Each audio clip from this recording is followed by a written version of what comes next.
energy, make a couple comebacks. And already Bangalore is one of the top teams. This is no doubt going to just boost them up a little bit more. Let's have a look at today's games and the format of this 3x3 Pro Basketball League for the Indian subcontinent. This is a first of its kind and it's FIBA approved.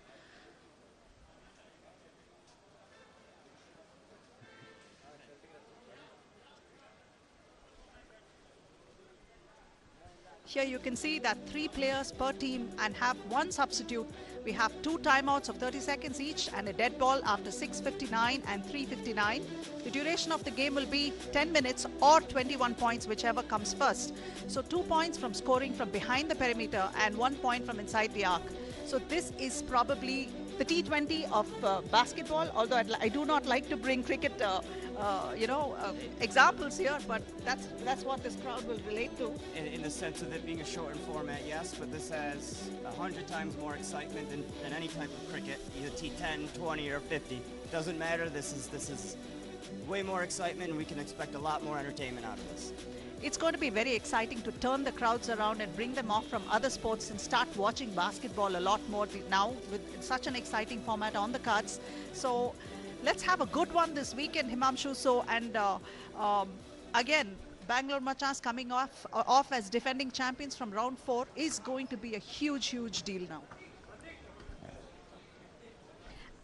And they seem to have somewhat lighter pool, if I may say so, because I feel that the Delhi Hoopers and the Kolkata Warriors and the Mumbai Hustlers being in one pool is going to be a really tough battle today for these teams. So it's going to be a lot of fun to watch these games and today. I think that we'll get to the pools a little bit later, but I think that pool is going to be the toughest, and we got a lot of individual matchups to talk about there.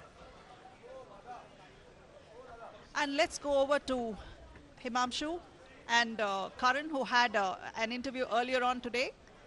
Karan is from the Bangalore Machas, and it's going to be exciting to watch them. And we're here with Karan Joshua of the Bangalore Machas. Karan, this is your hometown. You guys are coming off of the first win of the season for you guys, beating the 3-peat champion Delhi Hoopers. How are you guys feeling? How have you guys approached this? So this is the best situation we could be in, right? Because we come home defending champions, and yeah, we're ready to go, man. We're ready to defend our court. This is home. We're not going to leave it. So this is, again, your home, man. So how are your friends, your family? You expecting a good crowd? I mean, we've all heard of good things, the Bangalore basketball scene. So what do you expect from your family and friends out here tonight? Yeah, a lot of people are going to come. I know, like a lot of people I know are going to come. A lot of people, my teammates, friends, and family are going to come. My mom and dad are right here. So yeah, ready to go. Awesome. Thanks a lot, Karan. Good luck. We'll see how you do.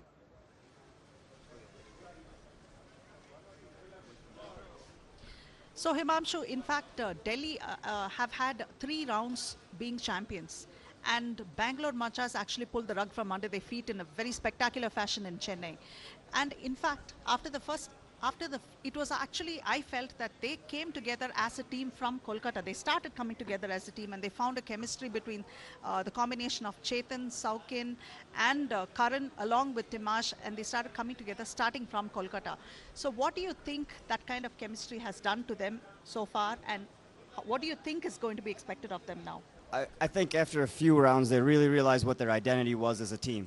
They understood that they may not have the strength outside of the arc, so they focused on pounding the ball inside, getting fouls, and getting to that 7 and 10 barrier, which they get 2 fouls at 7, 8, and 9, and then over 10, two foul shots and the ball back. So that is very important to their style of play. And I think the main thing is they realize as a group, this is the only way we know how to play to win. So they're going to have to focus on that, and I think it actually benefits them that they're outdoors compared to a team like Delhi or some of these more teams that are focused outside of the three-point line, because the wind is going to play a factor into this. Definitely, and I think compared to Delhi is going to find the going tough because Kiran and Indy seem to struggle in the Utsunomiya World Tour, where they did not actually make the shots that they expected to make. And yes, of course, there was a lot of foul trouble over there. So that is something that the players who have played locally in these conditions are going to find the going a lot easier than the players who have not been used to playing outside that much. So all the while it's been an indoor sport, but this is how 3x3 is played. It's an outdoor sport. So this is going to be, in my opinion, the best round so far. So this is something to watch out for, and this particular round is going to throw up a lot of surprises because we have a lot more teams that are on the fray to take this particular round as champions as compared to before. And I caught up with Kiran Shastri a little earlier to talk about his experience in Japan and what the weather conditions could affect a team like Delhi. We're here with Kiran Shastri of the Delhi Hoopers. Kiran, you guys just came back. Two of you guys, you and Indy, just came back from the World Tour Utsunomiya. How is your experience there going to help you out, especially with the open air stadium we got today?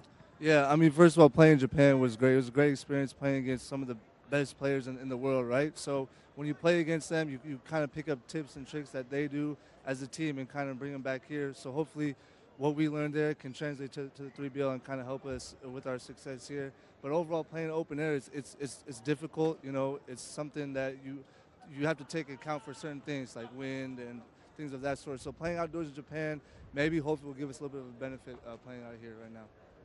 Good to hear, man. So you guys are coming off the first loss of the season for you when it comes to the round-wise, right? You had 3 in a row, and then you guys just lost to the Bangalore Machas in Chennai. You're in their hometown. How are you changing your approach? What are you going to change from last round to this round to make sure you get that W again? I mean, honestly, we don't really want to change up too many things because we know what we do best. And last tournament, they did a good job kind of countering that. But we know that what we do, a lot of teams can't do. So we're going to try and kind of pound that in until, hopefully it works out this tournament. Kiran, thanks so much for sparing us your time. Good luck. All the best. Back to you. And let's go over to Rishi and get this round started. Bangalore Machas versus Kochi Knights for the first game today. Hello. All right. It's not a bright sunny day, but it's going to be a very, very good. Can I have some sound monitor volume? Hello? Okay, it's gonna be a long weekend in Bangalore. First of all, let me start the day by thanking everybody. There's no volume on the mic. Can I get some? All right. First of all, thank you, everybody. Thank you, Phoenix Market City, for this amazing venue that you've given us under the sky. Hopefully, it shouldn't rain today. We're going to have round 5 here. We've already finished 4 rounds. I don't know if anybody can hear me. I can just talk. I can do this. Finally. Thank you. Thank you, the sound guy. Hello? Yeah, but I'll just talk. Hello. Anyway, for all the people watching us live, thank you for joining us. People who don't know what we're doing right now, you can go to Facebook and Instagram and follow 3x3BL. It's round 5 in Bangalore. And finally, thank God, this is the sound I was looking for. All right, round 5, it's time for game number 1. We have defending champions and the home team playing against Kochi Knights. So I know there are very less people, but all of you who are here, can I have one big round of cheer and applause for round number 5 for 3x3BL? That's some energy. All right, first of all, let me invite the referees for the game. Referees, please come out for the first game of round number 5. It's going to be a game between the defending champions and the Kochi Knights. So I would invite the first game of the defending champs. Bring it on, the Bangalore Machas! The home team, they're going to come out. They are also the defending champions. Clap your hands for Bangalore Machas, everyone. Okay. Yes, that's Bangalore Machas, the defending champions. All warmed up and ready. Playing against the defending champions in round 5, game number 1, is the team from down south. Please put your hands together and welcome team Kochi Knights!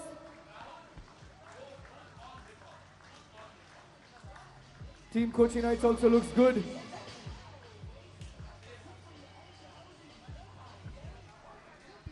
Yes, can I have the captain from Bangalore Machas, man in form who had his birthday yesterday? How was it? Good? Captain of Kochi Knights, Tushar. Who's gonna call? Yeah, Kochi Knights gonna call. What is it? Tails is the call. Heads it is. Defending champions have won the toss and they'll take the ball. Back to you, Aparna and Imamshu, my man. Thank you, Rishi. So Himamshu, do you think that Bangalore is coming off with the swagger of a defending champion or with the determination to repeat and take this round? I mean, that what's to be seen, really. I mean, the first few minutes are going to dictate a lot to how really the round is going to go. Because, I mean, right now they are the favorites. You can't say otherwise. Maybe Delhi is a close second or a tie for the favorites, but they're a force to be reckoned with. And given the outdoor nature of this, they're really at an advantage. I mean, I'm excited to see this game. So let's have a look at the groupings of this round. We have 4 pools. Pool A have Bangalore Machas, Chennai Icons and Kochi Knights. Pool B have Delhi Hoopers, Mumbai Hustlers and Kolkata Warriors. And this is going to be the death pool right there. Pool C have Jaipur Regals, Chandigarh Beasts and Aizawl Legends. And Pool D have Ahmedabad Wingers, Hyderabad Ballers and Goa Snipers. So Pool D also seems to be a little heavily loaded this time because Ahmedabad Wingers and the Ballers have had a lot of opportunities to bond outside of the court and on the court and have some practice sessions happening. So Wingers versus Ballers is also a game to be watched out for. Yeah, I mean, Group B and D are the ones to really look out for. In Group B, you got 3 teams, all of which are quality opponents and have the potential to reach the quarterfinals. You got rivalries on all different levels in that group between all the point guards, probably the top 3 point guards in the entire league right now, with Inderbir from Delhi, with Amit from Mumbai, and newly arrival of Lalrina from Kolkata. And talking about Lalrina, he has brought so much of flavor and strength to Kolkata, and it seems like they're a resurgent team after his arrival. Yeah, I mean, they were really missing one piece on that team. They had size, they had some okay shooting, but they were really missing that facilitator for that team. So we're really looking forward to seeing how they react during this round. Let's have a look at the top teams so far. And here we are, Bangalore Machas, the defending champions of last round. Chetan Suresh with number 4, Karan Joshua with number 5, number 7, Timash Parker Rivera, and number 8, Saukin Shetty. And Kochi Knights, we have number 4, Tushar Vijay, Slobodan Bajic, number 5, Shashank Rai, a new entrant to this round, and Amit Sebastian with number 8. Himamshu, what do you think? I feel that the Cochin Knights could actually perform better as a unit. They seem to be playing a fragmented form of basketball right now. And in fact, Bajic is also playing a very passive brand of basketball. If Bajic can bring in more aggression to this, to the floor, I think it's going to make a lot of difference. Yeah, during the practices that they've been having in Gurgaon where they stay, you can see the aggression during the practice. He's got to have that translate over to the game. And I think with the addition of Shashank, who can provide them with some bulk down low, can really, really help out this Kochi team and make that hurdle over to the quarterfinals. Let's see what Kochi can bring to this game now. And the game has already begun. And that was an easy one for Kochi. Bajic with the ball. And we see right away that Shashank was able to make it. And as we said, Slobo's got to be aggressive today. He's got to be aggressive all day. And I think they have had some discussions regarding that aggression piece, and Slobo has come to play today, and that is exciting because right from the word go, we are seeing himself assert. I see a little bit of a difference in their attitude as well, which is good to see. We still got a long way to go, but it's a good start. Karan Shetty with an air ball, and in fact, Chetan Suresh might just be the piece that Bangalore Machas would need if they have to really step up and retain the title. Yeah, and we all talk about the reigning MVP, Timaj, as the key to Bangalore, and he absolutely is, but they'll only go as far as a supporting cast of Chetan, Karan, and Sau can take them because they need to hit some outside shots to open it up for Timaj. That was a sweet one by Timaj. Tushar Vijay spotting up for a shot from behind the perimeter. Ball is out of bounds. Tushar has that habit of kind of throwing up, chucking a little bit, taking a little extra shots when he should make that pass to get a better shot or just get some ball movement to get everyone else involved. He hopes to find the pot of gold with every rainbow he throws, but that's not happening. Tushar with sweet. That was a very, very nice one. Great footwork by Tushar and a good finish. And those sidelines have really caused some problem for the players. They got to be more aware of where that sideline is and understand that they can't, when they make that first move, that they can't take that back step before cutting to the hole.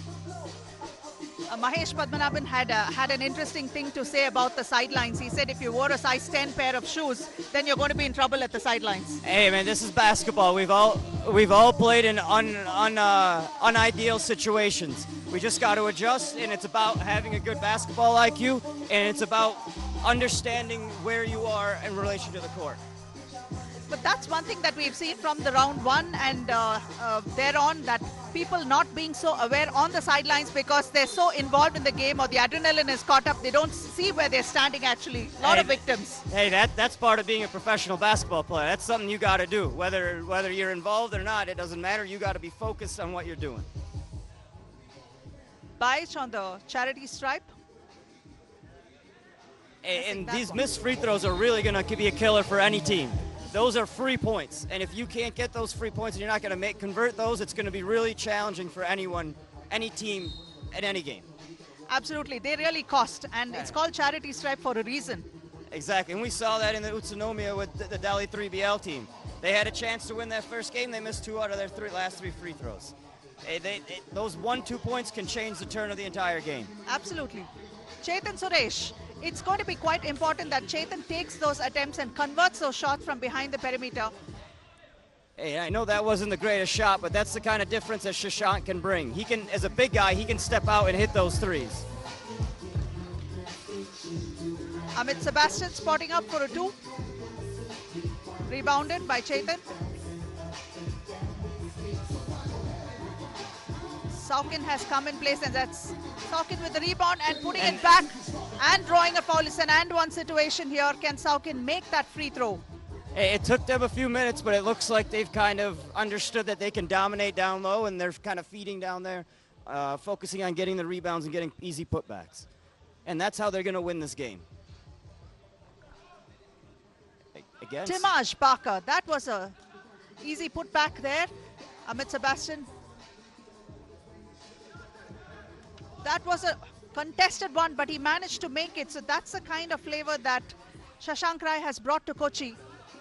Saukin Shetty to Timaj. Nice spin move there. And that's the type of player he is. He has a speed that I think some of our Indian players aren't necessarily used to, and you don't see that much out here. So he brings that flair and that quickness that's really going to be difficult for Shashank or any one of the Kochi defenders to stay in front of. And I get the feeling that Timaj is actually excited to play with this team, and he's gelled a lot more. In this last 2 games, he has become the monster that he's touted to be on the floor. In this lineup right now for Bangalore is going to be a little tough to score if Kochi plays this right. They got to pack the paint and force Bangalore to shoot from the outside. And that's a long 2 for Kochi. And scores are level now. Timaj Parker taking it to the hoop and laying it. No, missing that one. That's quite unusual. Amit Sebastian with the ball for Kochi. Intercepted by Timaj. Oh. That was Timaj Parker doing what he does best, intimidating opponents with those dunks. That's the excitement he brings. That's what's going to pull the crowds. Those kind of drives, those kind of dunks, that flair that he brings is going to pump up this crowd soon. So we have a bit of a technical issue that they're just fixing real quick. Should be get going soon. I would like to see Baich really play like he should be doing, more aggressive. Very, very well done there. And that's a local boy, Shashank Rai from Bangalore. So it's literally like he's playing in front of his home crowd, but he plays for Kochi. And he's really changed the dynamic of this team within the first 4 minutes of them playing together. They seem to gel pretty well right now. They're moving the ball, getting the ball down low, and taking advantage of what the benefit they have. That was a light tip-off there by Timaj. He gets it. that's the thing that we see with Timash. We can't say this enough of him. He's a big guy who can actually make a lot of those extra passes and also contribute in many ways to his team. So he's very, very valuable for Bangalore Machas. It was a nice drive by Karan there, taking advantage of the attention Saukin was commanding down there. The ball is out of bounds.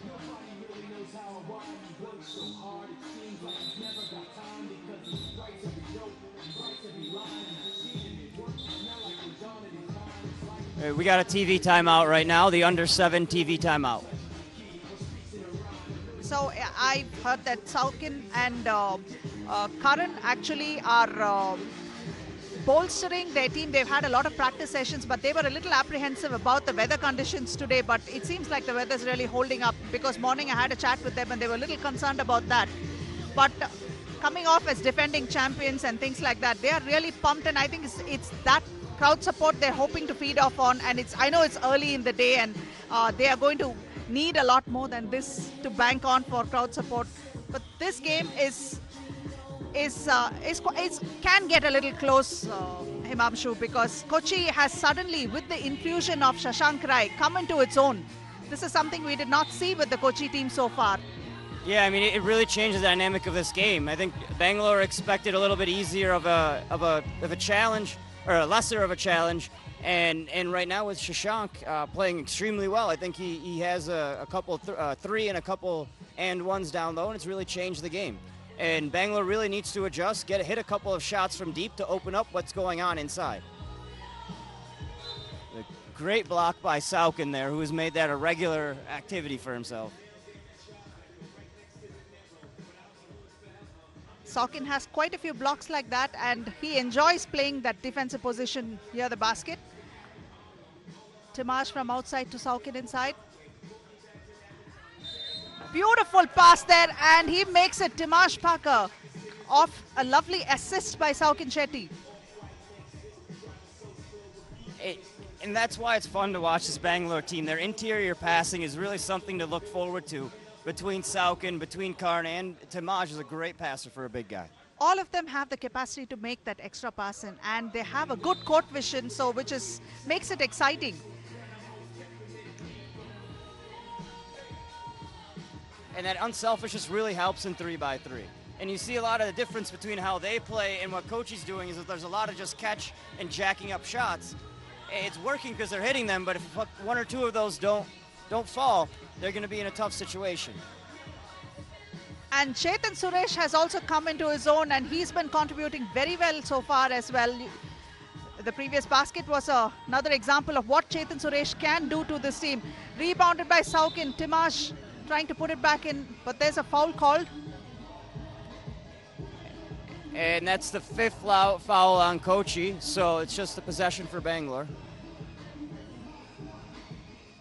This foul trouble is going to hurt them, Himamshu, and they have about 5 minutes and 18 remaining on the clock. And Chetan's shot is a little flat right now. I'm not sure if his legs aren't in it, or really I don't see a follow-through that he usually has.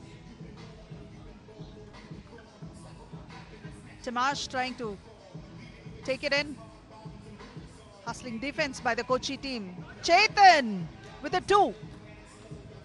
If you notice there, he actually followed through. So it's something he's got to be conscious of when he keeps playing, to make sure that follow-through is there. Because he gets better rotation on it, and it seemed to work.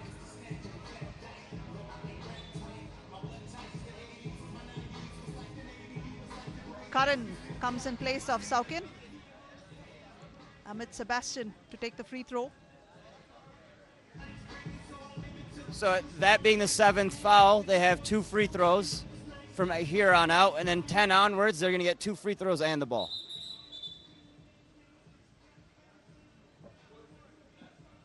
This is something that Kochi should look to capitalize on, those free throws, and again, missing those free throws is going to hurt them, and that's going to show closer towards the end of the game. Yeah, and Slobo really should think about coming back in, because he can kind of break down the defense, get them off their toes, and hopefully get that foul or two to really change the momentum of this game.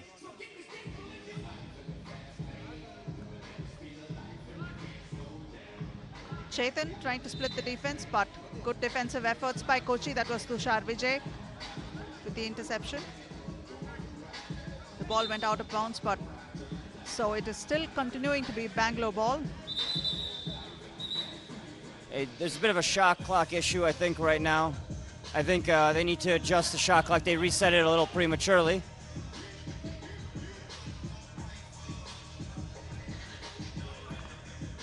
Good defensive effort by Tushar Vijay, but And there was a shot clock violation there. They had 1 second left, and that kind of went quickly.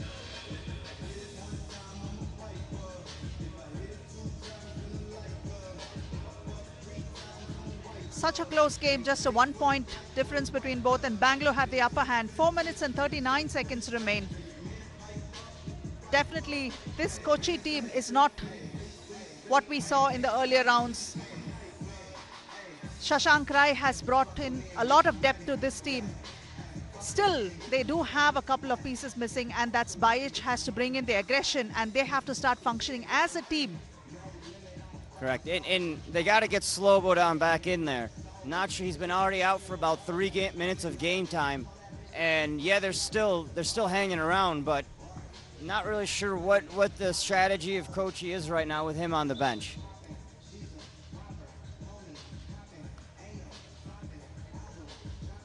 It's Kochi ball.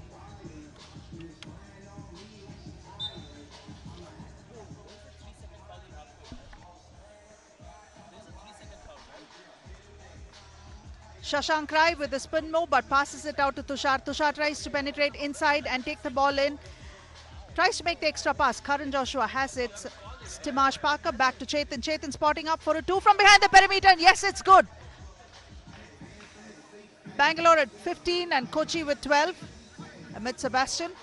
And if Chetan's going to hit those all day, it's really going to open things up for Timaj, Karan, and Sauken inside. And that changed the entire dynamic as a team that they have. And that's why he's going to be vital for this round. Timaj drawing the foul, and he will go to the free throw line. 4 minutes and 8 seconds remain. What do you think, Himamshu? Do you think that this game is going to get iced before the 10-minute mark? I think one of the two will. I think we'll hit 21 before 10. That's for sure. One or two threes will speed this game up, and I think that. I mean, there was a mistake right there. I think they got. Not really sure what happened, but I think it was a redo on the free throw, some kind of violation. But as good as Timaj is, he's leaving a lot of points at the free throw line and has for all these rounds. It's something he's got to kind of adjust and work on to really help his team out even more than, I mean, he's already doing a lot, but he can really help the Bangalore Machas a little bit more by hitting those free throws. Again, we go back to the fact that free throws are free points. You got to hit those. Looks like he got bitten by the Shaq bug. They're going to change that to the TJP bug soon. That's true. Our own version of the Shaq bug, we have the TJP bug.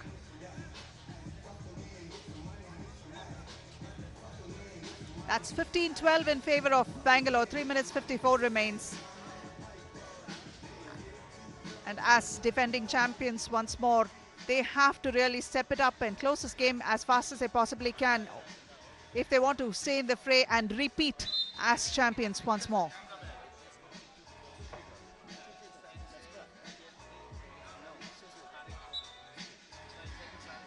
Slobodan Bayic is back after a while at the bench. Tushar Vijay has come out.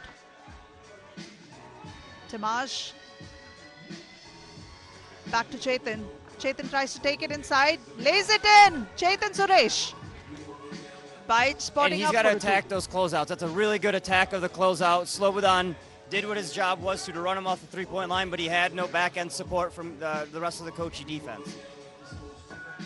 Karan with an air ball, but Chetan is there to pick it up and put it inside. Chetan Suresh for Bangalore.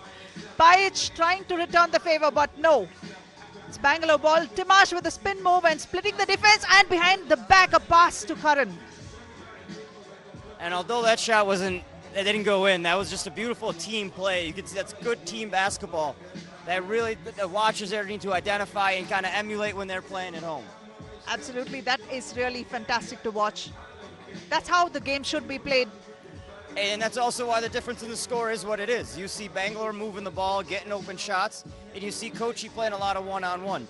Initially, they were moving the ball, getting good shots, but lately it's just been one-on-one, one-on-one. Local boy Shashank Rai with that one for Kochi, tries to crawl back. Timash Parker.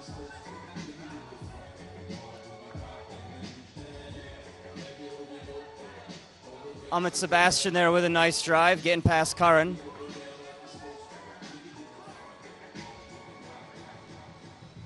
Karan Joshua. There we go again. That was a play that Timash could have had a difficult layup, but made the smart and easy read of a simple pass out for a two-pointer. It's fairly uncontested, and he had a good look at the basket. Karan Joshua making it. They're just 1 point away from icing this game. Bangalore 20 and Kochi with 15. 2 minutes 13 remain. Chetan Suresh with the ball.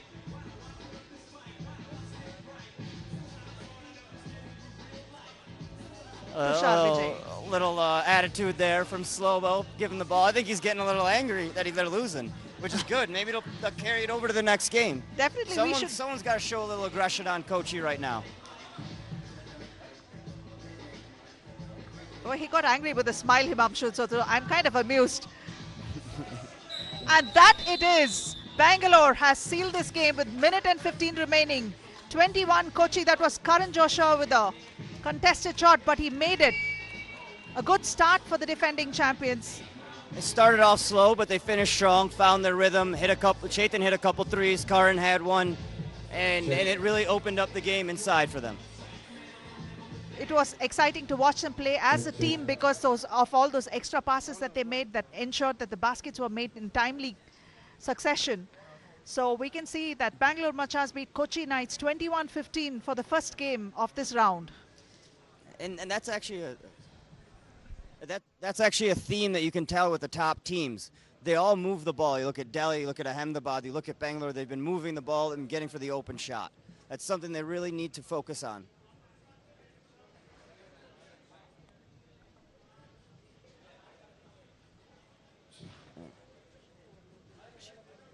Let's go over to Rishi. He has Chetan Suresh with him.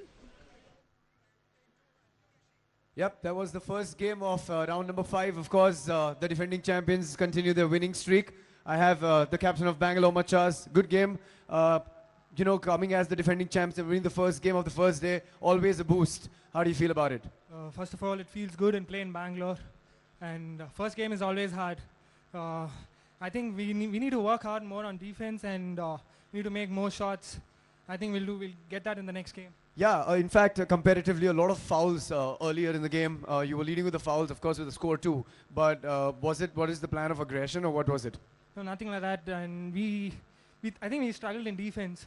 So we need to improve more on that. And I think we'll get back strong. I know the crowd is less, but you're on the home turf. How does it feel to play your first game here? Yeah, it feels good, man. The weather, especially, so good to play in Bangalore. I think there'll be more crowd coming in later. We're expecting a good crowd here. Awesome. Congratulations on winning the first game and good luck for the next. That was the captain of Bangalore Machas, Chetan Suresh. Won the first game. Stay hooked for the next one. Back to you, to the experts in the commentary. Thank you, Rishi. Let's have a look at the highlights of the first game, which was played between Bangalore Machas and Kochi Knights. We can see Chetan Suresh, and that's Karan Joshua. Timash Parker had a big game. Tushar Vijay. Great footwork there by Tushar and a good finish. Timash taking it up. That's Timash's go-to move there, that little shimmy to the right with a crossover left. It works every time. No one's been able to stop it, so why go away from it? Shake and bake. And here's kind of when Chetan opened up the game for them, hitting the 3 there. Another one here. And, I mean, that was kind of the end for Kochi. Bajic taking it in, passing it out to Amit Sebastian.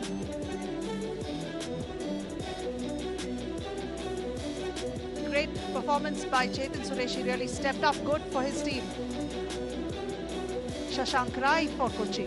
Karan Joshua. And Chetan was talking pretty confidently all day yesterday, so he backed up his words and he showed up. So power to him. Yeah, and Chetan, in fact, celebrated his birthday a couple of days ago. And here we can see the Delhi Hoopers versus Kolkata Warriors for match 2. So it was interesting that Chetan said that he didn't have a chance to celebrate his birthday. He said we'll win this round and then celebrate my birthday. It's a little overconfidence there, but anyways, he showed up, he backed it up, so I guess he's allowed to so far. But this next game is going to be interesting. We got two of the premier point guards playing right now. We got the international Inderbir Singh Gill here from the U.S., and then the Lalrina from Mizoram, who just joined us last round, and really like he kind of opened the eyes of a lot of the international and domestic players that were playing in this league. They didn't realize that, hey, this kid can ball. They look at him, he looks a small guy, not too big, but he's athletic, he's fast, and he shot lights out that second game last round. Definitely, Lalrina is going to be quite the magic charm for Kolkata Warriors, but it remains to be seen how Vujicic is going to step up, and now that he has Lalrina over there to support him ably and find him when he's open, it's going to be quite a matchup, and Delhi is definitely not going to have it easy. And Delhi is a team that's used to icing the games well before the 10-minute mark. And Delhi are also smarting with their losses in the last round, having lost in the finals, and now also coming off the Utsunomiya World Tour where they had a couple of losses. So they're smarting to really win. So I mean, this is new territory for them as a team. They haven't come off of a loss here. They haven't been. Let's go over to Rishi and sorry, Mamshu. So let's watch out for the next one. All right, we've had the first game of round number 5 here in Bangalore. Of course, for all the people watching live, please go on to Instagram and Facebook. The page name is 3x3BL. Go and watch us live. Coming up next is a very interesting game. We've got the champion team who went to the World Tour. Of course, the owner always makes it in time. A warm welcome to the owner of Delhi Hoopers, Pooja Bhatt. Thank you for being here. We all love you. Can I have a big round of applause for Pooja Bhatt, everybody? Thank you for being here. Thank you for all the time and the love that you've given us. Coming up is game number 2. The team who has been the champs for 3 rounds, of course, went for the World Tour recently to Japan, came back, and now are ready to see if they can get the title back. Game number 2 is between Delhi Hoopers and Kolkata Warriors. I'm going to invite the referees out first. Can I have a big round of applause for the referees, everyone present here? They do a great job. And let's bring out the team that went to the World Tour and represented Delhi from India. Please put your hands together for the team, Delhi Hoopers, everybody! That's the team, Delhi Hoopers. Can I have a big round of applause for the team? Yes, playing against Delhi Hoopers is none other than Kolkata Warriors. Everybody, let's bring out team Kolkata Warriors. They have been in form. They've got the best point guard in India.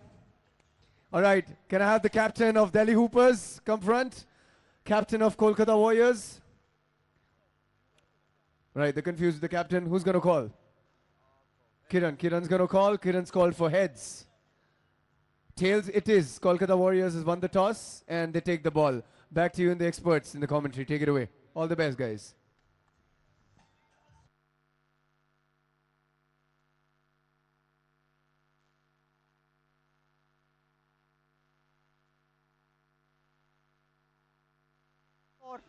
Having lost the finals of the last round, the first 3 rounds they were the champions, but they had the rug pulled from under their feet by Bangalore Machas.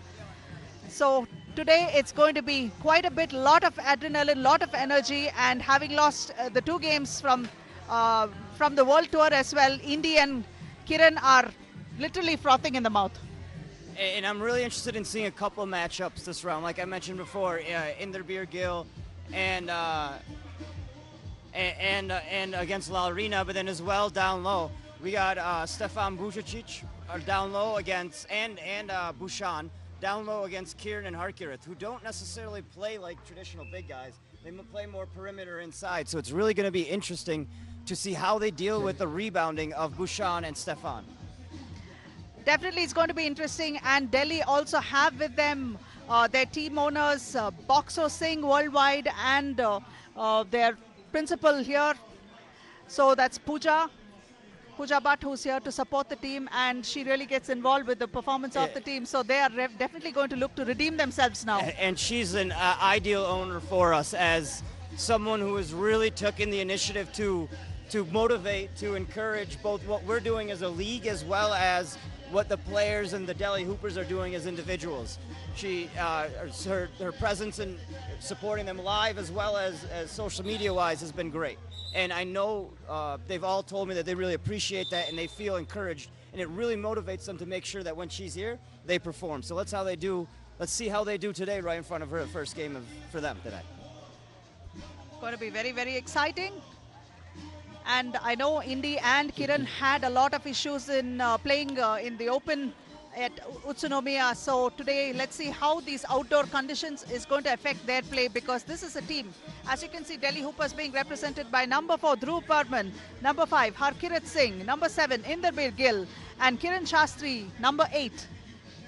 And this is a team that can play inside and outside, but let's see how they're going to perform today, whether they're going to take it inside. Kolkata Warriors wearing the purple jersey, Stefan Bujicic, number 4. Lalrina Renthale, Rajat KR, number 7, and number 8, Bhushan Sundar Raj for Kolkata Warriors. And they made a couple changes from the last round, Kolkata that is. They changed out Ashish and Joel, and then brought in Bhushan to bring an additional rebounder, and Rajat as more of a perimeter shooter and scorer. So let's see how that changes their performance at the end of the day. And right on cue, Rajat getting a rebound over Dhruv and putting it right back up. Indy tries to take it, split the defense and takes it, and the foul by Bujicic. And this is an interesting tactic here. I was expecting Lalrina to guard Indy directly, but they've taken a different approach. They've taken a different approach and put Rajat on, and hoping that his length a little bit hurts and annoys Indy, and then Lalrina shadowing Kieran everywhere he goes. Interesting matchups.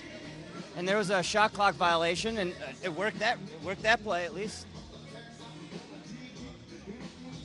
Bujicic with a turnaround off-balance jumper. Stefan's got to see that he's got a smaller player on him and bully him a little bit. There he kind of let Indy dictate to Stefan what he was going to do. Stefan's got to dictate down there to Indy, hey, I'm going to run over you and I'm going to get my layup.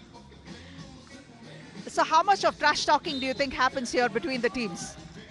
Well, knowing the Kolkata guys, not that much, but I know Indy likes to talk, but he generally likes to talk when he knows that really has a relationship with the guys. So I'm looking forward to the next game between Delhi and Mumbai. Yes, with Bikram and Indy, right? They're going to go at it, because I know as close as they are individually and off the court, they take the game very seriously, and will definitely have some words for each other during that game.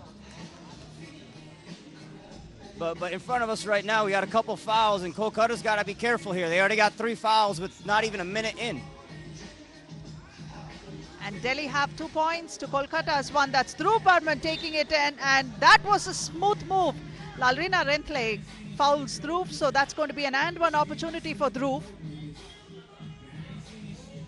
And that was some poor defense on the perimeter there. They really gotta understand that Delhi really attacks those closeouts. So they got to close out controlled.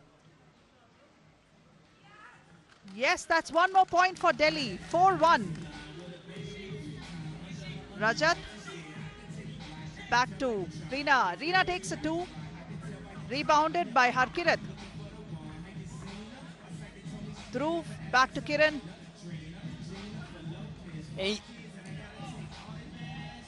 And you see the attention that Kieran draws. Every time he's going around a screen, or a split second that anyone sees him open, the entire team is going towards him to make sure that they run him off that 3 line. Himamshu, Kiran is like Lucky Luke, the gunslinger who shoots faster than his shadow. He's amazing. So it must be pretty frustrating for him, especially in the World Tour when all those shots didn't go in. He was playing outside. He said it was really windy. So that's not a situation that he's used to, you know. Yeah, and a beautiful pass by Laurina. But back to your point, like, I mean, they were expecting a typhoon on that Saturday in Utsunomiya. It didn't turn out all that bad, but it was still, there was some legit weather issues that they had, and it definitely affected the shooting. Oh, a lighter pass there would have been an easy layup for Kolkata. And that was Harkirat for Delhi making a 2. I mean, that's the thing about this Delhi team. Any player you put inside, they can shoot from inside or outside. So it makes every single one of them dangerous. That was Indy taking it contested, but yet managed to make it. And Delhi off to a quick 7-2 lead. Let's see how Kolkata responds. A nice up and under for Bhushan.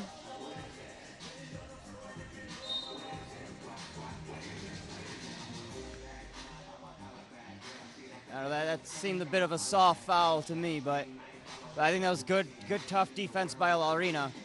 Either way, that's foul number 5. They really got to watch it. Rajat with a foul, and it's going to be very, very problematic because it's just barely 3 minutes into the game and they're putting themselves in foul trouble already. Kolkata is going to find the going tough, especially with a team like Delhi. Indy there with a short clock just drilled it.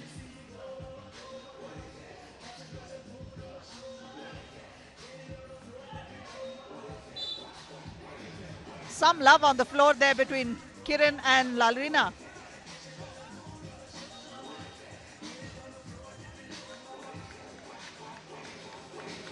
Delhi ball. That's the physical play right there. Laurina wasn't necessarily was looking for a foul.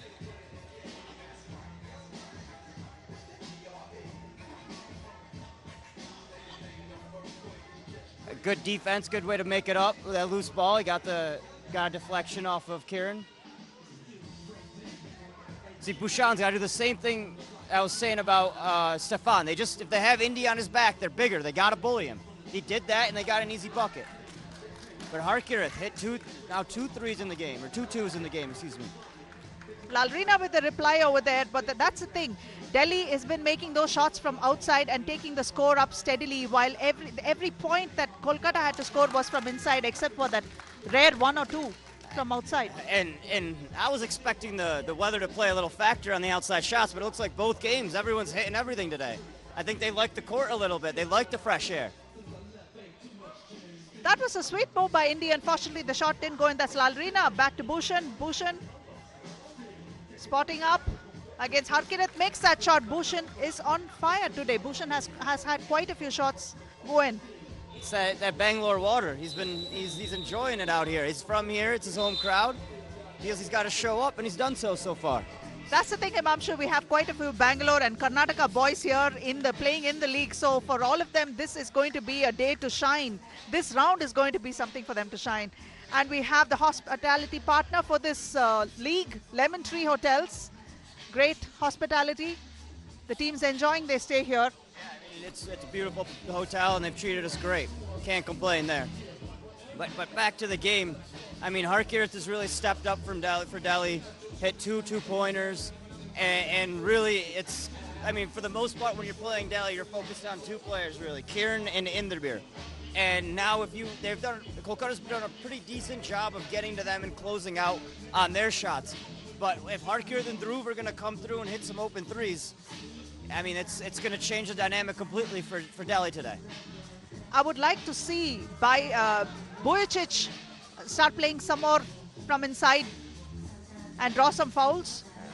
And Laurina there had a nice little move, drive to the hoop, and you can hear the oohs and ahs he brings, that excitement, that swag, kind of that you don't expect, but boom, it just comes out of nowhere and gets the crowd going.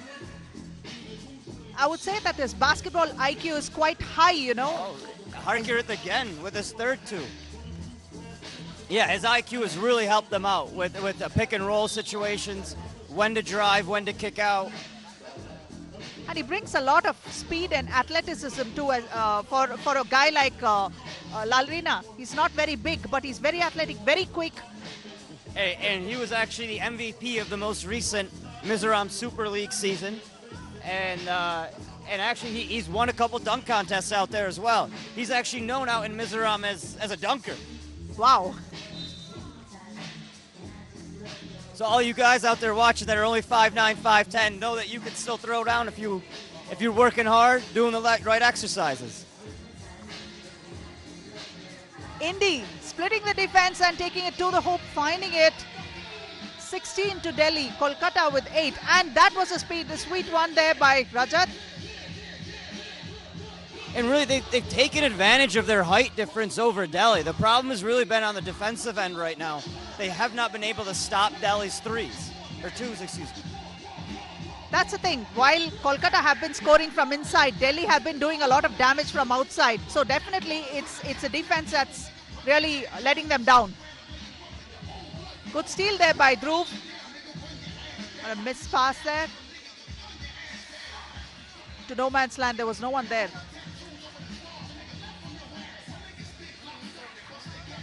Back So to here's Indy. one, it looks like one of their patented slip screens, or they wanted to, but Stefan kind of blocked it off. They still got an easy bucket.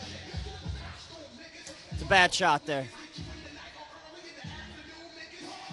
Dhruv to Shastri. Lucky Luke. He's done it. K. Shas over there. They call him the Tornado out in Japan. He's not a big fan of that nickname, but it's fun either way. Well, I ran it by him and he said he fancied Lucky Luke a lot because the gunslinger with a fast shot. Seems like he got over that Utsunomiya deal pretty quickly.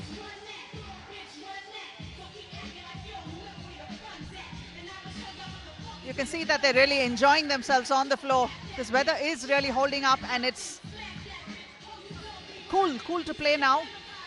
Nice pick and roll. Beautiful pass there.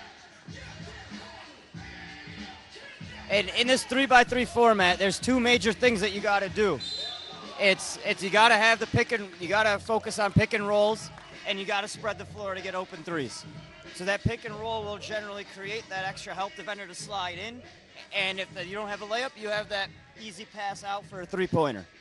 The teams which are a tad slow, or who have a little, slower footwork inside, are the ones that's going to suffer against Delhi, because Delhi have amazing pick and roll situations and they cut easily inside, find the back door. Correct. They use those slip screens really well, the back cuts, and I mean every game they come out with the same play, but still not a team has been able to stop it yet. Dalrina. Indy with the ball. Ooh. Harker has been on fire all game today. I figured that one was going in too. Rebounded by Kiran. Kiran back to Indy. Slicing inside. Indy takes it, makes an easy one there.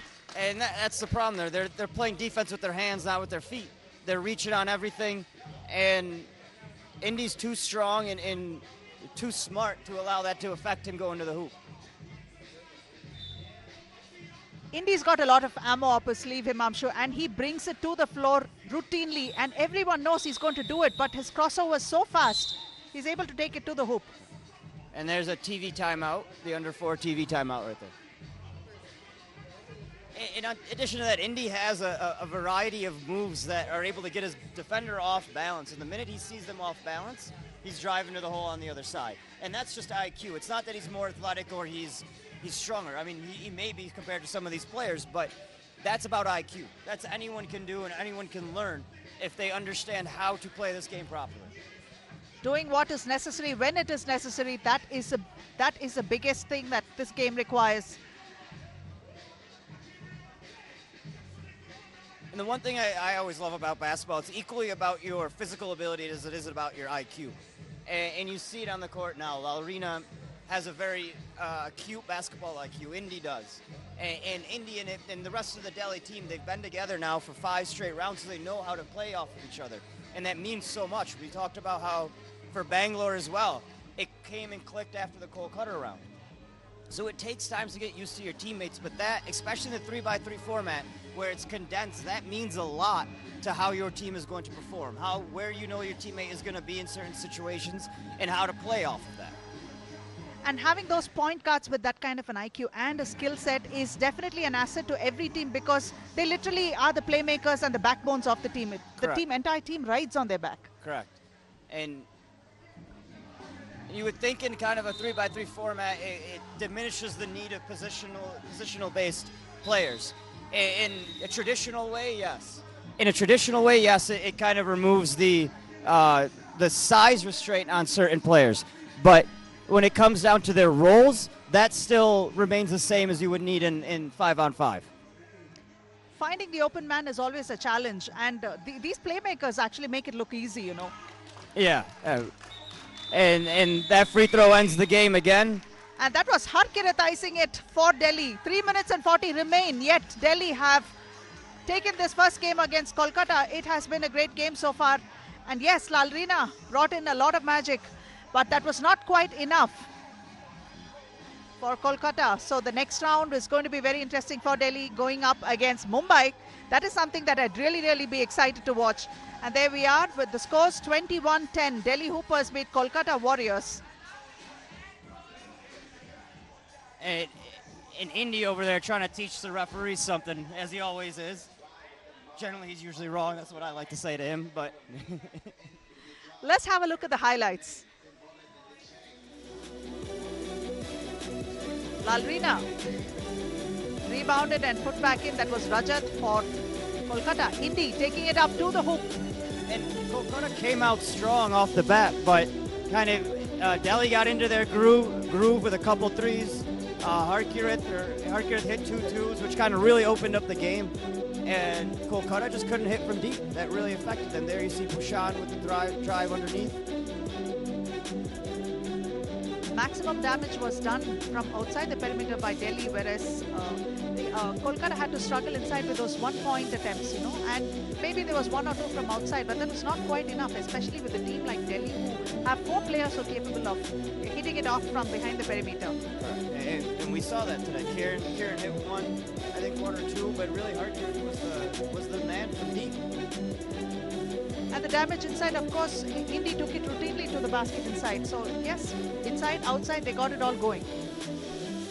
And this goes back to the earlier point we kind of made about this game is really important. The twos are actually really important to succeed long term in this game. Maybe 1 or 2 games you can get by with hitting maybe 1 or 2, but you really need to be able to shoot it from deep if you really want to go deep into this tournament. And let's go down to Rishi. Has Dhruv with him.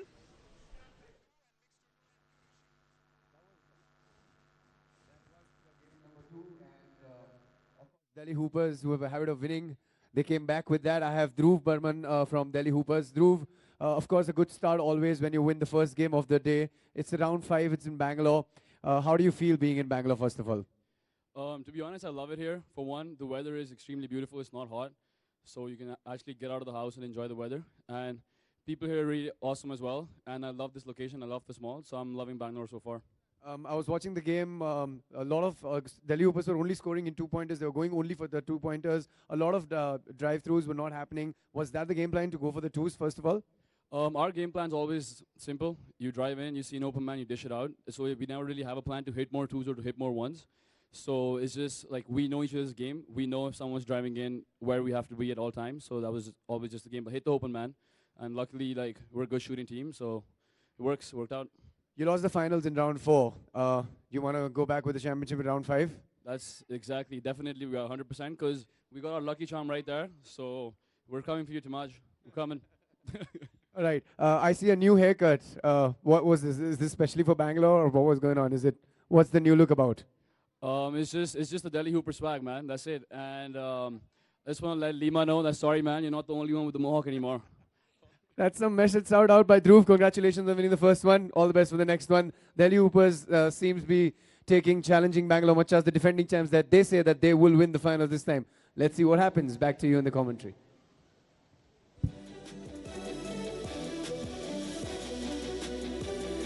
And this is a game game that's going to be played next. Aizawl Legends versus Chandigarh Beasts. And this will be an interesting. I mean, it's going to be an interesting game from a standpoint of we're expecting Aizawl to kind of walk away with this, with Chandigarh not having two of their better players available this round. Yes, David Boone is not here, and we just heard that he got a promotion in his job, and we're really happy for him, and we hope to do well. Let's go over to Rishi. Yeah, first of all, we'd like to thank a lot of people. Without them, the 3x3 league in India wouldn't have been possible, of course. Not forgetting the league commissioner, Mr. Rohit Bakshi himself, who made this happen in India. Of course, we're pleased to welcome our guest of honor, Mr. Ramneek Bawa from Delhi. Mr. Bawa is presently the Vice Chairman of G5 Global Projects and the Director of Stadia Infra Private Limited. Thank you so much for all the support and being here. Of course, not forgetting the hospitality partner, Lemon Tree, for the amazing hospitality. Of course, now it's time for the game number 3. Please, with a big round of applause, can I have the referees, everybody present here near the court. Big round of applause for the referees. Game number 3 is going to be between Aizawl Legends and Chandigarh Beasts. Let's bring out the team Aizawl Legends with the loudest applause. Give it up for Aizawl Legends, everybody, from far northeast. They do not get tired. They are very aggressive and they play like the champions. Of course, they look good on the home turf. That's Aizawl Legend, the team. Coming up against them is, of course, up north. Give it up for the Beasts in the green. Chandigarh Beasts playing against Aizawl Legend. Put your hands together for Chandigarh Beasts. That's Chandigarh Beasts for you. Can I have some round of applause, everybody? Some round of applause present here. Thank you. Thank you. Can I have the captain of Aizawl, Dina? Can I have the captain of Chandigarh Beasts? Who's going to call? Who's going to call? You're going to call or you're going to call? All right. Aizawl Legend's going to call. Call is heads. Referees tossed it up. Kahan gaya ye? Heads it is. Aizawl Legends win the toss and take the ball. Back you in the Aparna. Aizawl Legends have found their mojo actually, Himanshu, because in the last game or so, last round, they actually started gelling well and figured how to use Kyle Benton better. And Dina has been quite instrumental in, rallying around and getting his teammates to perform. Yeah, and Dina's been a great leader for Aizawl. He's really stepped it up. He's got his guys playing hard at every game on every play, whether they're down by 1 point or they're down by 5 or they're up by 5. And you like seeing that. You like seeing teams play hard. They focus on defense. And it really, for Aizawl, their outcome will really be determined by, again, their outside shooting. Dazwala is really the only threat they have from the outside. Last round, he wasn't really fully healthy. He had a bit of a viral issue that was going on, and it really affected the team. Even with that, they were able to get to the semifinals. So if he can kind of step up, get his shooting right, I mean, they can be a threat as well. Like with this round is open, and I'm excited to see where it goes. Of course, Chandigarh Beasts have the going pretty tough. They don't have David Boone with them, and with this promotion, we are very happy, but the team is going to be missing his services on the floor. David Boone for Chandigarh Beasts. And with Kyle Benton, the chairman of the boards, he's going to really rock the joint with all those rebounds. I'm afraid he's going to destroy our upright, and we're going to have to take a little day off or something to get a new one. Every time he goes up, I tighten up a little, thinking he's going to break it. It'll be interesting to see what they can bring to the floor. Let's have a look at the two teams. Wearing the grey jerseys, Aizawl Legends, Kyle Benton, Vanlal Tazwala, Zodin Tara and Vanlal Moana for Aizawl Legends.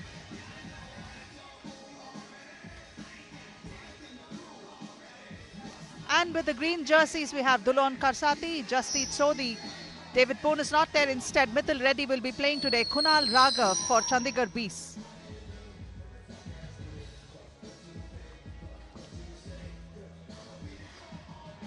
I think Jasjeet is really going to have to step up and take a lot more responsibility today with David Boone not being there.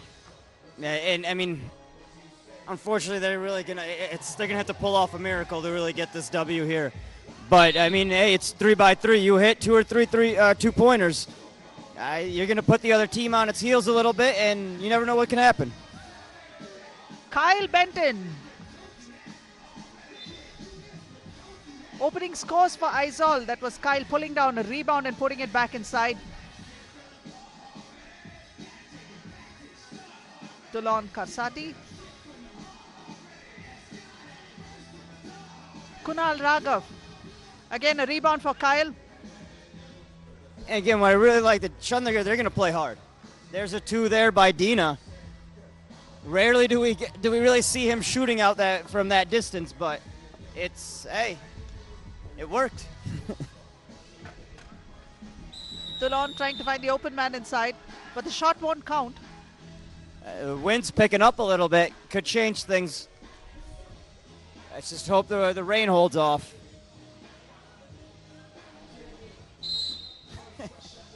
Let's not jinx this, Himanshu. My bad. It's all positive thinking from here weather-wise. Oh, power move there by Kyle. Looking for the and one, but ref wasn't going to give it to him. Dulon out to Kunal. Almost losing it. That's Kunal Raghav losing it. So it's going to be... Dulon, our only player for Meghalaya, runs an academy out there and started his career as a coach, but he figured this was a way to continue extending his playing career a little bit.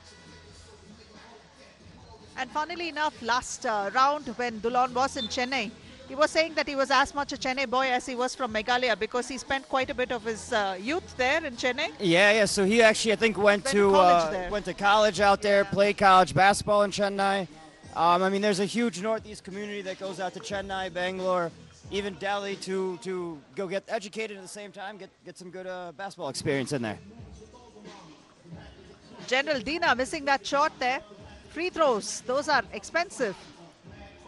Aizawl with 4. And Chandigarh seems to have the same understanding that I had of they're going to want to win, they're going to have to shoot some threes. Unfortunately, they're airballing a lot of them. They've not been able to find a groove, and there's hardly anyone willing to take those perimeter shots. It's like they're second guessing themselves.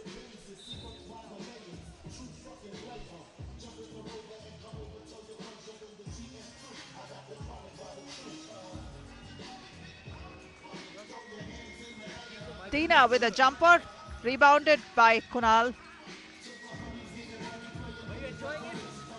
Dulon for a 2. Yes, he makes it. Dulon Karsati for Chandigarh opening scores with a 2. Right, that cuts the lead down in half. They hit one more, they're tied. I mean, that's the beauty of this game here. Nice ball movement there. And there it is. I mean, Kyle's got to go to work here. He's got a lot smaller of a team against him. Moana. Kyle passing out there. Dina finding the open man in Dina, but no, the shot won't go. And that was a good call. He clearly extended his arm, took advantage of a smaller Dulon. I'm pretty sure any player on Aizawl can say, we can use that term of, took advantage of the smaller player that was guarding him.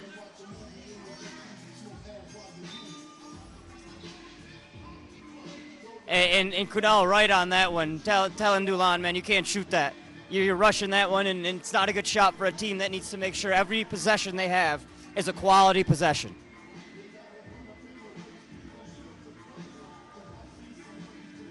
Dina not making that one from the perimeter. Kyle has a rebound, turnaround, and that was sweet and easy. He's looking for and one calls, but that's not going his way. That's Kunal Raghav from behind the perimeter. And it's really hard to referee people like Kyle and Timaj and even Sauken. Like, they're just very big guys in a league where we got a lot of little guys. So referees kind of have a tendency to favor or side with the smaller players, and they sometimes let them get away with what we would consider a foul for any other player. But again, that happened to Shaq back in the NBA when he was playing. It happened to Dwight Howard. It's just, hey, you're a big guy, you got to deal with it. We expect you to get hit a little bit more. Definitely. It can get quite brutal, but then again, this form of basketball itself is a tad more aggressive Why tad more? It's a hell of a lot more aggressive than 5 on 5. Yeah, and I mean that's why that's kind of part of the excitement, right? Like it changes the game a lot. It lets the flow go. It's constant back and forth. You don't have much stoppages. That adds to the entertainment aspect that this brings. Absolutely. And Kyle Benton really had an exciting moment in the last round when he almost took a pot shot at Chetan Suresh. That was quite exciting, and it did get the crowds excited. I was talking to Kyle this morning. He said, I hope I don't do that. I don't swing my fists again. I mean, if you know him off the court, he's a giant teddy bear. Really nice guy. You don't expect him to in any way get into some altercation, but hey, everyone gets a little competitive.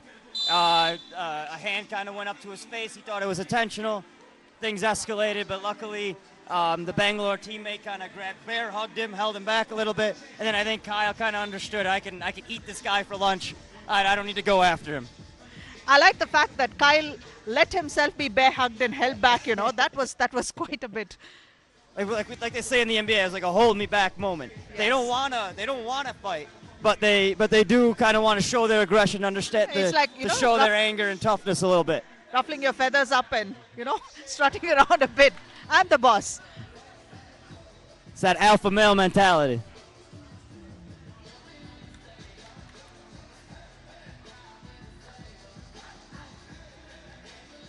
Nice little hook shot there by Kyle. That was a little too easy. He's kind of taking it light because he's so much bigger than them. He don't really have to go aggressively yet, but he's going to have to step it up again, on the... That was Kunal Raghav with 1 point. I think that was a little bit of a... That was actually clean, in my opinion, from Chandigarh's side. Dina, nice give and go there, and he makes it. That's General Dina for Aizawl Legends. And that's another part of his game I really like. He cuts off the ball extremely well, knows how to play off of his teammates, and doesn't. And when someone else is going one-on-one, he's always looking for an angle or a cut where he can help his teammate, either take his defender away from the ball or attacking towards the ball to get open lane when he sees his defender turn his back to him. And that's a skill that really can't be, it can be taught, but it's really a lot of it has to do with instinct and focus of what's going on. And again, we go back to basketball IQ. Yes. Mithil Reddy for Chandigarh Bees. Good hustling defense there by Aizawl Legends. Spotting up for a 2.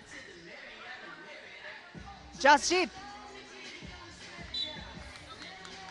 So these are... Ball may be getting a little slippery out there now. I don't know, maybe he's just got some butterfingers there.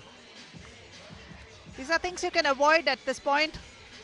Trailing by 3. Aizawl out with a nice drive there and one. Oh, they waved that off. I don't know about that one. Tazwala brings a lot of energy on the floor, Himamshu, for the Aizawl team, and sometimes that is absolutely essential because you can change the pace and the tempo as is needed.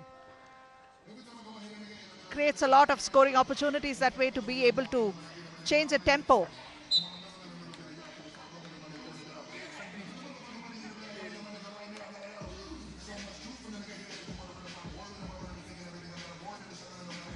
Five minutes 20 remaining, and Aizawl have a 3-point lead over Chandigarh. Aizawl have 8 and Chandigarh have 5. That's Kunal Raghav back to Jasjeet. Jasjeet spotting up for a 2.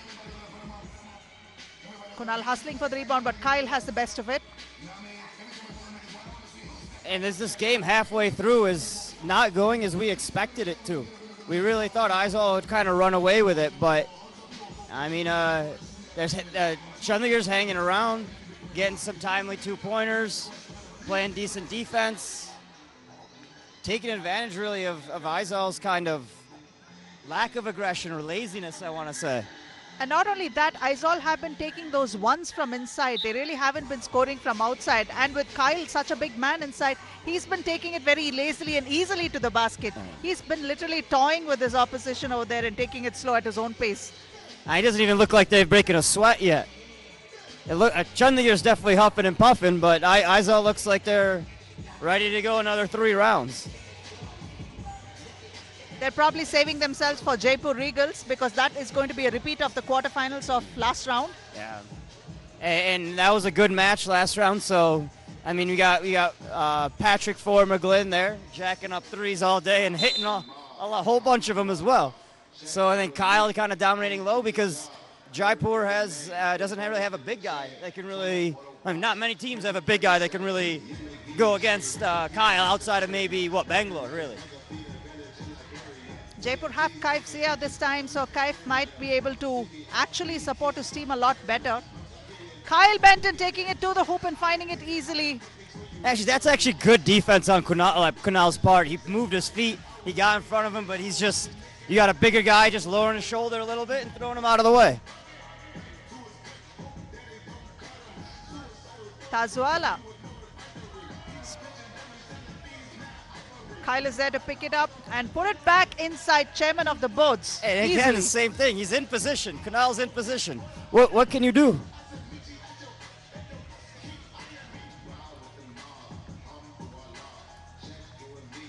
Look at those arms. It's like, he's like an albatross. The wingspan is like awesome. So he's reached out and easily intercepting. There's one more. The expression on his face, it adds to my teddy bear, the giant teddy bear comment there. Very fun-loving guy, jovial.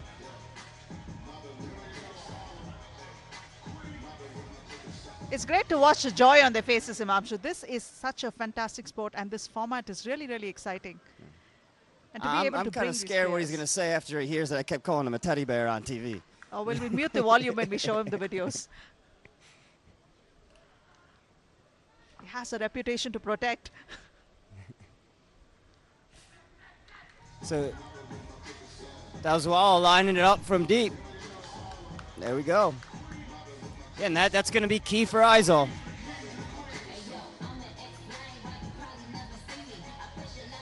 The pace that Aizawl is playing, they're not going to look to go to 21. Nice initial move there. Just Cheats just got to go up strong, man. All these guys try to do something fancy when they get down there. Just go up hard. Try to get a foul. At least obviously try to make the basket first. If you don't, go fundamentally with your offhand up and hope that you get fouled if not. Unable to make it, that's Kunal Raghav. Spotting up from outside, that is Tazuala with another two. And Chandigarh kind of just now dying, it looks like, energy-wise. It just seems like they're letting them shoot from deep. Again, this is the third wide-open three-pointer that they've had. They look very much out of their depth, and that's Mithil spotting up for a two. Moana out to Tazuala. Tazuala taking it up to the hoop, makes the shot contested, but it's an and-one situation for Tazuala. And I think this may be his best game since the Aizawl round that we've seen him play. Last 2-3 rounds, he's really been kind of off his game, but today he seems to be back on it. Flashes of brilliance from Tazuala, but this time he seems to be in it, like you said.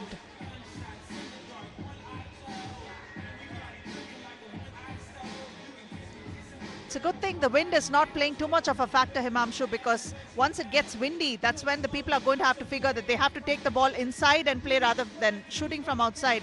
So it's like neutral now, so they can enjoy this weather and continue to play their game. Yeah, I mean, a lot of the players were saying, oh man, this Bangalore weather, I don't want to go. But, I mean, I don't want to leave Bangalore, but it's like air conditioning outside, really. Like, other than the cloudiness a little bit, weather's held up beautifully.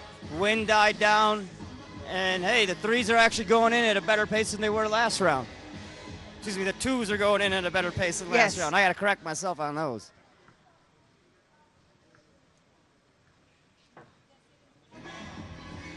Tazuala missing that one.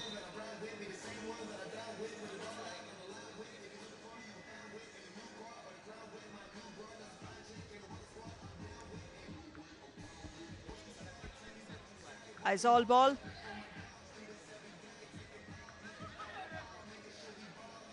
Yeah, they're just leaving them wide open on the three-point line every time.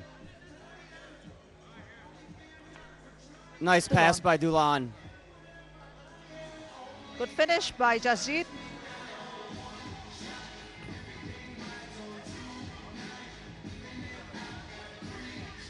Finding the open man, Moana. Back to Dina. Air ball. Dulon with the ball for Chandigarh.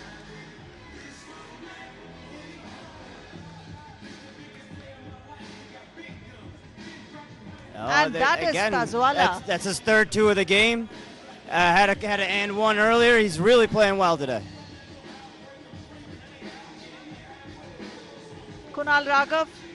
It looks like Kunal is almost fighting a lone battle inside for Chandigarh. Chandigarh is way out of their depth because we haven't seen really much basketball happening from there. It's like they're a tired lot, like they've given to let's get this game over and done with. And I mean, even Kyle's taking a bit of a rest. Maybe he's resting himself up for Jaipur, letting his other teammates get some run in. And hey, they're answering the call too. Look at that. He was almost unchallenged. Dina taking it all the way to the hoop.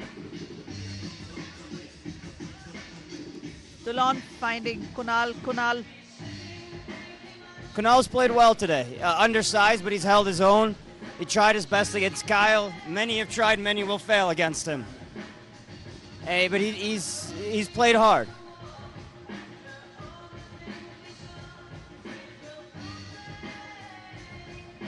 Jasjeet tries to put it back inside, but no, the ball is out of bounds. A minute and 9 seconds remain, and Aizawl have a good lead, 19 to Chandigarh 9.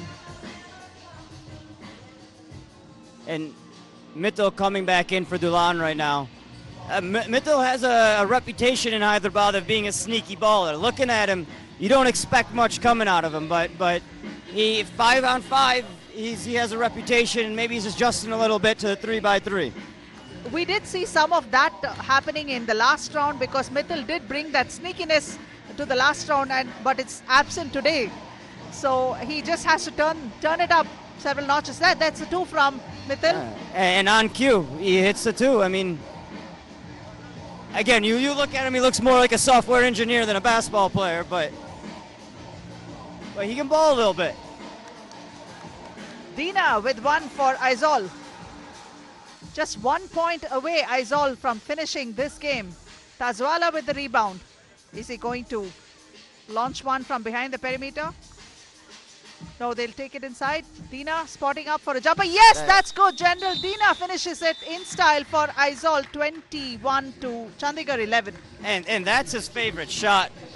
Every time that's his go-to move. Kind of from the left side, 1 or 2 dribbles to the right corner with an easy jump shot right there.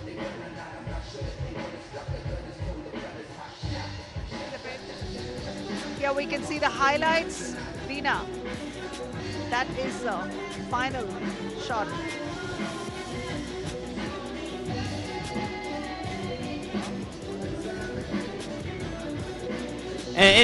But it started off a little bit slow, but as we expected, Aizawl kind of ran off with it towards the end. Chandigarh died down, their energy really dropped. Aizawl kind of just continued as they were going. Kyle took it easy, but the rest of his team stepped it up, and it was a blowout.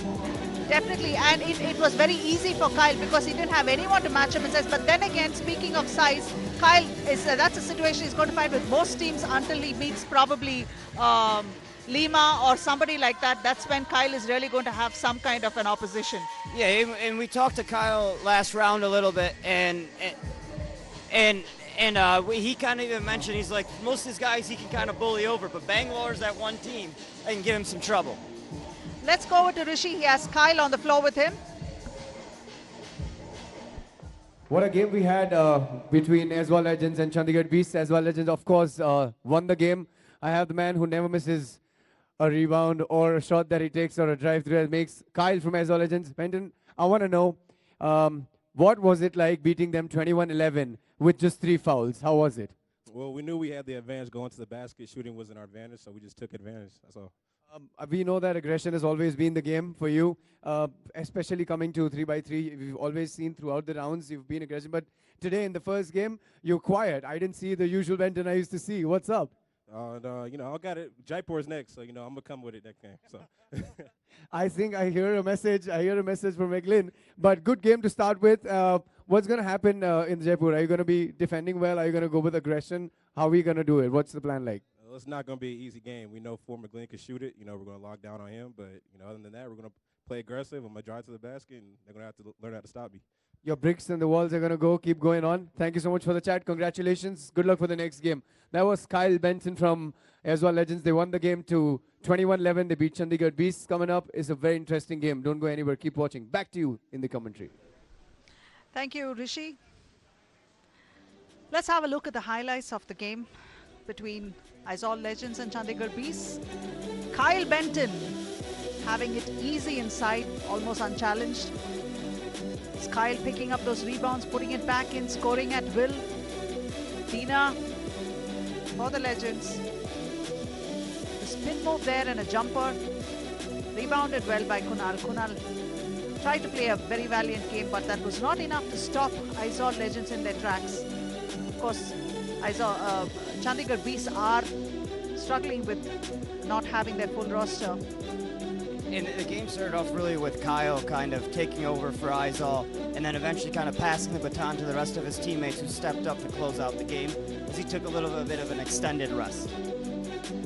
That's true, Himamshu, and with the pace that they set initially, I didn't think that this game would go and get completed in 21 points. I thought it's going to go to the 10-minute mark. But yes, at some point in time, Aizawl did pick up on the scoring with those twos that Tazwala scored, which actually took it to the 21 mark. And that was really a lot to do with Chandigarh's lazy defense than anything. I mean, props to Tazwala for hitting them, but he had all day to wind up and let those go.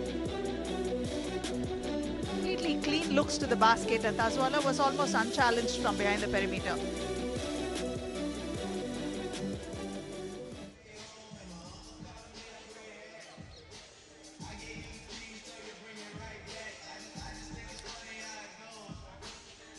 And the next game is going to be played between Ahmedabad Wingers and Goa Snipers. This is match 4 of day 1, round 5. Let's go to Rishi to invite the teams. Game number 4 coming up. Before we start the game, I want to thank all the sponsors, all the people who are involved in putting this event. Special thanks to the man himself who made this happen, our League Commissioner, Mr. Rohit Bakshi. Can I have a big round of applause for the League Commissioner of the first ever 3x3 Pro Basketball League. Thank you so much for making this happen. Of course, Lemon Tree, not to forget them. They've been great with the hospitality. When the players go back and rest well, we all get good beds. That's what important. Coming up, game 4. Let me welcome all the referees first, both the referees on stage. Big round of applause for the referees also, everybody. They do a great job, of course, the officials. Next game coming up is between Ahmedabad Wingers and Goa Snipers. Let me bring out the team who's made it to the finals, not once, not twice, but thrice. Give it up for Team Ahmedabad, the Wingers! Everyone, put your hands together. Clap your hands for Ahmedabad Wingers. A tough team to beat. They've got all the combos that you need. The toughest player playing against Ahmedabad Wingers is Goa Snipers. Please put your hands together and bring out the team of Goa Snipers. Everybody, put your hands together for Goa Snipers. You've got to watch out for 2 beasts in this game. Of course, it's Lima. And of course, it's this man who's running right now on the court. Can I have the captain of Ahmedabad Wingers? Rajan, can I have the captain of Goa Snipers? Yes, who's going to call? Goa's going to call. Heads is the call by Goa. Tails it is. As usual, when he doesn't call, he wins. Ahmedabad wins the toss and takes the ball. All the best. Back to you, Aparna. Take it away. Rishi, the host with the most. And Lima is back for Ahmedabad Wingers and their full roster. They have had some time to practice as a unit and they have taken some time off to bond as a team. So I'm looking at a chemistry that is a lot better than the Kolkata round where Lima was fresh into the team and he hadn't yet built a relationship with this team on the floor. So this time they've had some opportunities to practice, and moreover Lima smarting from the Utsunomiya rounds, because in the World Tour they actually lost 2 games and he's really disappointed with that loss. Nile, on the contrary, for Goa Snipers has been working very hard. He has such amazing handles there. He actually flows like the Nile literally when he's on the move, on the floor. So it's exciting to watch him. But this is a bigger lineup than before for Goa Snipers. They don't have the little guys like Chris Viresh and Dinesh is not here. Instead, they have brought in a taller lineup with Rahul Kumar, Harish Verma and Raghavendra Singh to support them. So what do you think is going to happen, Himanshu? Here wearing the yellow jerseys, Ahmedabad wingers with Rajan Sharma, Sushant Malan, Ritik Dalal and Leandro Lima. And wearing the blue jerseys, Goa Snipers, Niall Smith, Kumar, Harish Verma and Raghavendra Singh. So coming back to our discussion, what do you think is going to happen today, especially with they don't have a smaller point guard? Is size going to matter for Goa? This is a younger team too. They came in here with this bigger team with the intention of trying to overwhelm the other teams with a little bit of height. And then I think they're going to allow Niall to play a little bit, focus more on the point guard spot and kind of orient the rest of his team. I do think they will perform better this round compared to the others. Stand by 3 and 3. And really, I think they're going to surprise some teams. I mean, this is going to be an interesting round because Niall last time he played against Lima, he told me he felt he was disappointed in himself because he got bullied a little bit.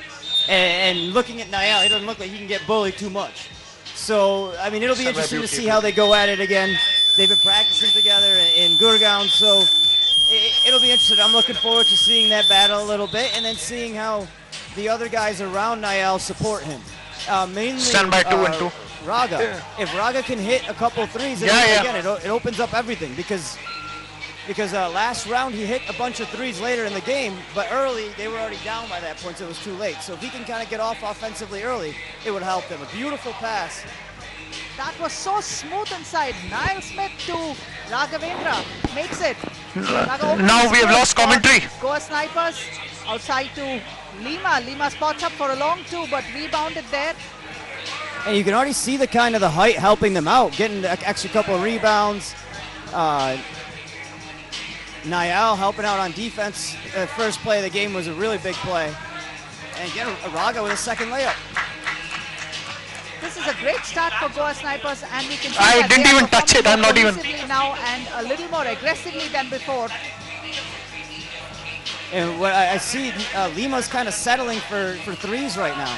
He's got to kind of go attack the hoop, get some fouls, which is his specialty, really. Can we assume that Lima the Terminator is warming up? I think so. I didn't even touch it. He's got to kind of get oiled up and greased up and start going. I think he'll come alive soon. I'd like to see the competitiveness of both him and Niall go against each other. Niall plays extremely hard, as does Niall. Neither want to lose, so it'll be fun to watch. That was Sushant Malan taking it to the basket and opening scores for Ahmedabad. Niall taking it there, passing it out to Harish. Harish spotting up for a jumper. And this is a common issue that most of these players are having. Instead of taking the open basic shot they have, they try to make it fancy, either do a step back or one dribble on the side. It's the same shot. You were open. Shoot the first one. I was about to go on a rant there. I controlled it a little bit. That's okay. I mean, we have this acronym which says KISS. Keep it simple, stupid. So that's something that we have to bring even to the game of basketball. And that is a common theme that we're going to see here today. People are going to make their shots tougher when they have basic open jumpers. Rajan finding the open man inside, but Ritik Dalal is not able to hold on with a great defensive play there by the Goa Snipers. Their defense has been pretty good to start.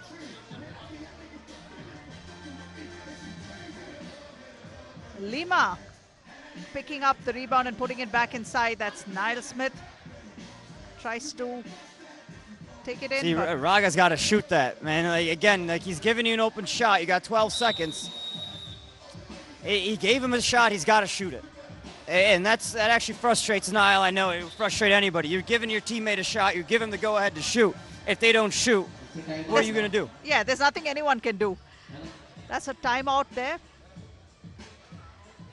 And I'm sure that's what he's telling them now. Shoot the ball. That's exactly what he's saying now. Shoot the damn ball.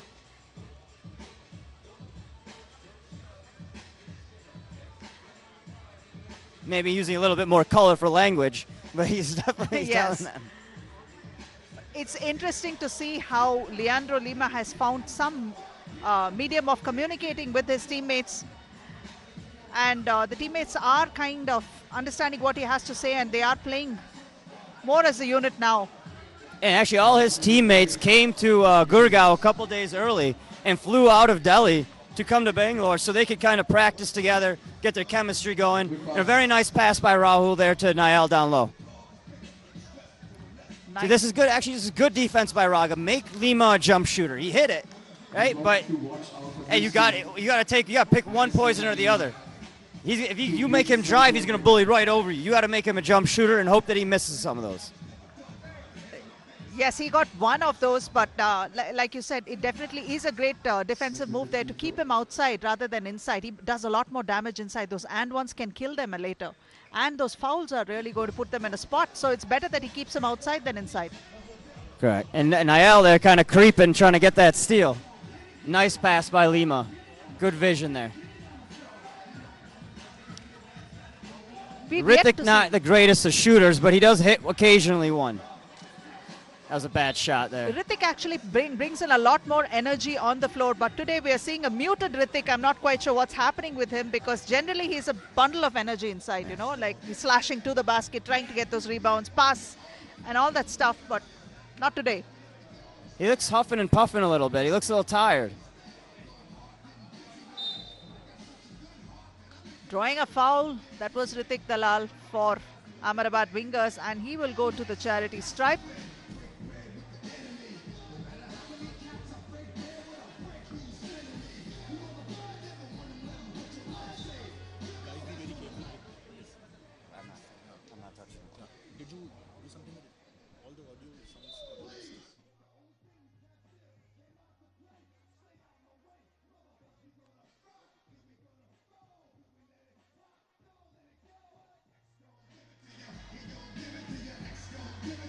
Rahul is there inside for Goa Snipers. Rahul has that kind of habit of, again, going to that mano-a-mano ball as opposed to playing around with his teammates. He's doing it again. Unless that was a game plan, which I highly doubt. He keeps doing the same thing. They got to kind of control him and tell him, hey, move the ball. You'll get your shots. They have to start playing as a unit, Himamshu. They have to figure out that this is a team sport. It's the theme that we keep going back to every time. If you want to win, you need to pass. This is not one-on-one. It's 3-by-3. Sushant Malan. I feel like he took a train across the lane there.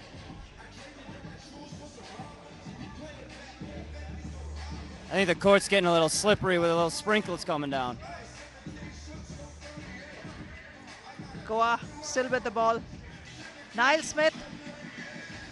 Lima with the rebound, but almost stolen there, but good hustle by Niall there.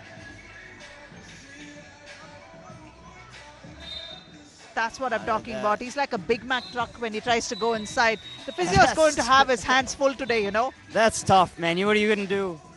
Yeah, what are you going to do there? Honestly, I mean, you have two people there that had him pinned. He still somehow got through. Actually, I mean, it was a hard call to make. I mean, we don't have the right angle to see whether that was a foul or not. But at the end of the day, man, they called it. It's tough to play defense against a man that big, that strong, and that quick. And the advantage to Lima is that his footwork is also amazing. He's able to find, even though he's pinned, he's finding the gaps.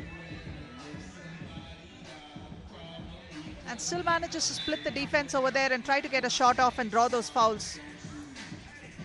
And the refs have indicated that it's getting a little bit slippery on the court, but we're going to tough it out. That's what 3-by-3 is, man. You gotta deal with the elements that are around you.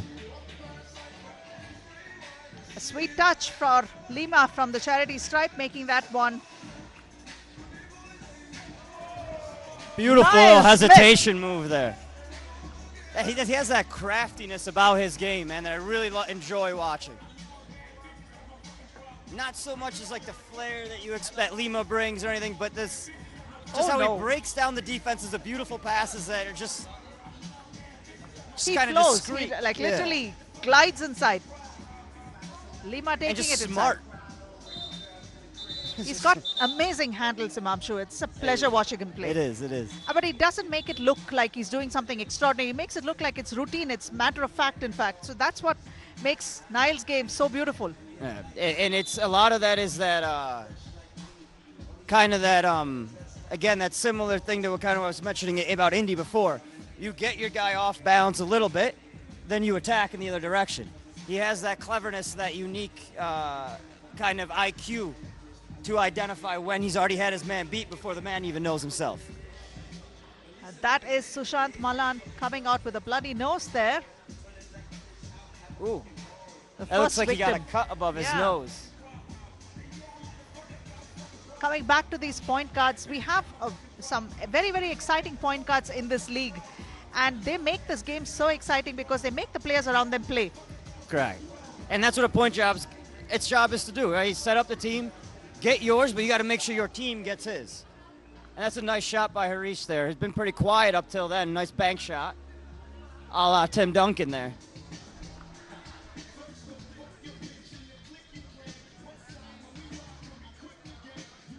Niall. And the pace Niall plays with, this calm pace, is fun to watch. There's no urgency whatsoever. He's a calming presence on the floor for his team as well. Still gets the job done though.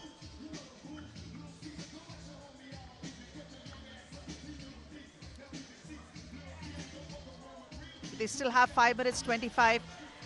That's Lima taking it to the hoop. Great defensive efforts by Goa Snipers. But now the thing is that it's going to get a little tough for Ahmedabad because they don't have the services of Sushant Malan. So right now it's going to be just 3 men with no opportunities to substitute and get a breather.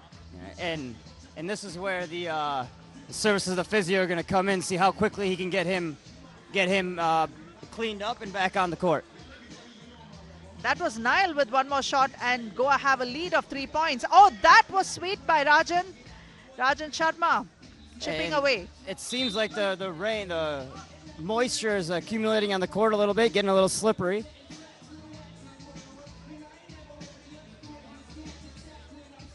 But this is a great opportunity for Goa to actually take an upper hand over Ahmedabad. But if they have people like Rajan scoring from outside, then it's going to get tough because Rajan is capable of scoring those twos. And up till that point, they've been controlling the 2-point line well against Ahmedabad, which is one of their strengths.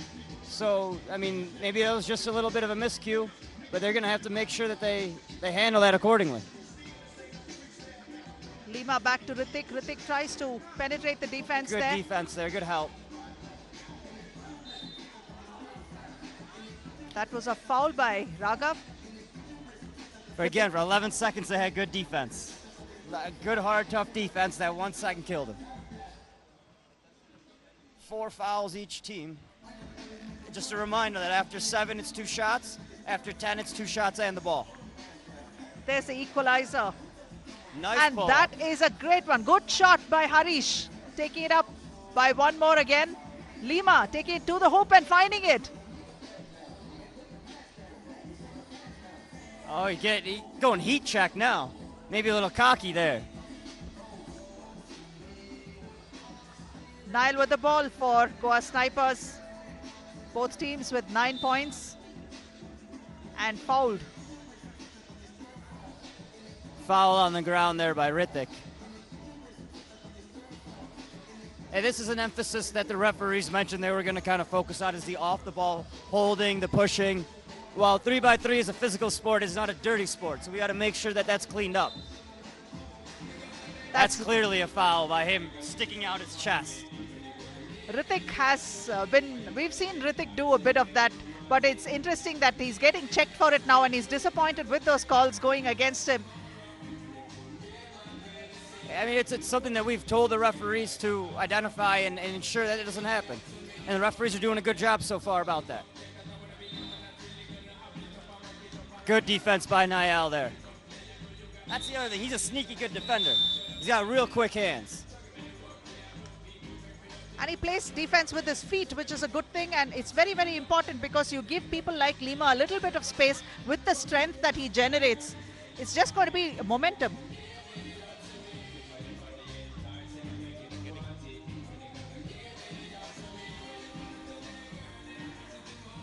Here we are at a timeout break.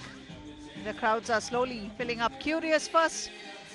And this is a trend that we've been seeing from round one. People are pretty curious about what's going on, what this is about on day one. And day two has genuinely interested folk coming back for repeats and seconds. So that is something that we are going to have to be wondering, how are we going to give more of this 3x3 to the folks?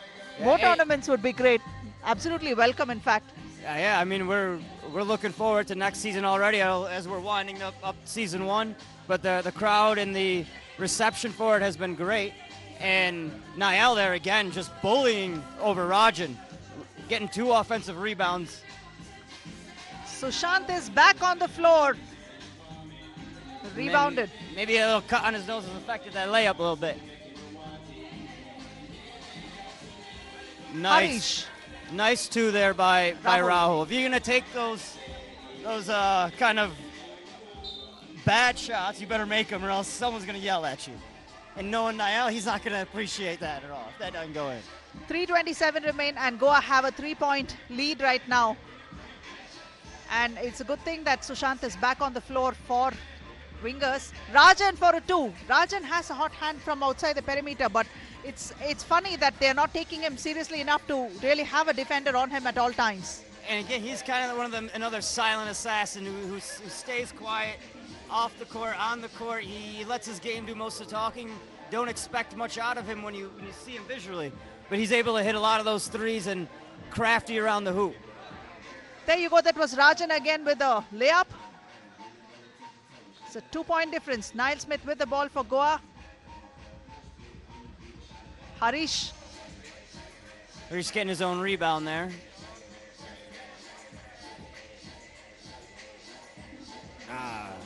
Forcing that one, that's Niall. Rajan with the ball. Good defense there. Actually, surprisingly, I actually forgot Lima was on the court for a few minutes. That's because Rajan has been putting those points on the scoreboard, and we've been seeing a lot of Rajan right now in the past few minutes. I'm surprised Ahmedabad was going with the strategy of putting Rajan on Niall, given the fact that now it's about 2-3 times Niall's already kind of bullied him to the hoop. And this may be our first game that goes at 10 minutes. That's quite possible. 2 minutes and 16 remaining, and both teams are even Steven with 13 each.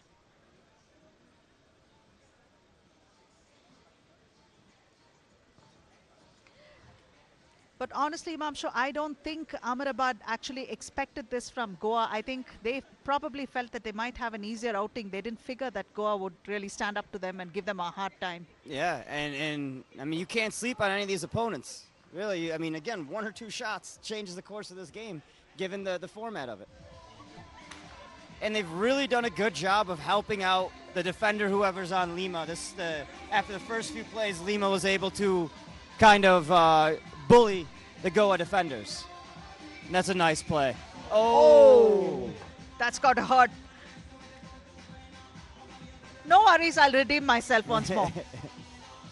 Can't give him 2 chances on a dunk now. Tied up at 14 with 1:45 left.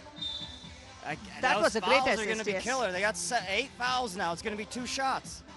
They got to play smarter than that. That was not needed right then. Scores level, 1:39 remaining, and we have Harish on the charity stripe. Ooh, makes that one. Friendly rim right there. That's what the players were saying when they were shooting around. This rim kind of gives, and we've seen that there's a lot of friendly bounces for the shooters here. Missing that second one. That's Rajan trying to take it inside. It doesn't look like the greatest call right there. I was just wondering, what did that call come off for? I don't know. They said he looked like he went straight up to me.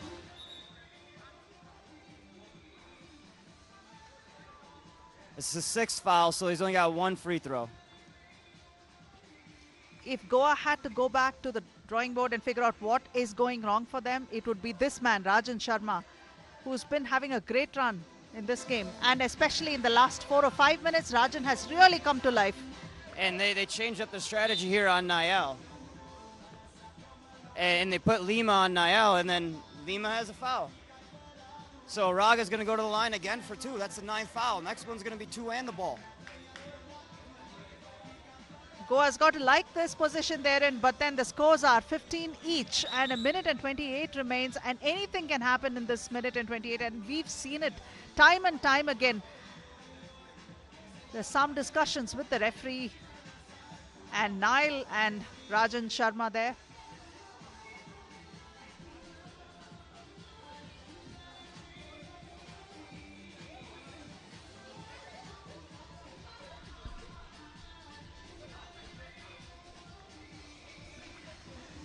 Rahul taking it to the hoop, finding it. That's Rahul of Goa. Rajan Sharma spotting up for a 2. It's an air ball. That's quite rare for Rajan Sharma. Especially, he's been having a good run so far and he's had a big game.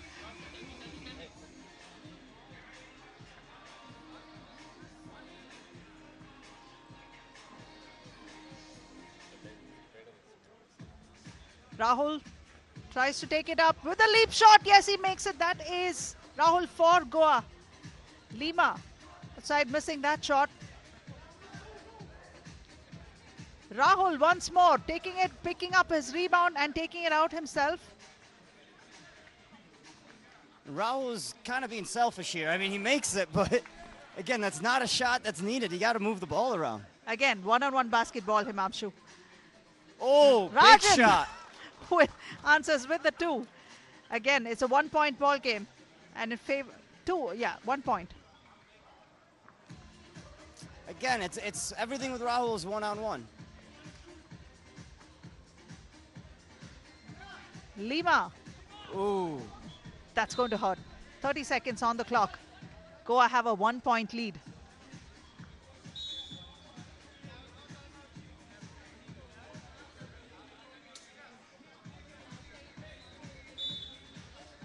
Some substitutions and timeouts happening. So I think actually so far, I mean, even though Rahul's hit a couple of good shots, they're going back to their core lineup of Nayal, Harish, and Raga. Rahul has come up big for them, though. He hit a tough shots. Very, very timely shots, too. Yeah, but very important ones.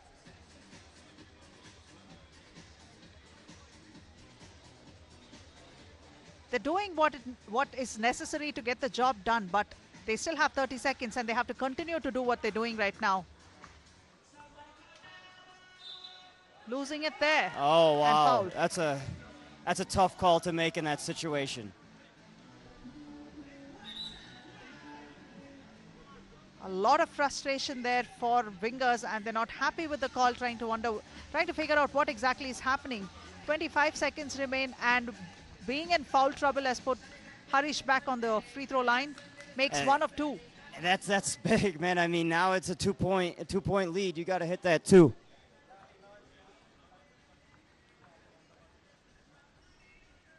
That could seal the game right there. I mean, they're going to have to hit a 2 at least. They got to get a quick bucket here. Good effort by Harish. Bad shot. It looks like that's over.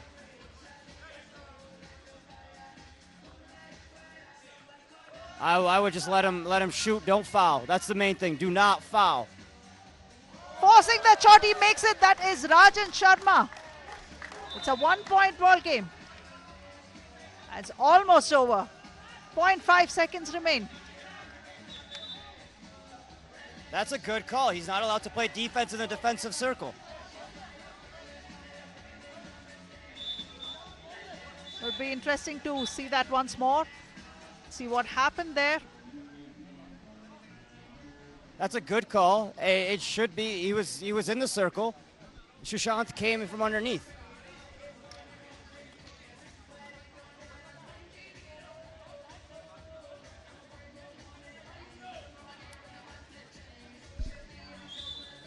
Referee is right. Let it go.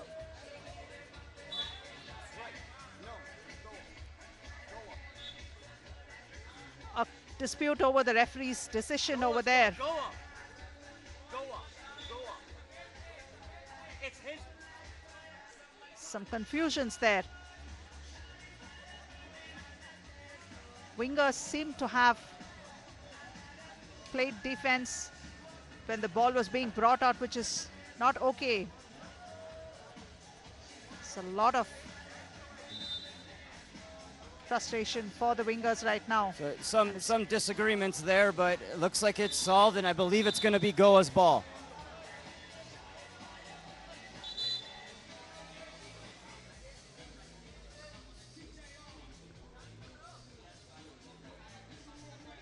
High drama here from this game. The fourth game of round 5. We are here at the Phoenix Market City Mall at Bengaluru. And you're watching Ahmedabad wingers playing against Goa snipers. Such a close game. Just 0.5 seconds remain on the clock for the close of this game. And a disputed call over there. There's a lot of frustration and a lot of disappointment right now.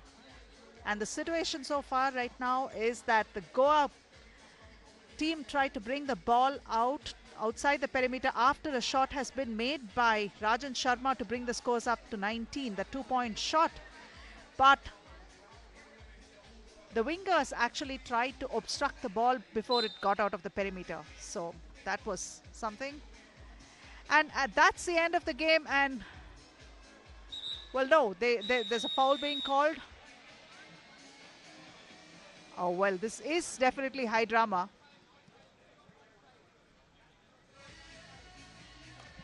So still some confusion there. Not really 100% clear on what's going on.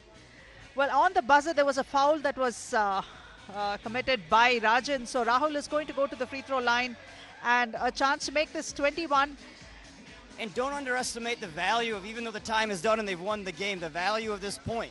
Because if it comes down to 3 teams that are all 1-1, this 21 versus 20 could make a big difference.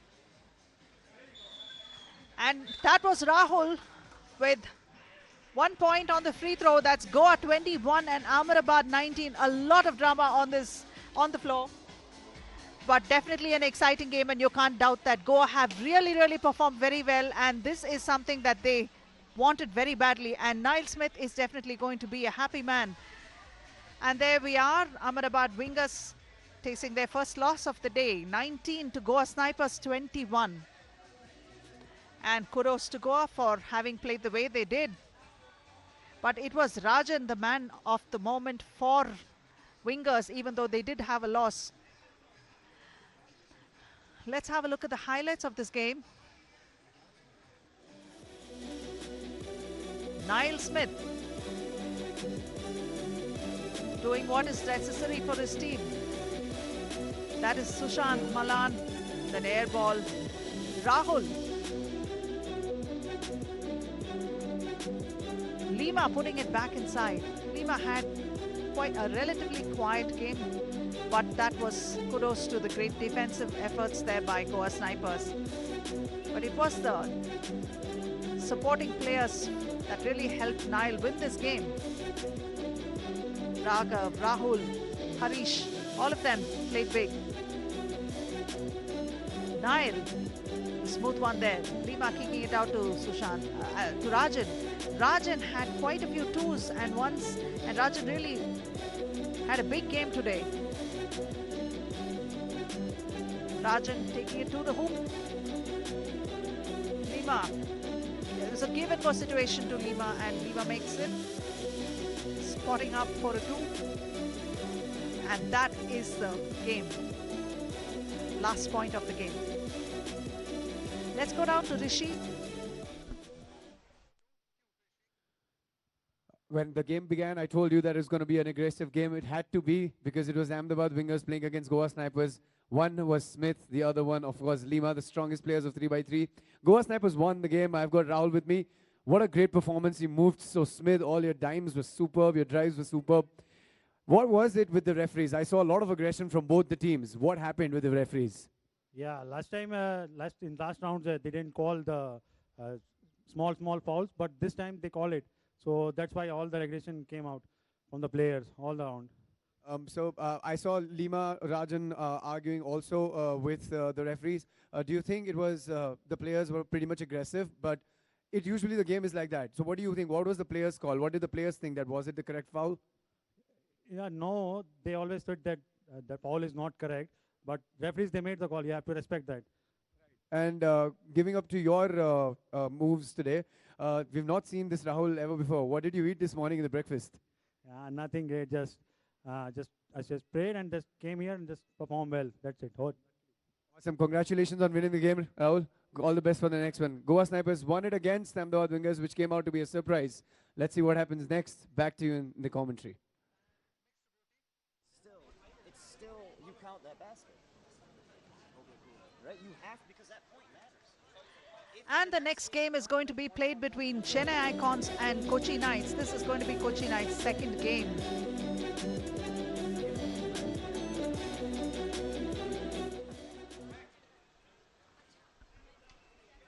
Let's go over to Rishi to welcome both the teams.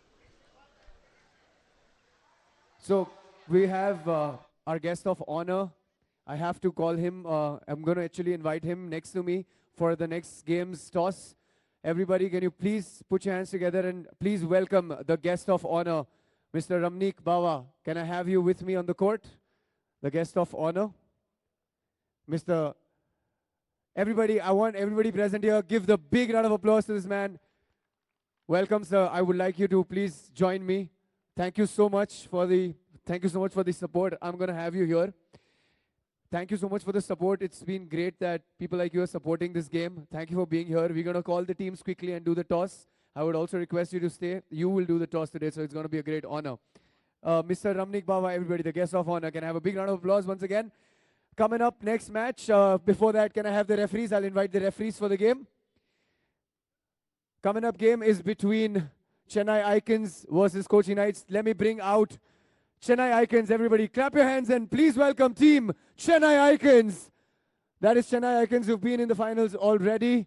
They look strong enough. They're missing their captain today, but they never lose out of their rhythm. Playing against Chennai Icons is team Kochi Knights. With a big round of applause, please bring on Kochi Knights, everybody.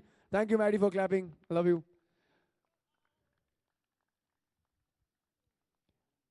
We have the guest of honor, both the teams out. Kochi Knight looks in super form. Can I have the captain of Chennai Icons and the captain of Kochi Knights? Referees, I would request you give the coin to the guest of honor, Mr. Ramnik Bawa. Who's going to call? Chennai Icons will call, sir. You will flip the coin. What's your call? Tails is the call. Sir flips. The coin has gone far, far away. Heads it is. Kochi has won the toss and they take the ball and they want to attack. All the best to you. Thank you so much, Ramnik, sir. Big round of applause for Mr. Ramnik. Back to you, my commentators, experts, Himamshu and Aparna. Take it away from me. Thank you, Rishi. Definitely, Chennai Icons will be missing the services of Mahesh Padmanabhan, who's out with an injury, and Mahesh is very, very disappointed that he's not being able to play this round. So, Himamshu, what is your take on this? Kochi have to win this to survive till tomorrow, and definitely Chennai is going to look to take this victory away from them. I mean, right now, if you look at the two teams, talent-wise, you would say that Kochi is favored. They didn't play all that well the first game, but they at least got their feet wet a little bit against Bangalore, and now they're able to hopefully kind of adjust and kind of learn from their first game and see where they're going.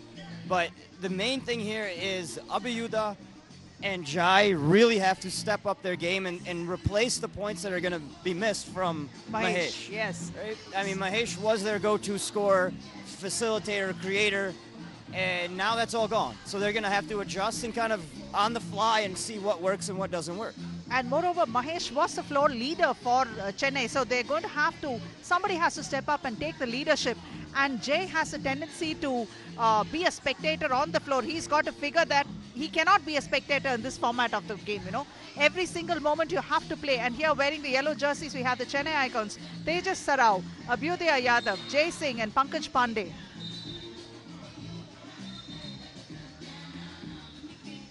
And wearing the blue jerseys, Kochi Knights, Tushar Vijay, number 4, number 5, Slobodan, Baich, Shashank Rai, Amit Sebastian with number 8. So coming back to what's happening with the Chennai team, yes, they're going to miss the services of Mahesh, but I think Tejas Sarao is playing his role to perfection. He does what he does best, pull down those rebounds and make those passes. But he's not too much of a scorer until pushed. to make those shots. So Jay and Abhyuday have their task cut out. Correct. I mean, Tejas's role on this team is essentially a pick and roll finisher, rebounder, and put him back. And if someone isn't there to create for them, how is he going to get those easy baskets that he was getting for Mahesh? Now, the only way he's going to really score is generally by putbacks without that facilitator. So either Abhyuday or Jai have to step up to facilitate for him, or his role is going to be diminished a little bit as a scorer. I had a chat with Abhyuday and also with Jay, and Abhyuday said they managed to get one practice session off together as a unit.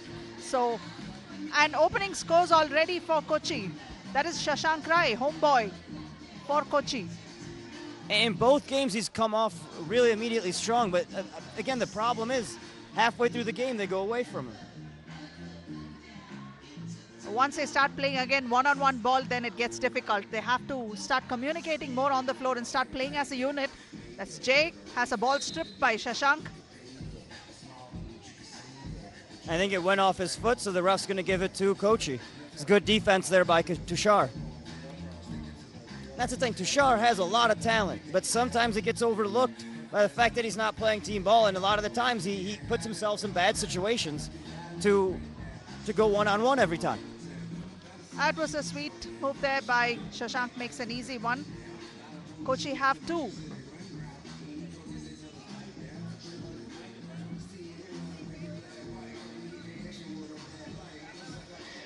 Chennai have their first point on the board.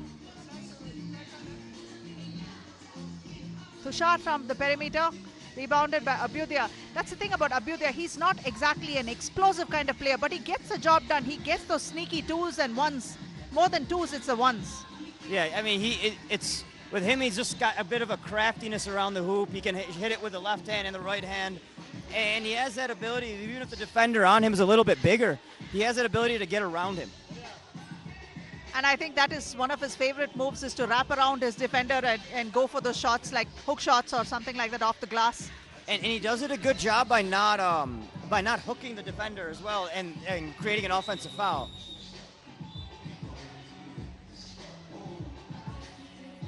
There's a 12-second call there. They weren't paying attention to the shot clock.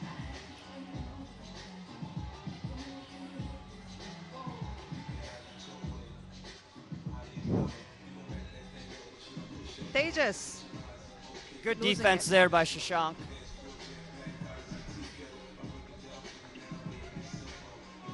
Shashank Rai taking it to the hoop with a one-handed layup. And what's clever about him is that he knows that Tejas has long arms and may have been able to block that, but he extended out, he used his big body and was able to get a clear view to the basket with the shot. That's just a smart play on his part. Jay Singh tries to split the defense and take it to the hoop. Tejas with the rebound, tries for the rebound, but Abhyuday that has the ball and takes it to the hoop and makes it. That's 1 point. Bayich from outside. That looked like good defense from Tejas right there.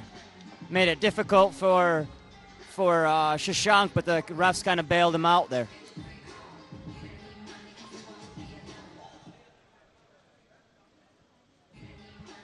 That is Shashank Rai making that free throw.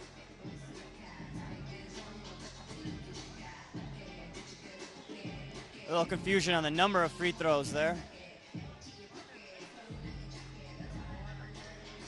Abhyuday with the ball for Chennai, taking it in. Yes, he makes it. As we were saying, that craftiness around the hoop.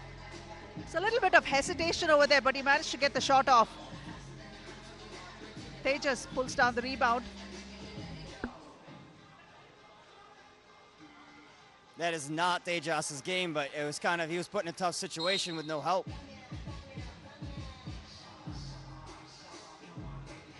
Chennai already with, looks like 4 fouls. It could have been a 5th right there. Heard the slap around the world. Tejas back to Abhyuday. Abhyuday spotting up for a 2. That's an air ball there, and that is Amit Sebastian with the ball. Ooh, high arcing shot. Kind of ugly. Yes, no pot of gold at the end of the rainbow for him.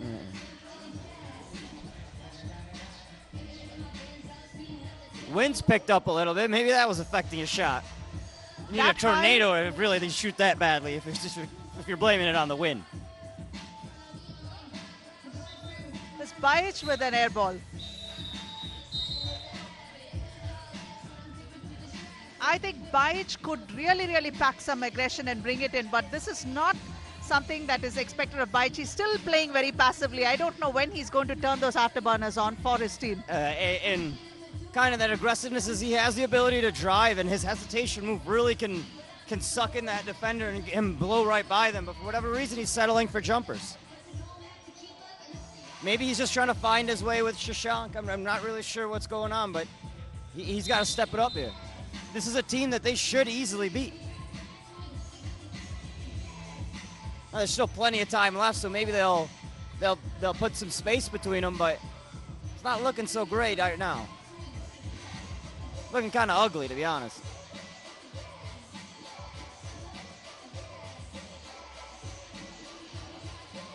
It's Chennai ball. And Jay taking it. Tejas. Jay is there to pick it up, but he's not able to make it. But Tejas Sarao with the tip in. Ooh, Tushar's got to hit that, man. That's the second one he's had on a kick out that's been open. Amit Sebastian splitting the defense there, almost unchallenged, takes it in, but Tejas is there to play some defense onto the board. Nice little move there, but he's got to power his way back after the rebound. Shashank has really been the only one performing right now for Kochi. And that's a good thing for Chennai, Himamshu, because Chennai seem to be struggling as well.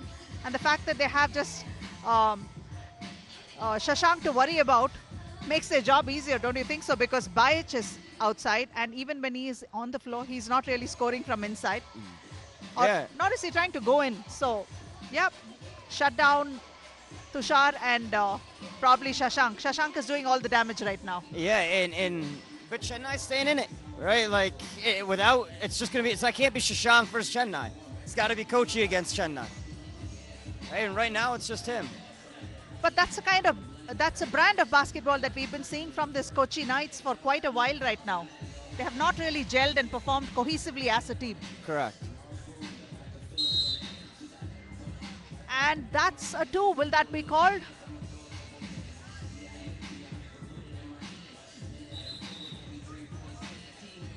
Yes, and the shot counts. That was Abhyudaya Yadav with the 2.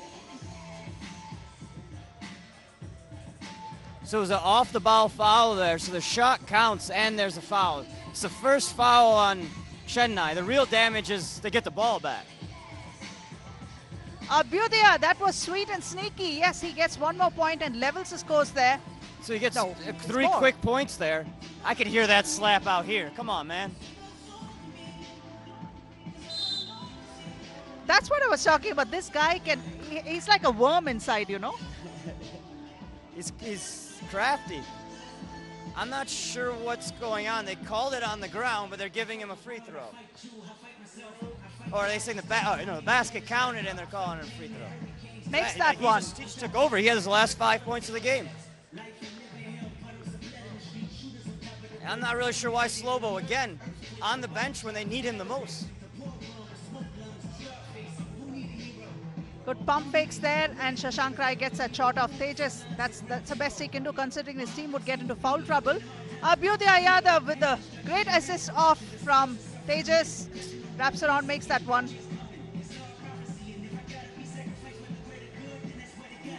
Abhyudaya drawing a foul there. And this has got to be frustrating for Kochi right now. They're really, they should have this game.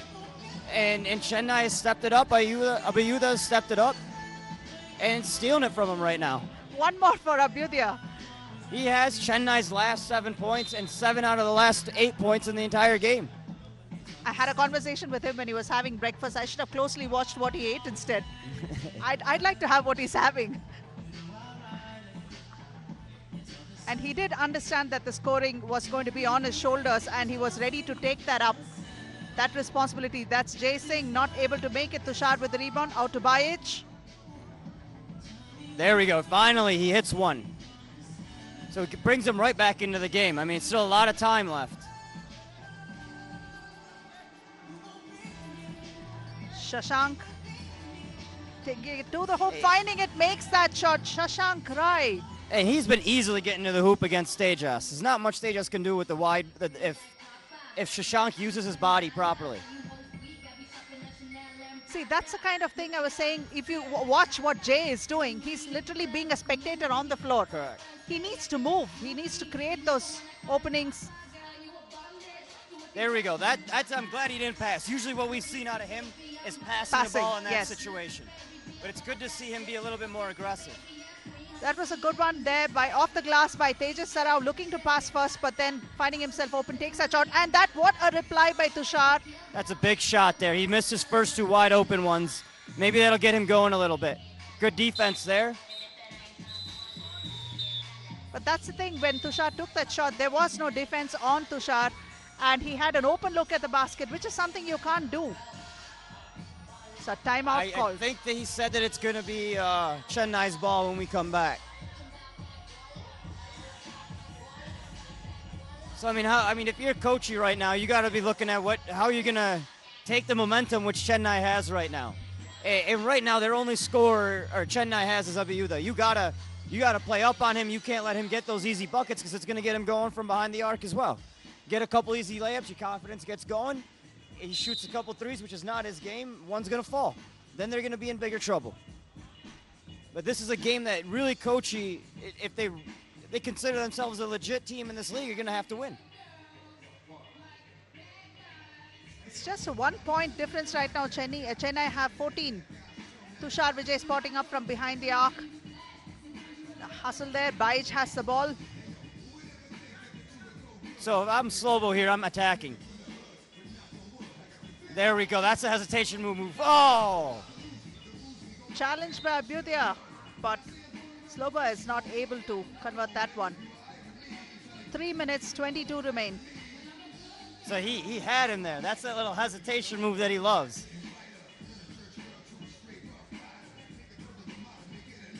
There we go. Off the glass, a sweet one for Kochi. It looks like he's woken up a little bit these last minute. Good defense there. Oh, that's a tough call.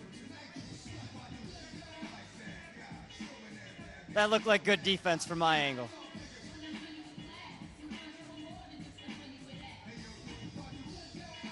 That's the thing about Abhyuday. He has those most unlikely moves that will take him closer to the basket.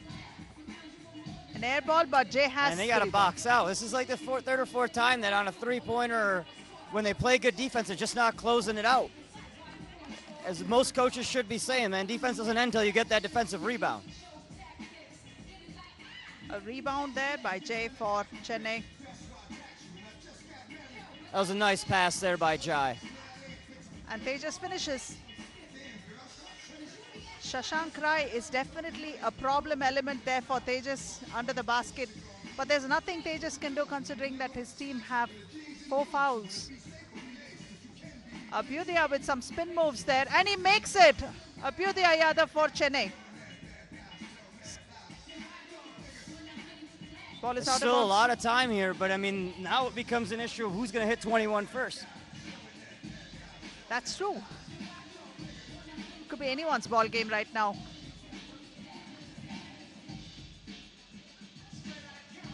Rebounded by Kochi. Tejas not quite able to hold on to it. Abhyuday with the ball there, hustling play there under the basket.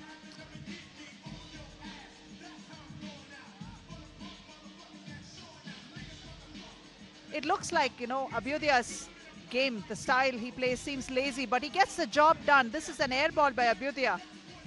Minute and 49 remain. Shot selection is just as important, and the last two have not been exactly the best of attempts for Abhyuday. This has got to be their bread and butter. They got to go back to him. He missed that one. It could have been called a foul. The guy didn't give it, the code refs didn't give it to him, so. Forcing those shots, that's something that, if you're trying to draw a foul, Big but try to make it a legitimate why are you pulling it back attempt. out? Go back in. That's like J.R. Smith and the Cavs all over again, man. You gotta rebound. You gotta go up with the ball. Don't bring it back out.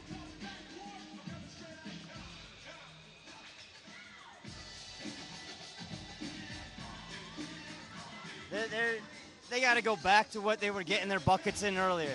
Shashank's got to go down low. They got to get him the ball, and let's slow it down, play off of him a little bit. And he did manage to get a foul. That's Abhyudaya. Do you see that? I mean, he's crafty down low. He's got his way of slithering inside. Like Kevin McHale, the worm. Oh, that was Dennis Rodman. That's a big free throw to miss, though. Yes.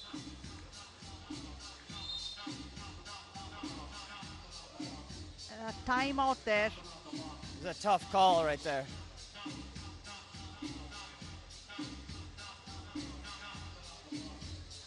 Abhyudaya is definitely trying very hard for his team, but a couple of questionable attempts there towards the last minute or so, but still he manages to redeem himself by drawing those fouls.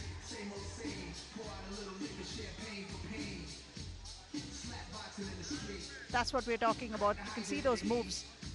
It's really imperative right now that Kochi plays tough defense and gets good shots, not just taking and jacking up the first two-pointer they get.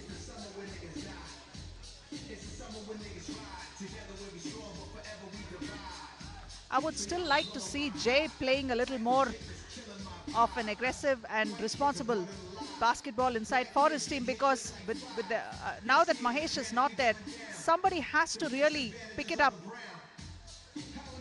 There's a good drive there by Shashank, but you got to finish.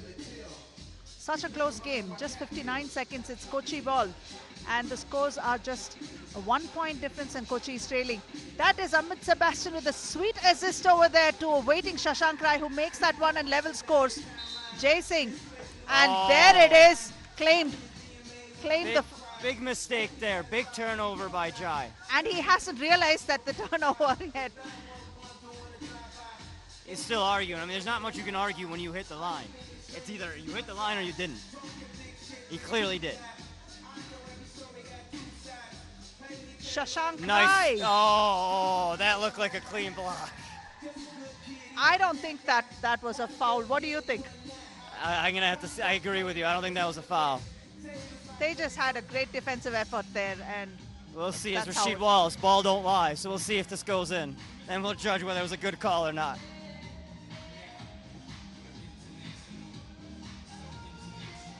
Ball don't lie. It was a bad call. Jay Singh with the ball.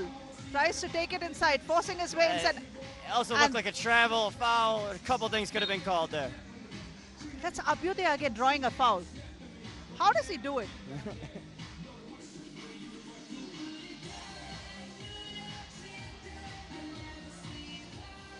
On the line, can he make this count for Chennai? Abhyudaya Yadav. And yes, he makes that one.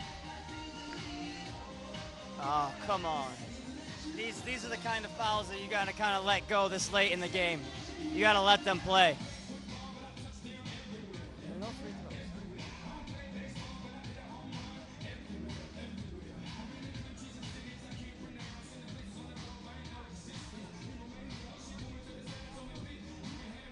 No. Anike. Some confusions over there. Abhyudaya is going back to the free throw line. Tushar Vijay trying to confirm a few things.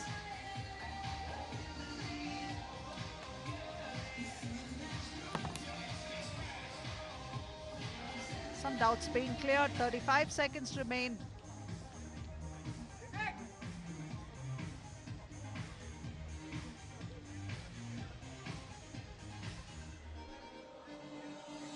Here we can see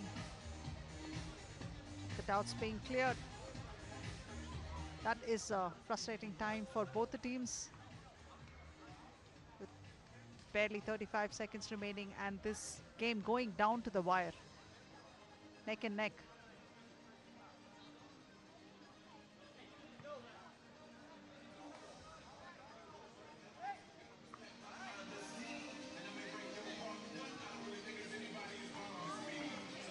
Chennai ball. Abhyudaya taking it to the hoop and scoring. Wraps around. He takes it around and scores. What a big bucket for Abhyudaya Yadav. It's an and one situation for him. He's going to go to the free throw line for one more. Clearly that call didn't matter much. Oh, there's 2 free throws now too. This is big. So I'm still wondering, what was the call about? I mean, so it was a player control foul there on the free throw. So when it's a player control foul or it's an offensive foul, you don't get free throws, regardless of the number of team fouls there are. So the confusion was they assumed that it was a shooting foul or a foul that allows 2 shots. It does not in that situation. And that was a good one by Baij. Trying to close course. Abhyudaya taking it back inside and making it. He is the man of the moment for Chennai. 11 seconds remaining.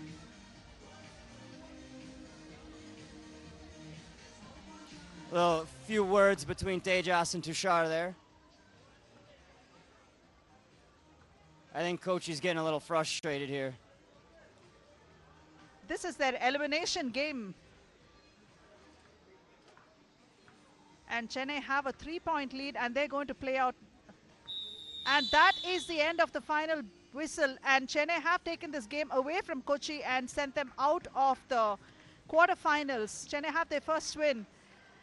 And wherever Mahesh is, he's going to be a happy man. He's been watching this. He told me I'm going to keep a close eye on this team. That's good. And actually this, because of Kochi's 2 losses, it automatically puts Chennai's in the quarterfinals. Whether they get the first seed or the second seed in their group depends on their game. So that was the entire game plan this morning. Was Abhyudaya said that he was ready to take on the scoring mantle and then get over the first game, and then after that he would take it one game at a time. They really wanted to make it to the quarterfinals, knowing that they are not fully there. And again, I'd like to reiterate that he should, Jay Singh should really play a more active role on the floor. Correct. And again, man, that one-on-one basketball, they played a little bit better team-wise this game, but it's still kind of crept in them because that's their MO lately. It's been there for 4 rounds. It's going to be hard to adjust out of it. Let's go to Rishi, who's going to be talking to Abhyudaya Yadav of Chennai Icons. What a game it was between Chennai and Kochi. Of course, the aggression keeps growing. I've got Abhyudaya from Chennai Icons. Abhu, did not miss Mahesh, who's always been on the court and gives all the tactics and everything. We did not miss him. Reason being that you pretty well synchronized the team. Was that the plan? What was it? Yeah, first of all, thank you. Yeah, that was the plan, that we have to play a team game because we know that now Mahesh is not here and we have to distribute all the load on 4 of us. So we have to act like that only. And we have to on defense also. Of course, I see the aggression. You know, we have been seeing Chennai Icons. They have reached the finals also. We've seen them grow as a team. But playing with aggression and playing smooth, that's something that was new today. How did you come up with that? I just told all the guys that we have to play smooth. Do not foul the team which is playing against us, because if we get in foul trouble, then it's very difficult to pull out that game. So we have to play smoothly, pass the ball, set up screens and rolls, and then... We finished 4 rounds. The 5th one, you've always reached the finals also at one point of time. What's the plan in the next game now? We have to play hard because Bangalore is a defending champion. They're a good team, good height. They have having all players are around 6'5" or 6'4". So we have to play accordingly and set up more shootings, and then. Your drives have been pretty smooth throughout the game. What are you going to do when it comes to the semis if you reach that stage now? We will plan out something. First, we have to look on the game, which is the next game against Bangalore. All right. Congratulations, Abhu. Well played. All the best for the next one. That was Abhyudaya from Chennai Icons. Says he does not miss Mahesh, but the team looks pretty synchronized. Let's see what happens next. Back to you, Aparna and Himamshu. Take it away from me. Thank you, Rishi. That was really an exciting game. A lot of drama in that game. And despite the fact that Chennai Icons were missing the services of Mahesh, they really stepped up to the plate. And that was Abhyudaya Yadav who really took the game away. And Shashank Rai with a very big game for Kochi.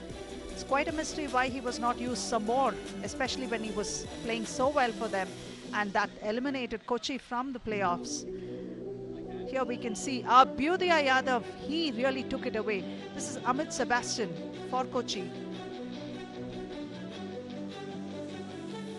Tejas Sarao playing very well under the basket, expecting and doing what was expected of him.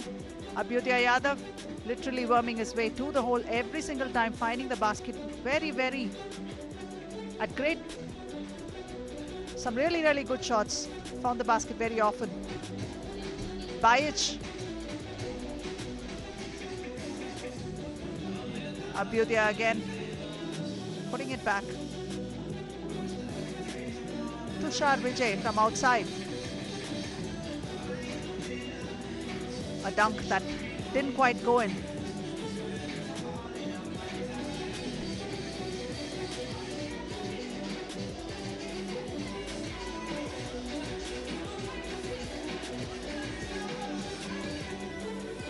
Let's go over to Rishi so he can welcome the teams. Time to move on to the next game for today. Remember, everybody who was here, please don't forget to subscribe and like our page on Instagram and Facebook, and you can watch us live on YouTube. You can see the branding. Please go on Instagram and Facebook. It's 3x3BL. That's all you have to do. Please tell everybody to watch it. We are actually live also. So go ahead, give us all your likes, subscribe it, comment, share it, and show some love to all of us. Coming up is the next game. Before we start, can I have the referees? Big round of applause for all the people who are here, for the referees, of course. Coming up next, the game is between my home team, Mumbai Hustlers, versus Kolkata Warriors. So bring your hands together, clap and applaud. Let's bring out Mumbai Hustlers, my home team. Give it up for Mumbai Hustlers, everybody. Tali baja do, Bangalore. That's Mumbai Hustlers, my team. My team तो ऐसे बोल रहा हूँ जैसे खरीद ली मैंने. Playing against Mumbai Hustlers is Kolkata Warriors. Let's bring out the Warriors, everybody. Put your hands together and welcome team Kolkata Warriors. Kolkata has got some love. अपना खुद का support लेके आए. That's good to know. Have the captain of Mumbai Hustlers, please. Can I have the captain of Mumbai Hustlers? Captain of Kolkata Warriors. Time for toss. Who's going to call? Mumbai is going to call. Of course, Mumbai always takes the call. Tails is the call. Heads, it is Kolkata wins it and they take the ball. Back to you, my experts. Thank you, Rishi. So this is a really, really big game, and they have the third member in this pool is Delhi Hoopers, and this is a really, really loaded pool, Himanshu. So this will determine actually who is going to go to the next level.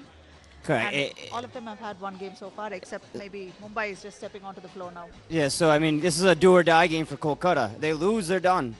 And if they win, they got to sit and wait and see what happens between Mumbai and Delhi. And it'll be interesting because, I mean, they match up fairly well here.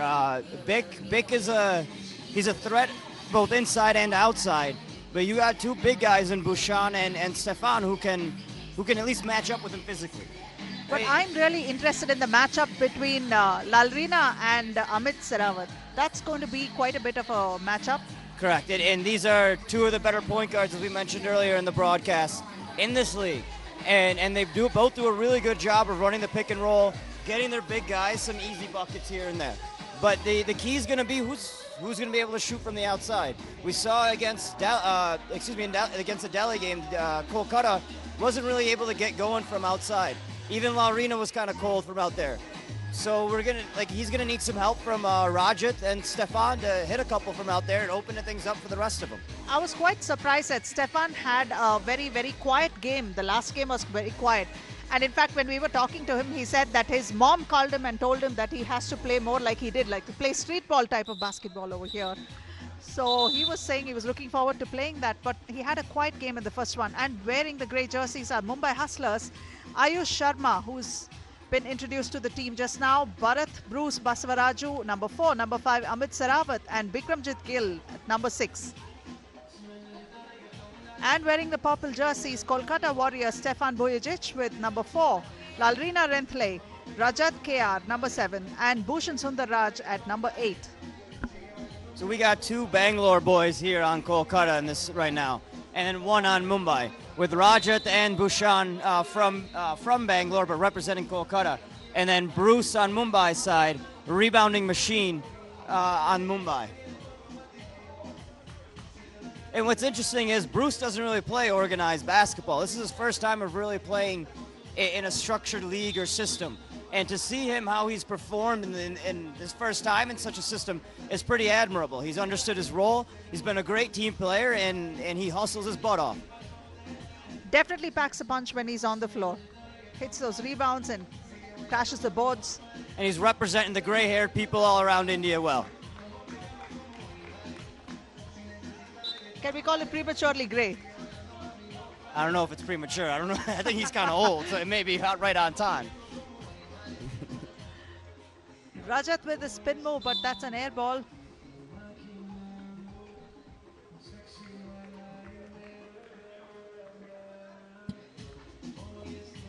Pretty sure the Delhi boys will be sitting in the stand somewhere, scouting out what's going on.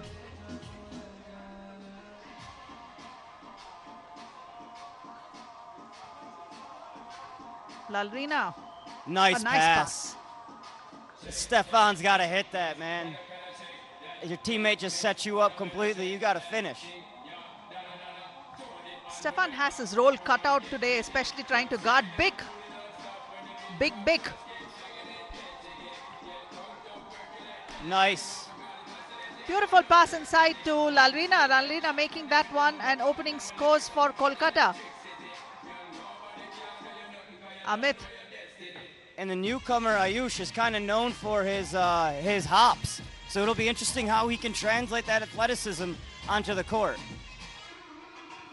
Tough shot by Lalrina there. It's kind of forced on his part. See, this is going to be a little bit of a tough lineup for Kolkata offensively. Neither Stefan nor Bhushan is really a one-on-one offensive threat. If anything, they're just going to be they're going to be a roll man and a putback. Kind of a garbage roll. Garbage man roll.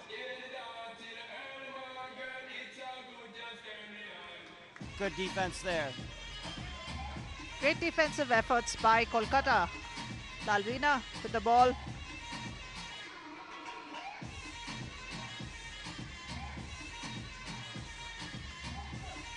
Bhushan. Good defensive efforts by Big. Quick hands there. Oh, nice pass. That was sweet. You saw the eye contact the two of them had. That's just knowing where your other man's going to be. You saw as soon as AP's man turned his back, he cut right behind him.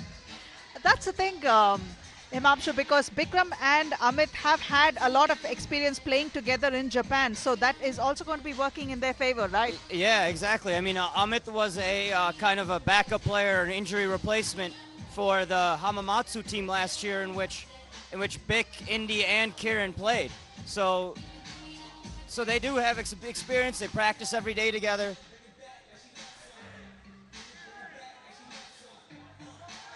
Nice play there.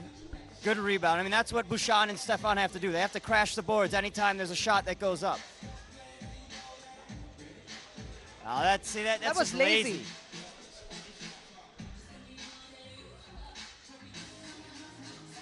Bojajic spotting up from behind the perimeter. Ooh, look at the hops on Lalrina there, man. There's a couple times he's gotten up.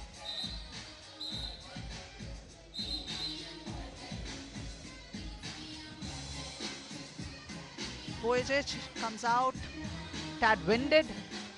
Rajat in place.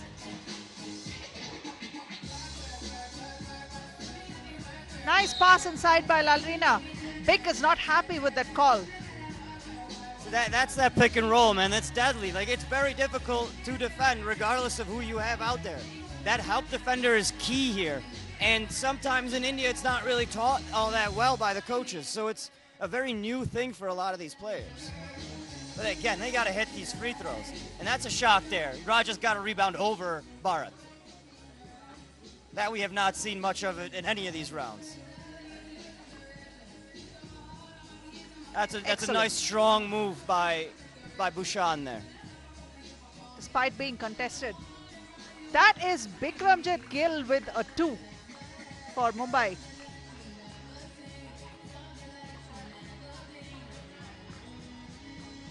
Interesting story. The first time I saw Bhushan play, it was in the dunk contest during the Indian School Basketball League in about 2014. So to see how he's progressed is a nice change. Or it's nice to see how there's actually some progression in some of these players that I've seen over the past 6 years. That was actually a very, very nice move that he did and took the ball so powerfully back to the basket and made it, despite the fact he had 3 people on him. Yeah, exactly, and that's what he's got to do. Him and Stefan have to play bully ball. They're bigger and wider than the Mumbai team, so they got to use that to their advantage. They're getting a little coaching help over there right now from Kyle. Yes. But somehow Bujicic is finding the going a little tough. He still hasn't found his rhythm. So he's had a couple of open twos. He's got to convert 1 or 2 there, man.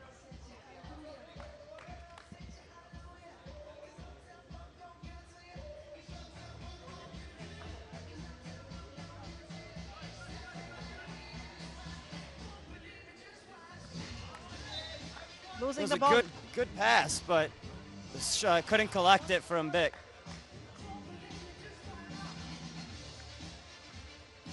Lalrina taking it inside, not finding the open man there. Passing it out to Bujicic. Rebounded by Bruce. And there's a foul actually on Lalrina. They're still in this game. I mean, they can't give up right now. Like, it's tough. And they got some ground to make up, but 1 or 2 plays their way, good to go. Well, that's a tough call to make.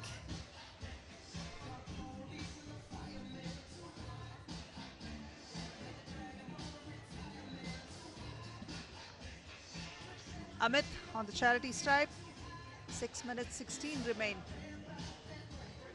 And making that one, taking the scores up 8 to Kolkata's 4. Lalrina. Something's off today for him. He's also one of those shooters that can get hot and hit 4 in a row after missing 15 in a row. Bikram with another 2.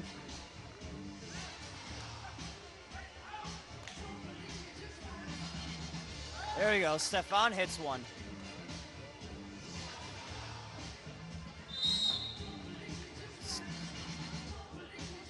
That was 2 people on Bikram under the board. And yet he managed to turn around, draw that foul. It's a strong play.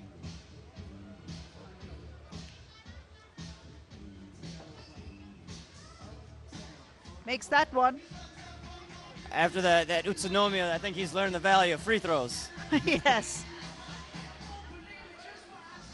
That was one thing, Himanshu, that the fouls that both the teams had on both the occasions that Delhi played, it was astronomical. And Yeah. that really cost. I mean, I was there live, and what I can tell you is it was not indicative of how the rest of the games were refereed. And some of those calls were for whatever reason, they felt like our team, or the Delhi 3BL team, was kind of identified as being a little bit too physical from the start. And I mean, in Lima, when he touched someone, they called a foul. Anyways, it is what it is. We got to deal with it. We play on. That's the whole idea of basketball, right? You gotta figure it out on the fly. There's a lot of subjectivity in these calls, which players can't control, and they just got to go with the flow. Sometimes the more you argue, the less the refs are going to support you too. So you got to bite your tongue a little bit. We don't have to since we're not playing, so that's nice. That's true. That was a good team that represented Delhi there, but it was a little unfortunate that those foul calls went against them. And Bick now with his third 2-pointer. The rim was generous with the first 2, but that one was a clean make. Not many people know that Bikramjit Gill was a Premium League leading scorer and rebounder for 2017 in Asia. So that is quite a thing to have on your resume. Yeah, I mean, and that's considered one of the top 3x3 leagues in the world. Hopefully soon to be behind us in another year or 2, hopefully. Keeping fingers crossed and everything else crossed as well. Bhushan with a strong rebound and put back there. Beautiful assist over there. Unfortunately, not able to make that one. And that was good help defense there. You saw Bhushan went to go help Laurina's man, and then Laurina came right back to help his man. That's ideal help defense right there. Laurina actually is having a quiet game today, although he's been giving a few great assists, but his teammates are not able to capitalize on those assists. Yeah, I mean, Stefan had one easy layup he missed early, couple two-pointers.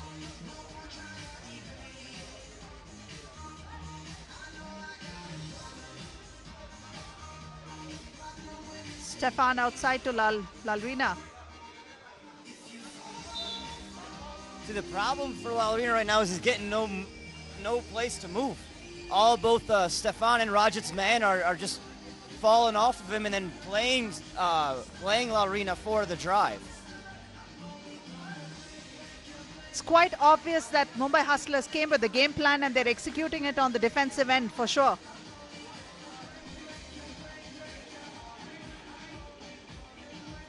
So I think the first shot of the day for Rajat, not a good one.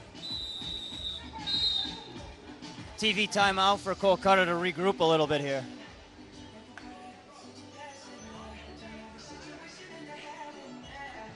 (14-9) in favor of Mumbai.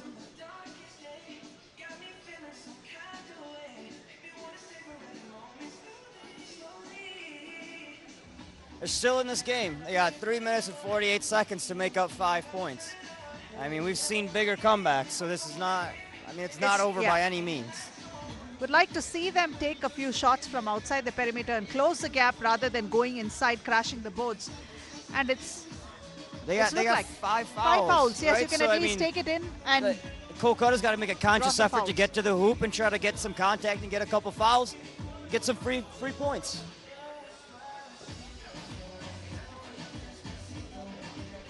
And what is making it difficult is this big man, Bikram.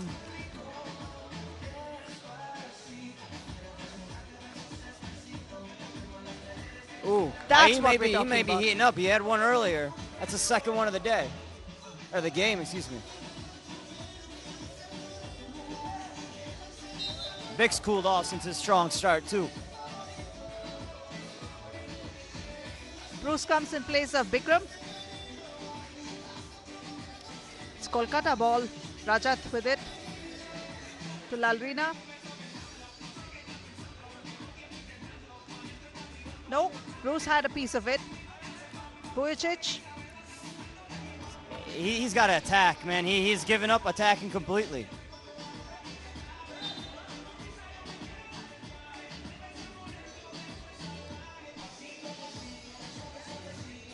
Rajat's having trouble staying in front of these guards. They're going to have to adjust and I think put Laurina on Amit.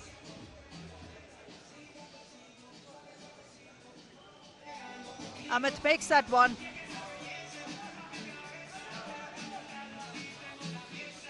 Rajat getting fouled in the process by Ayush Sharma. So Rajat will go and take a free throw. So that's big, right? I mean, they're down 5, but he gets a free shot here, and then it's also a 6th foul. Next foul is going to be two free throws.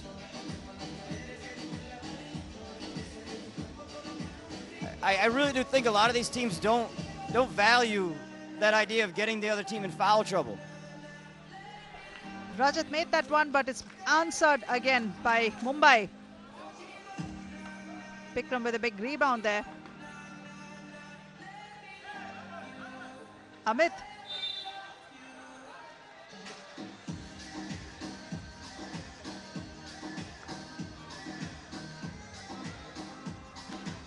Vujicic not happy with that call.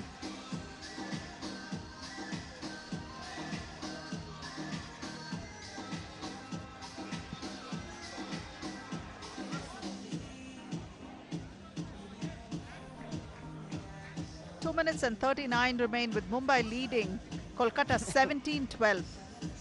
Vic got a little confused there. Thought the refs were giving the ball to Kolkata. Good defense there on that roll by Laurina.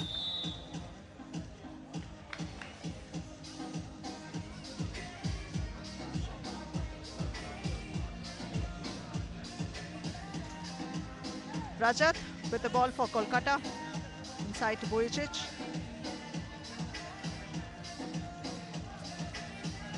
Lalrina not able to make that easy one. Rajat. They're getting good shots. They gotta put him in though. Made one there.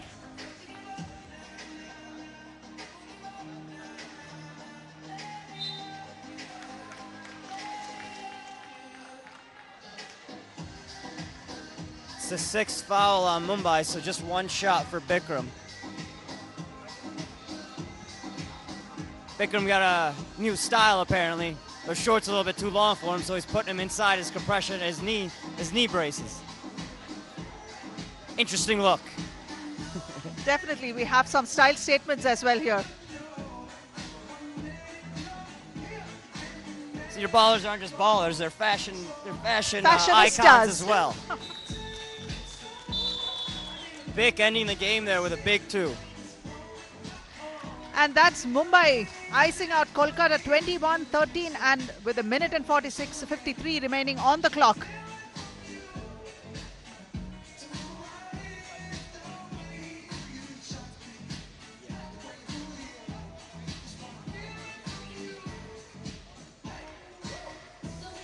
And that is the end of the game between Mumbai Hustlers and Kolkata. Mumbai beating Kolkata 21-13.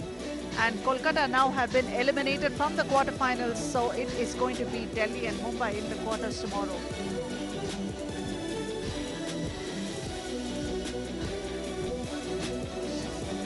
Let's have a look at the highlights.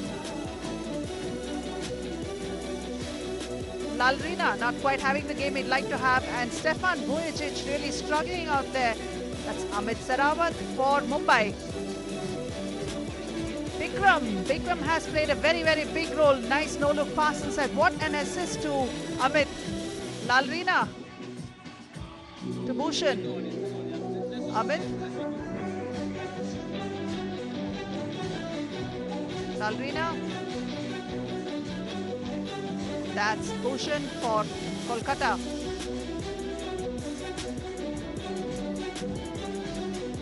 Bruce. Those are the shots you can see from Bikram coming off with at regular intervals and with ease from outside and inside. Rajat.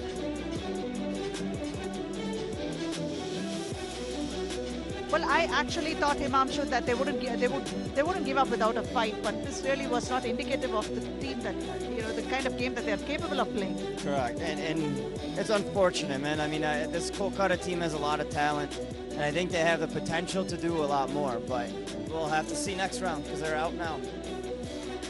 Let's go over to Rishi. He has Bikramjit Gill with him. What a game that was. Does not appear to be so aggressive, but of course it is. Mumbai Hustlers, of course, won the game. I have the Beard King, Bikram Gill, with me. What a game that was. First of all, before we start the game, I want one close-up for this. Look at those kicks. Those are amazing. Where'd you get that from? I got them from back home, from Toronto. I love shoes, so, this is part of my collection. These are Kobe's, 9s. I've been wearing these since college. I haven't tried anything else. So, I went with a new color this year, so I wanted to show it off. Since we've been friends now, you should show some gratitude to the friends.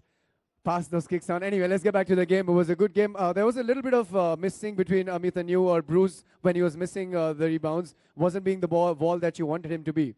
You know what? Like, it's a first game of the day, and it's kind of hard to adjust sometimes. But, I think the second game we're going to be a little more physical, and we're going to grab those loose rebounds. So, you know what? It's a learning step. So, I'm not mad at him or anything. It's just another opportunity to learn, get better, and, continue. I was going to come to the physicality part. The Bikram that we have seen, the aggression that comes out, we didn't see that in this game. Was that a plan, or what was it? Some people told me to calm down a little bit. So, I'm trying to keep cool. But no, you know what? I'm just here hooping. If the aggression comes out of me, it comes out. If not, I'm a mellow dude, and that's what you guys get to see. We finished the interview and you tell me the person who told you to calm down. I don't want to see big calm down. I want to see the real aggression beast in you. His name is Rohit Bakshi, and he's right there. That's the reason he runs away.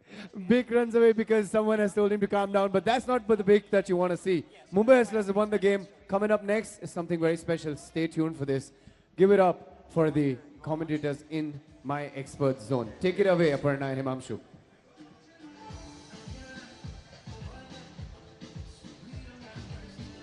Let's have a look at all the results of the games that have been played so far today.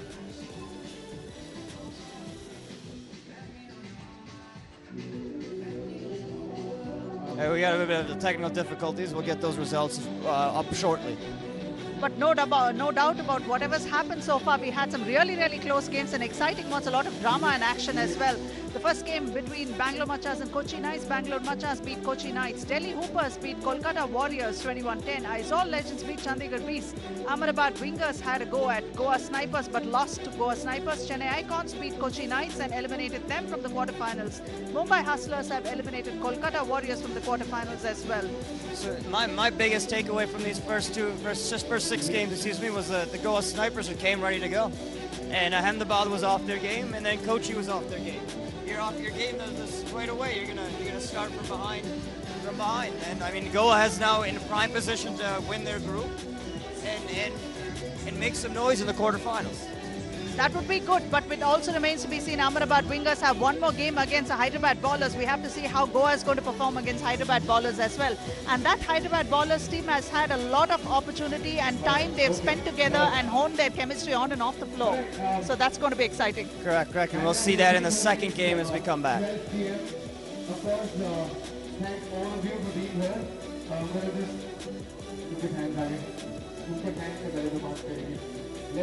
So we got a few minutes of a break coming up. Live action's going to be a little bit of some audience engagement. But I mean, let's look at the games that are coming up, and we'll see that we got some good ones coming up right after the break. We got Jaipur against Chandigarh, which will be interesting. See Patrick McGlynn, who's been killing it the last 2 rounds with his shooting. We'll see him for the first time today.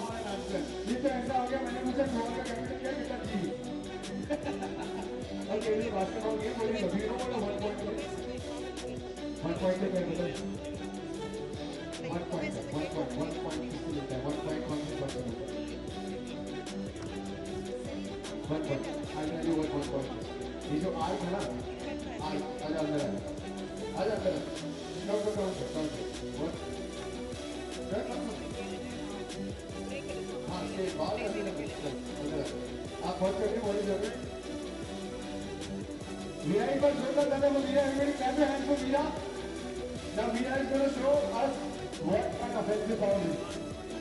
Anybody wants to volunteer with him? Mira, पीछा मत कर. Okay, I'll tell you, come on. First, one.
And the next game coming up is going to be played between Jaipur Regals and Chandigarh Beasts.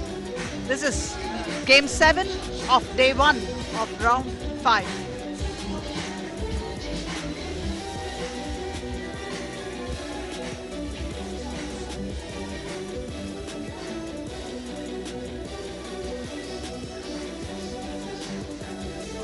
Let's go over to Rishi to welcome the teams.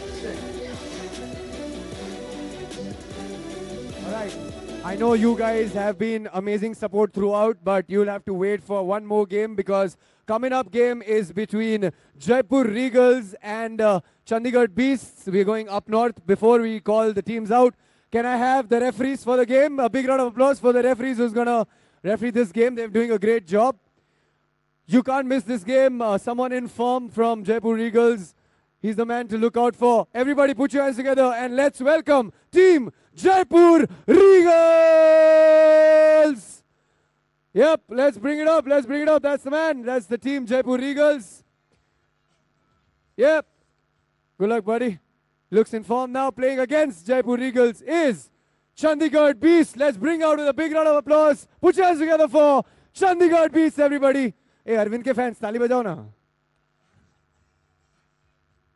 Good luck, boys. Can I have the captain of Jaipur Regals for McLean and the captain of Chandigarh Beasts?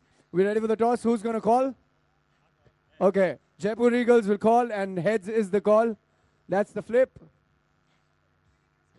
Tails it is. Tails it is. Chandigarh Beasts win the toss and they take the ball. They'll attack. Back to you, Aparna and Himamshu. Take it over. Take it over.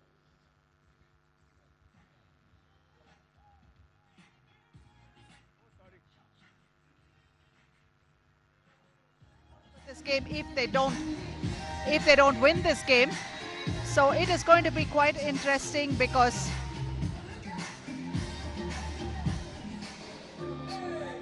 I mean, in this game, I'm looking forward to the same kind of thing as we did with Chandigarh's first game. I'm not looking for much of a fight except based on their heart because talent-wise, they're overmatched.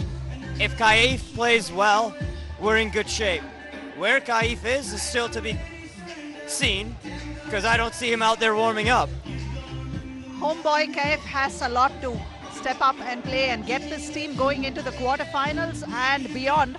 So Kaif's efforts are going to be quite imperative for his team and take the load off Patrick McGlynn's shoulders if he has to take his team beyond the quarterfinals. Yeah, and Vijay Parmar is going to play a big help to him. And since Vijay has come on the team, it's really helped and even he's mentioned it to me that since he's come, it's kind of opened it up because he has someone he can rely on to do a little bit of the dirty work. The defense, the rebounding, the extra passes. That he does. And it's a huge thing. It's allowed for, which is Patrick's nickname, to kind of focus on scoring more than anything.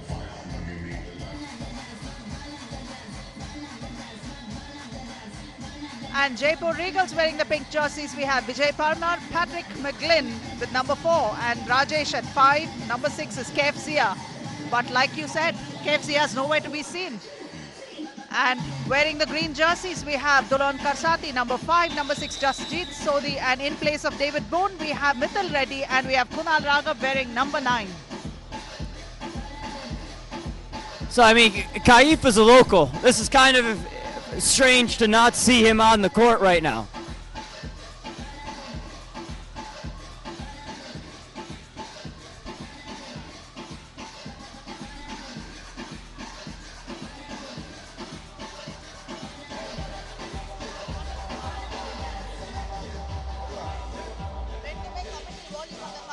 So if I'm Chandigarh right now, I mean the whole game plan's got to be stop 4. Stop McGlynn, stop McGlynn, stop McGlynn. That's right. But McGlynn has such a deep pocket. He can keep raining those money balls all times, at all times.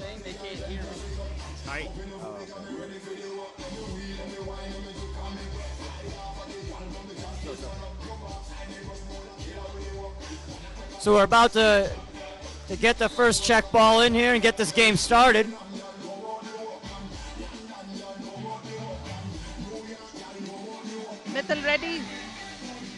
for Chandigarh Bees. Jasjeet spotting up for a jumper. It's an air ball, but Kunal Raghav tries to get the rebound. Vijay Parmar. See, and just that easy, that pass that he made, right? He kind of had his defender beat, but he saw that extra defender come off of four and made that easy pass. It makes Ford's life a lot easier. Good rebound by Kunal, who's been playing really hard all day today. Open score for Chandigarh as well. Kunal Raghav, Vijay Parmar with the rebound, bringing the ball out. Stolen by Jasjeet and again stolen by Rajesh. Nice move there. Made it look pretty easy.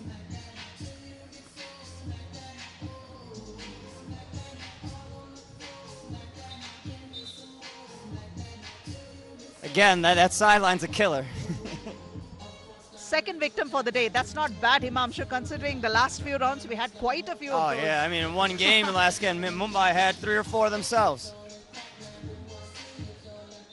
For McLean, challenged on the way to the hoop and draws a foul. He will go to the charity stripe. Even he's going with the shorts method here. I'm not sure what's going on with our ballers.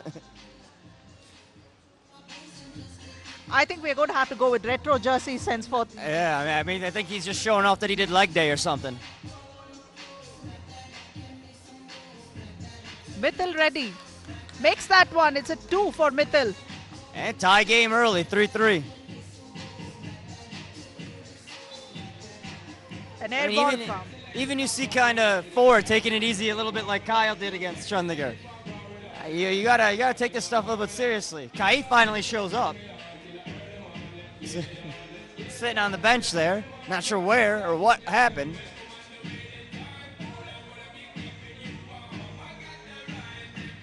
That's like Ford's patented move there. That little lull you to sleep with between the legs a couple times and then step back.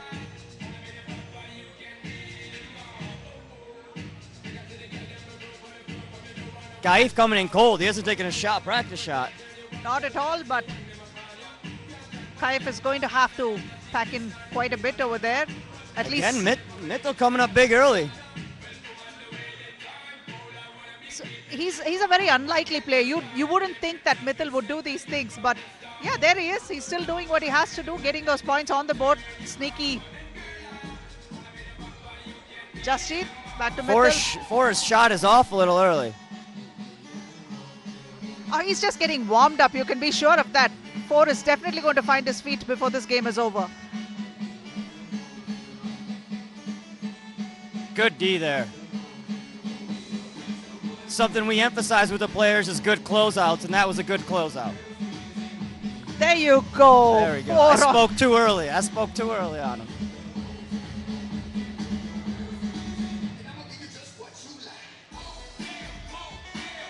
Out to Vijay. Vijay spotting up for a 2.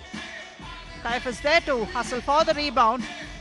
And you see him immediately when Kaif comes in, he's making an impact. This is why they needed him from the start.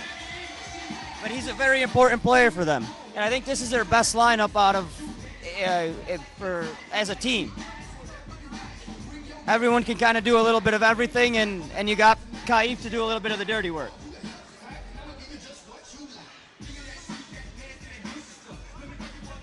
They have been dominating so far. At least they've been getting a lot more touches than Chandigarh have so far.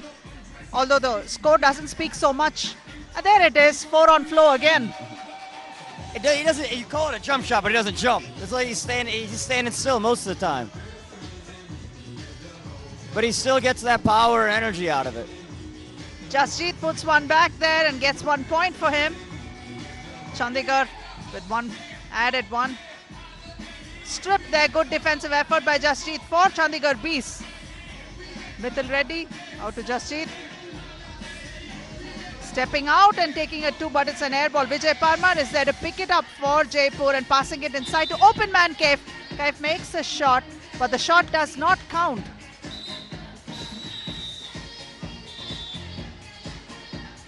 And that is a timeout.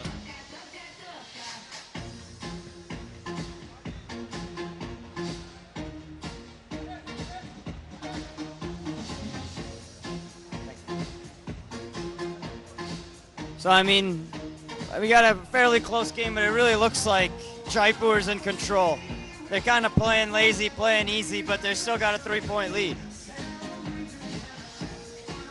And you can tell they seem to be in control with the number of touches they have on the ball, and they seem to be having the ball more with them rather than Chandigarh having those opportunities to dominate with the ball. Correct. And they started, I mean, Chandigarh started off strong. Mittal had 3 early points, but since then, Jasprit and Kunal haven't been able to really support him that much. And Dulan, I don't think he was even gotten in the game yet.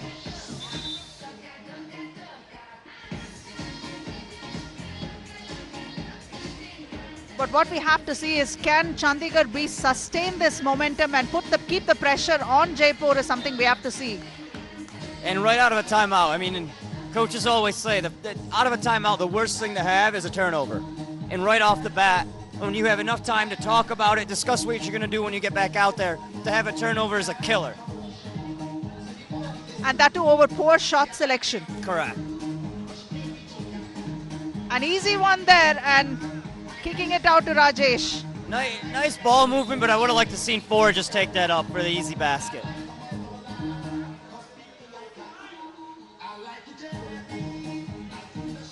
Rajesh with the ball for Jaipur. Vijay Parmar finding the nice open kick man. out there. He's getting a little fancy. He's just go up with it. That's the second time he's done that. First time he got a foul. They seem to be letting him play this game. It's like he's got to 4 shoot is, that. Yes. It's like 4 is like ready to watch his guys play and see when he needs to step in. Looks like he got slapped in the elbow.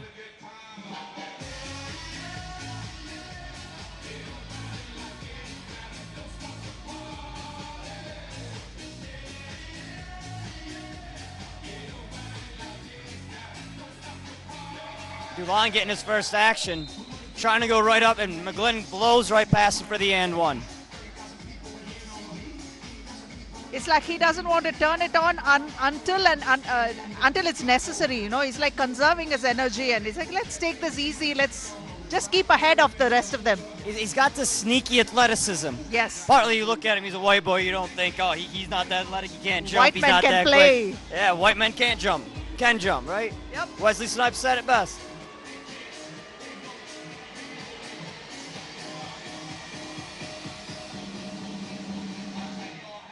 Tulon with that extra pass out there. That's Mittal.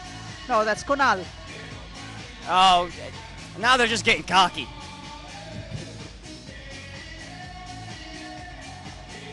It's like when you play with your little brother, you just kind of beat him up a little bit. And all that time, though, one of these times, that little brother's going to beat your ass. That's going to happen. That's true.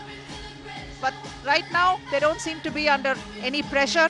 Jaipur have a 5-point lead, 4 minutes 26 remaining.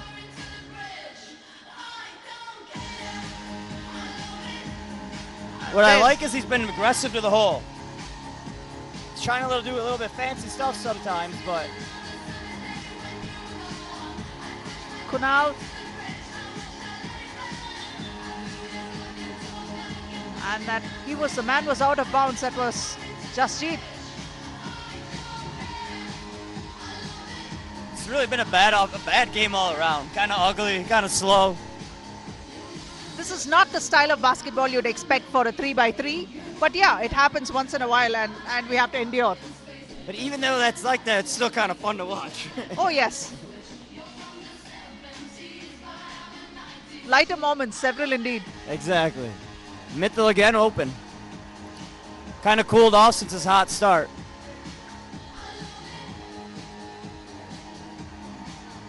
A nice block by Jasjeet.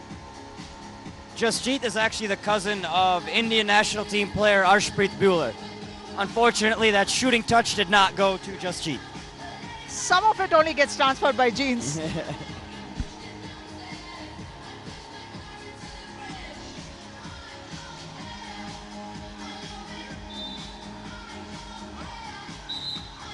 Three minutes and 14 seconds remaining. Another timeout.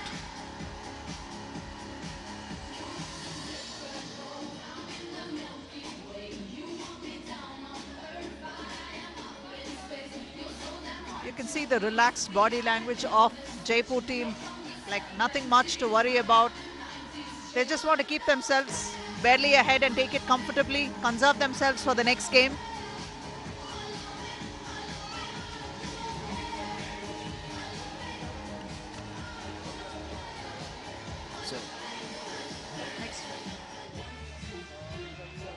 And the next game, Jaipur is going to have to play Aizawl Legends, so I'm thinking that they are saving their legs for the next one. It looks like it, man. They're really conserving a lot of energy, similar to what Aizawl did. I think it actually is going to give Jaipur an advantage because they'll get warmed up a little bit. Aizawl is going to have about 2 hours, 3 hours. Yeah, in they're going to cool games. down completely. Yeah. So nice one by Mithil. Yeah, and sneaky. You do not expect him to be playing. Nice putback by Kaif, just couldn't finish it.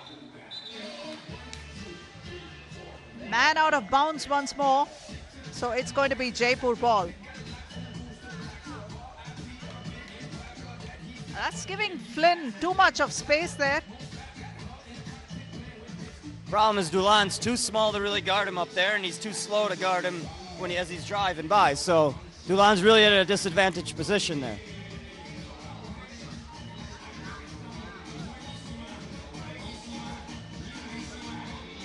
Vijay spotting up. Kef with the tip in, puts it back. Kef out to Vijay.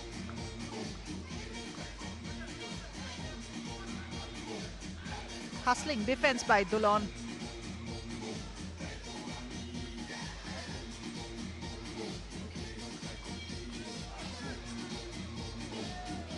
I get the feeling Ford's trying to show that he can dunk and try to get in game one. Couple drives he's gone in there with some aggression on his face. Oh, nice pass there, but it was well intercepted by Kunal Raghav. But Kaif is there to pick it up and put it back inside, so no harm done with McGlynn taking it to the hoop. True. He can try everything, now get we warmed might up. as well test some stuff out. Nice take there.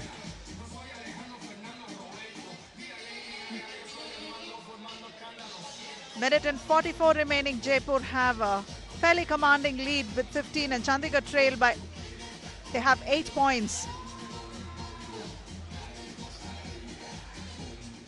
So this is actually only the 4th foul of the entire game. A pretty clean game in that regard.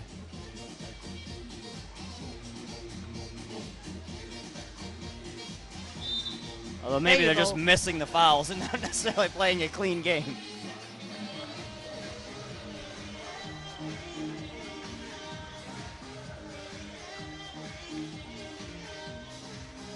Kunal Raghav for Chandigarh Beast out to Dulon Karsati. Dulon hesitating to make that. He takes that shot and he makes it. He should take more of those. Yeah, I mean, both him and Mithil have provided the entire offense for today.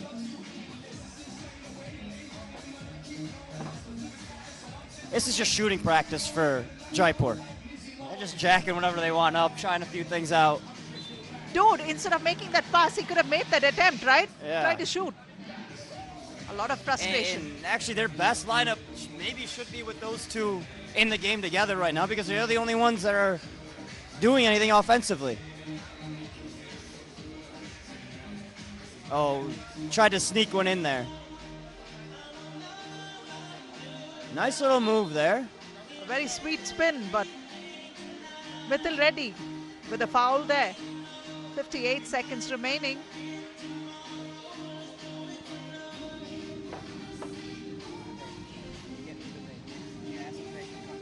Rajesh missing the one from the free throw line. Kefsia with the ball for Jaipur. Tries to take it to the hole, but no, fouled in the process. That would be Jaspreet or Kunal.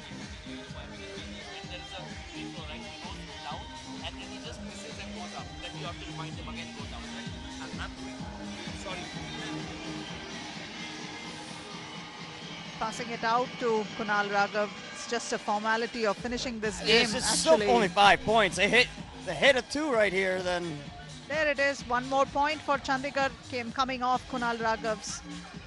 Oh, man, it was just a delay in score. It's actually now 5 points. Ooh. That's the dagger right there. Taking it out of reach. 7-point deficit for Chandigarh. Four's just having fun there, man. I don't think he even felt threatened at all at any point. He was just playing around with him the entire time. He was trying a lot of things there. I mean, things that he probably would hesitate to try otherwise, and he would make it more business-like in the other games. This is something that he can have fun with. Yeah. I think he was trying to get on the highlight reel. We may have to indulge him because he's the one that has maximum points for Jaipur so far. Yeah. Yep. He's offensively, I mean, he's playing his role. He carries them offensively. Rajesh has had a couple drives, good drives. Vijay doing the dirty work, but not really scoring too much, as is Kaif. No pressure on Jaipur so far. They've just managed to stay ahead, and actually quite commandingly so right now when you look at the scores at this point in time. Chandigarh Beasts have been struggling so far, and they are almost out of the quarterfinals. Oh, geez, there's a little too physical right there. You may have to call that one to not have a fight go down.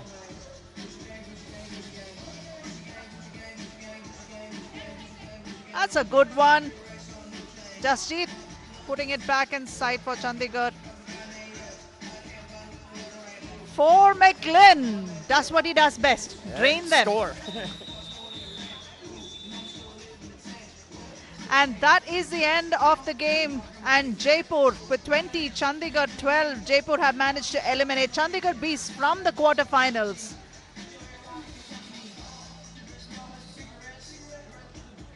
So really, I mean, we know 2 of the pools already, right? We know Pool B is going to be Mumbai and Delhi. In what order, we don't know yet. Yes. And Pool C is going to be Jaipur and Aizawl. We just don't know the order yet. There we see Jaipur Regals have beaten Chandigarh Beasts quite convincingly, 20-12. And let's have a look at the highlights of this game. There we can see Jasjeet spotting up. Nope, they're not successful. Oh, that is for McGlynn with a nice pick there, like he meant to pass, made the shot. This is Rajesh taking it to the hoop. Mithil Reddy spotting up for a 2. He did have some success eventually. Mithil taking it inside. For McGlynn, shredding the nets from outside.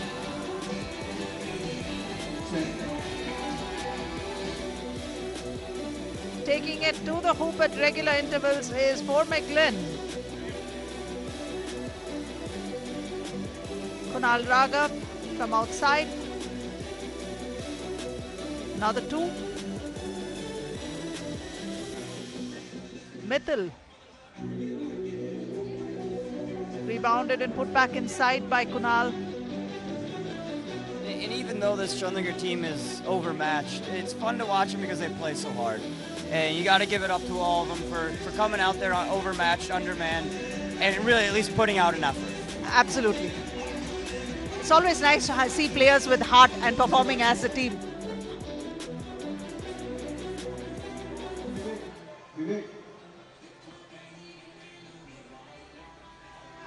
So I mean, next up we got Hyderabad Ballers against Goa Snipers.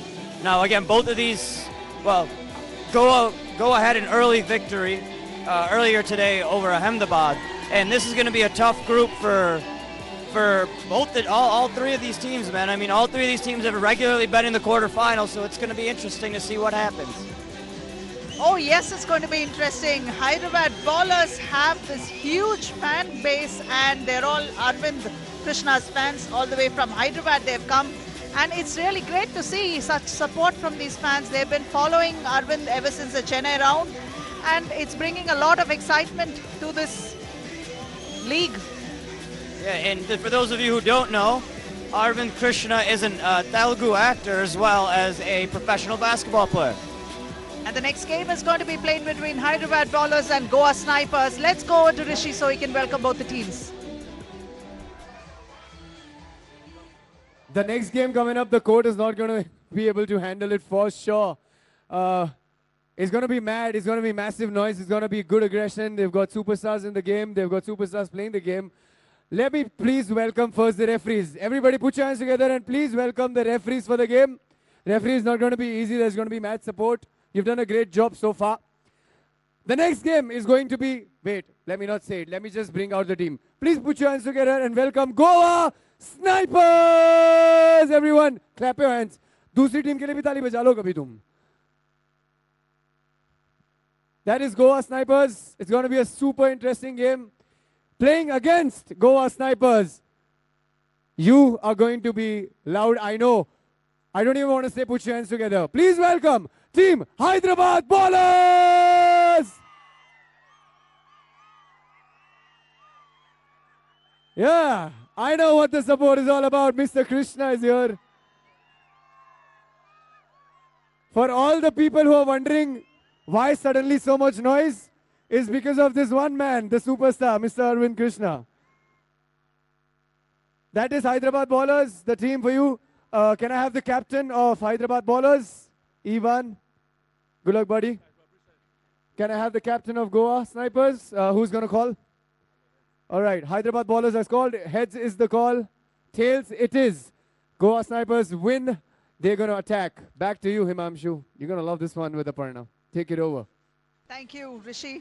This is going to be quite exciting because we have seen Goa really rising to the challenge and having beaten Ahmedabad wingers so far. But it's Hyderabad Ballers who are going to have their first game of the day today. And they have spent a lot of time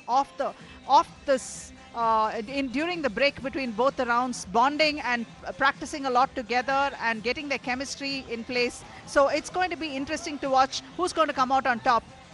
Exactly. I mean, Rohit and Arvind are both from Hyderabad itself, and Iban was invited by them down to Hyderabad to train, work out with them for about a week. They did some PR events, and I'm sure it's only going to prove beneficial for them. And out of nowhere, Arvind seems to have gotten his legs back.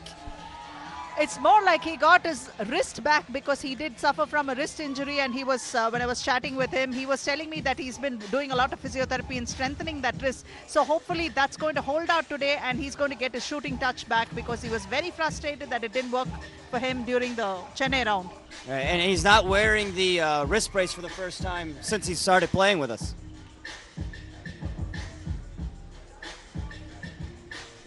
Let's have a look at both the teams.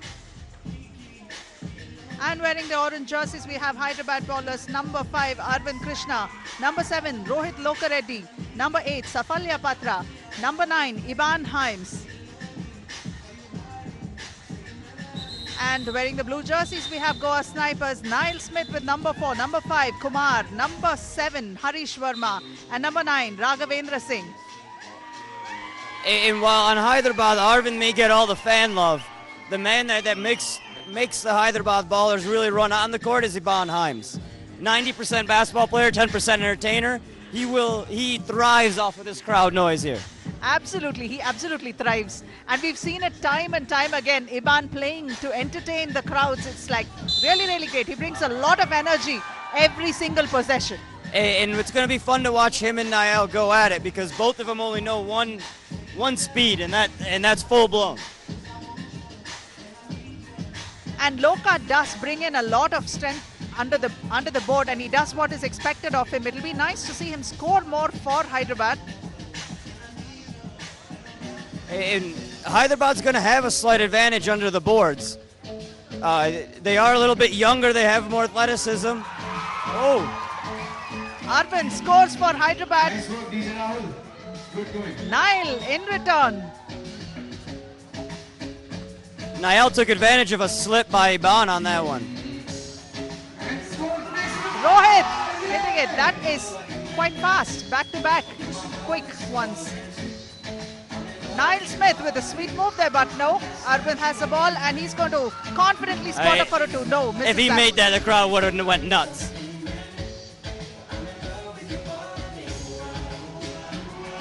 Good hustling defense there, but Rohit has the ball. Iban outside.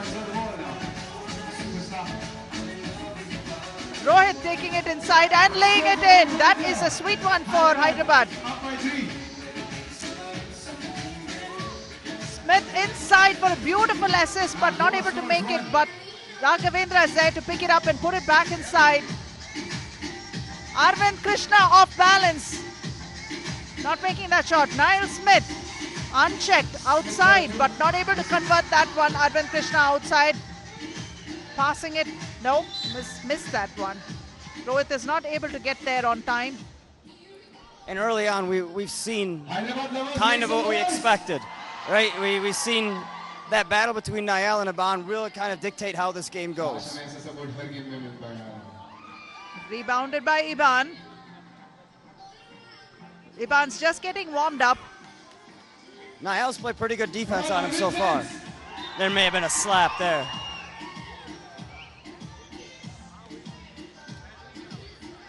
And fouled on that attempt. Arvind Krishna on the charity stripe. Arvind and Loka have taken it upon themselves as a mission to get the Hyderabad ballers on a map where everyone can see them. Yeah, and he's done a great job so far.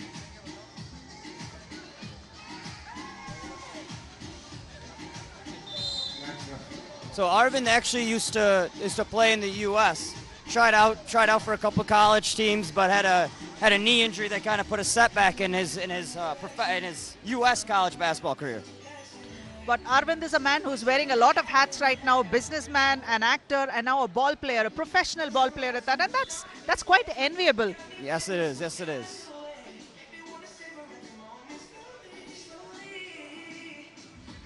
Iban with the ball. Having a quiet game so far, and great defensive efforts by Niall Smith to try to shut down Iban over there, because give him a little bit of space and Iban Himes can create havoc there. It's the first time really Iban has gotten the best out of Niall so far today. But that came off some screens very effectively. Nice little handle there. Smith gets a free throw. Oh, sorry, that's my bad.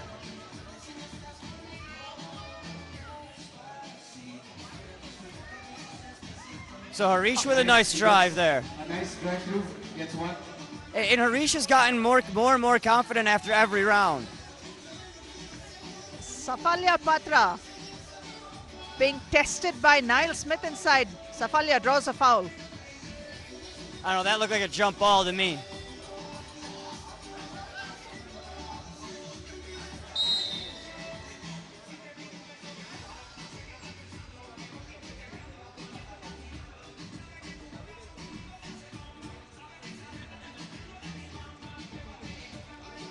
So far, a little bit of a low-scoring game, but still a lot of excitement with a lot of physical play.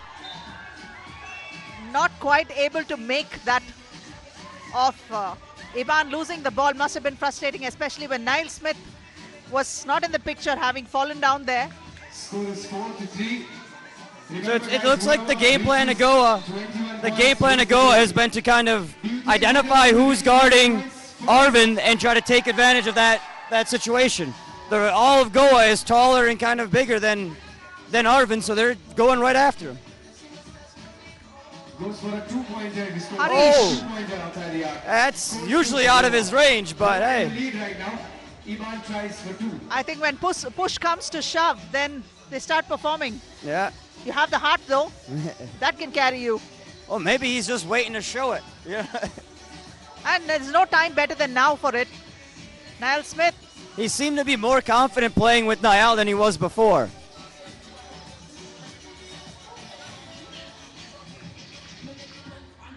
Nice pass. Sweet assist by Niall. That pass over there, that was beautiful. Well executed as well. And the nuance of his game, because when you saw the defender's hand was up, but he still was able to just give it a little bit of kind of like loft in anticipation, so his offensive player can just catch it and immediately go up.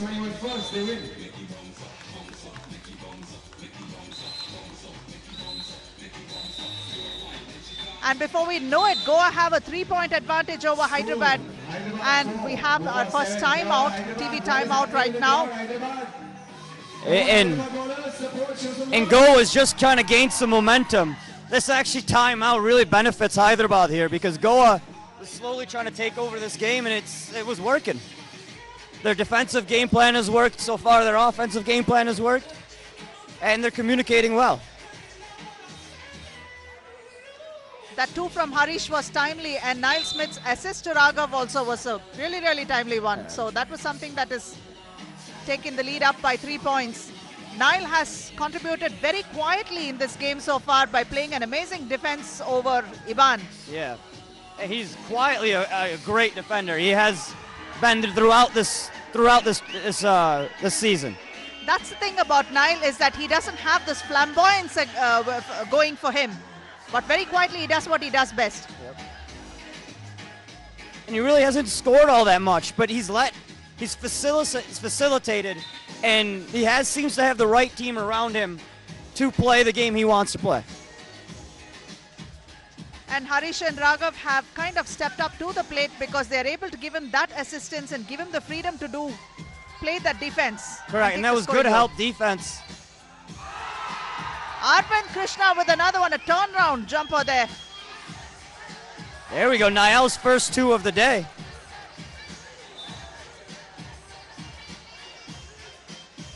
Hustled under the board, that was Iban. It's Hyderabad ball. I think he's got some blood. Loka always seems to be bleeding at least once a round. Oh wow, he's cut his eyebrow, and yes, he's going to have to get it taped. Not sure what the holdup is. He's got to come off the court.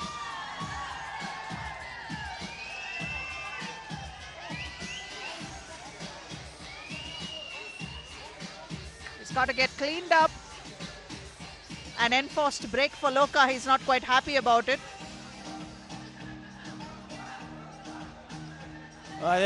There's standard rules across the world, and one is you cannot play when you are bleeding.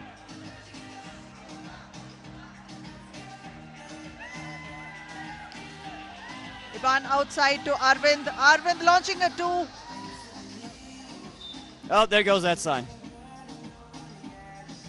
It's all right, we got extras. Well, the shot clock is on the blink now, thanks to that bit of athletic display there by Safalya Patra, trying to save that ball. So we got a quick technical break here.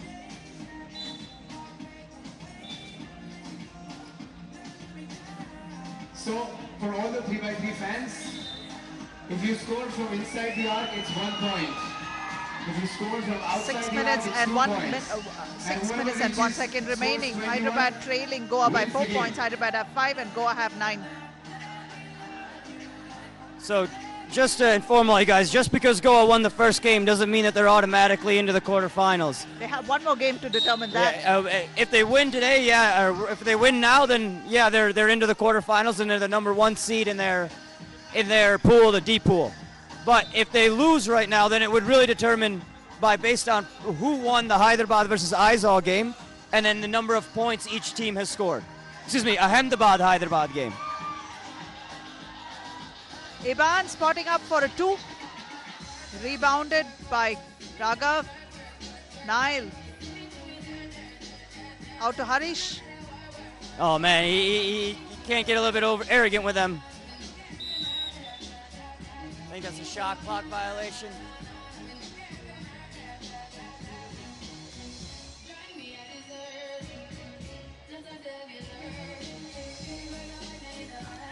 Iban Himes tries to take it inside. Iban's been kind of off today. And he's quite frustrated that he's not being able to play his natural game. He's pretty much a scorer, but he hasn't had even 1 shot so far.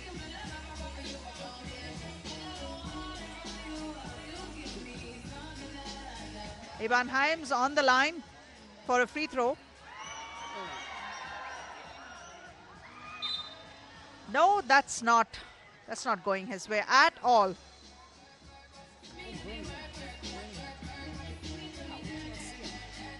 Rahul, great defensive effort by Safalya. Yeah, he's been playing well offensively today. It's a lot of bad shots, but he's making some of them. Ooh, nice athletic play, but couldn't finish there. Rahul. And what I like about Niall's game is he sees someone kind of playing hard and hitting some shots. He's feeding them the ball right back to build up their confidence. Being a facilitator's roles come naturally to Niall, and that's really helping his team right now, and he's able to do what he needs to do, that is shut down Iban. He's playing, that is going to take quite a bit of his energy trying to shut down Iban, but he's allowed to do that because his teammates are stepping up. I mean, offensively, all three of them have proved to be valuable today for Niall. Arvind Krishna.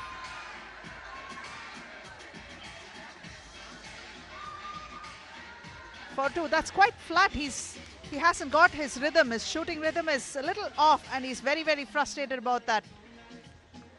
But he had this kind of a game in Chennai, but then he found it in himself to turn things around and try to catch up. Will that happen now? I'm not quite sure.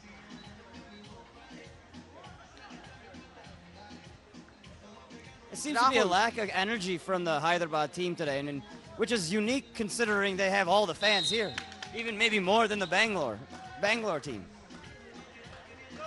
They are getting a little frustrated right now, and it's quite visible in their body language.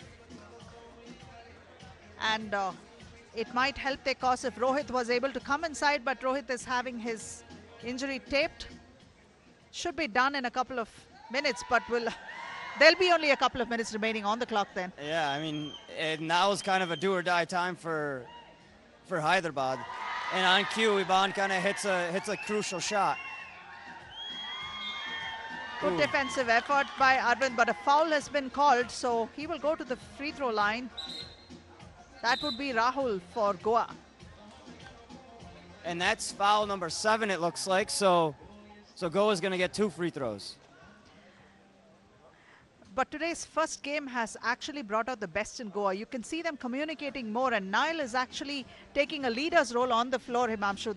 So we haven't seen him communicate so much before, but now he's kind of getting a rapport with his team. And that's the key or characteristic of a smart basketball player. He's clearly identified what his team needs to win this round compared to what the previous rounds he's had. He put the team together, and now he's working with them as they play to get to where he thinks they need to be. And it's working. Great defensive effort there by Niall, and helping defense by his teammate, Harish. And Iban was struggling there. That's the second one. Now he's kind of trying to find his rhythm, and he probably has found it. Spotting up Rahul. See, this is something, even though that Rahul may or may not make that shot, you can't leave him unguarded there. Correct. That's just poor defense. That's just good defense. I mean, the court's been a little slippery. Everyone's played, kind of recognized that, so. I think Iban is going to take it upon himself to score those 2s and get this game. Yes, one more to him. This is a turnaround that I was telling you. He finds his rhythm. He tries to find it, dig deep inside and find it. Niall Smith tries to answer it, but Iban has a rebound. Rohit outside, understanding that Iban has a purple patch right now. Nice pass inside to Safalya Patra, but Safalya is unable to make it. Fouled in the process. He will go to the free throw line. That's okay. That's a good foul. He had a smaller guy on him. Just a 4-point difference now. Those 3 shots from Iban really helped. And hey, that's how you get back into it. That's what we've been saying all day. These 2s change the strategy of 3x3, of basketball when you play 3x3. So Goa's going to have to think of a strategy to kind of combat Iban's hot shooting right now. And I mean, the strategy is pretty simple. Stop him. Don't let him shoot 2s. Let him make him drive. Make him make up those 4 points with 1s and not 2 2s. But Iban is the kind of player that can feed off his own energy, you know. So once he gets 1 or 2 going, he's going to be like a man possessed. Correct. And the other thing Goa has to worry about is he kicks his feet out when he shoots. So if the ref sees that and if there's some incidental contact, hey man, this happened last round where he got a 3-point play. He hit the 2 and he got the free throw. So that they got to be careful. Safa with 1 free throw. making it. Hyderabad fans very happy with that. It's a comeback mode. Niall Smith for Goa.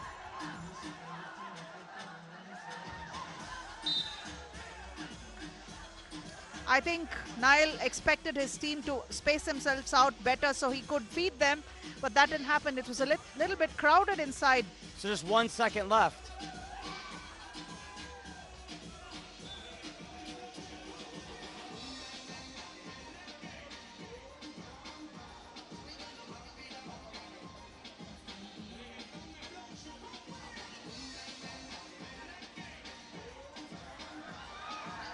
Iban. Rohit tries to screen. That's a bad foul right there because it's a 7th foul. It's going to get him 2 free throws. Goa Snipers and Hyderabad both are at 7 fouls, so every foul is going to count with 2:55 remaining and the scores are fairly close. This can go down to the wire. Rohit makes one. It's now a 2-point, 1 possession ball game, or it could be 2.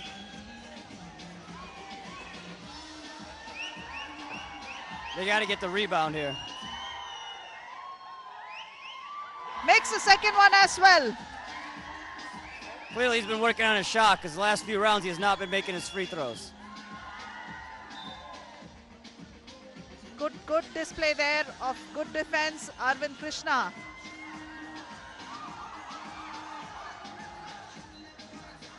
Off the screen, Rohit spinning inside, Good but defense no. there. Iban Hyams, what a move inside, splitting the defense and making that shot. Ties Scores the are game level. up. Oh, come on, man. Now it's getting to a wrestling match. They got to control Look at this that. a little bit.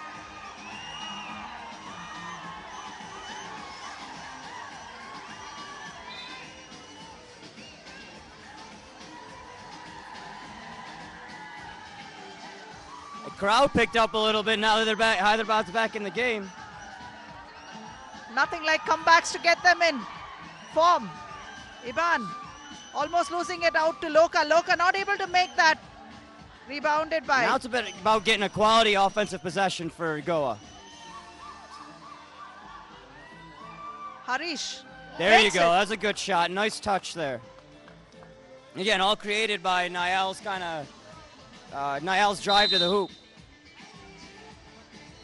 I think they may have to put Rahul back in to get some offense going right now.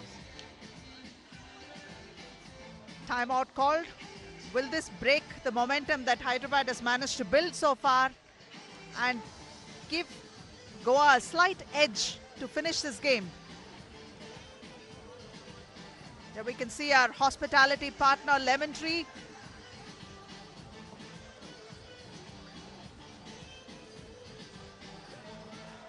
I mean, right now, the last few plays, Niall has really done a good job defending Iban, but he's going to start this coming out of the timeout on the bench, which is a risky move. Or not. That's just a pump fake. And he just needed that couple of extra seconds. Iban. Nice pass inside to Rohit, Oh, but big block what there a by- rejection. Harish has done a really good job on the defensive glass, at least. Oh, that's big. Oh!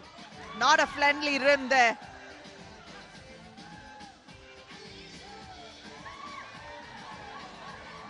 Oh, quick hands there by Niall. Amazing defensive efforts by Niall. The defense is actually taking a lot out of him, but then his teammates are stepping up, so Rohit, Oh, great that looked defense. clean. That looked clean there. That was a tough call.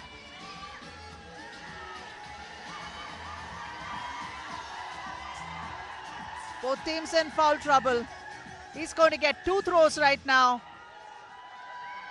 If Rohit makes both, makes one. If he makes the other one, he's going to take this game. With a One minute up. 30 and tie, this is big.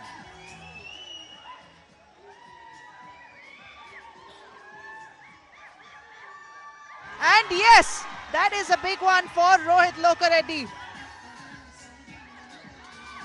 Great defensive efforts there. But still, Niall Smith. Rebounded by Rahul. From outside, Nice pass there. Oh, that's a big foul, big foul. 2 shots there. 2 shots, but what options did Arvind have? I mean, it may have been a bad call, but even the call before on Harish was a bad one. So it all evens out at the end of the day. Nile makes one, level scores with minute and 12 remaining on the clock.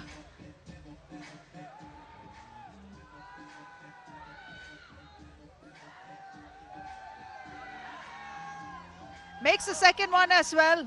1 point lead once more by Goa. Iban spotting up for a long 2. Nope. Rebounded by Rahul. Nile. A lot of obstacles in the process, and the ball intercepted by Loka. Loka to Hyams. Hyams spotting up for a 2. And yes, nothing but net. Look at that. They got to control this a little bit. This is getting out of hand here. Desperation times. 34 seconds remaining. Just a 1 point ball game. Hyderabad have the upper hand right now. Can Goa take it away? Safalya comes in place of Arvind.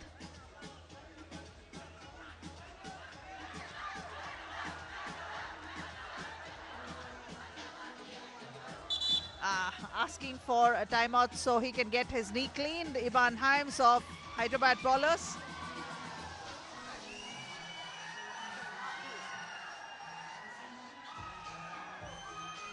No, play.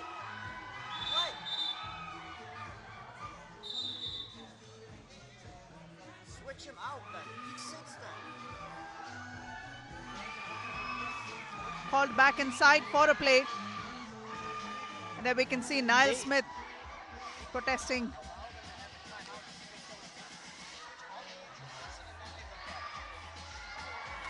Rebounded.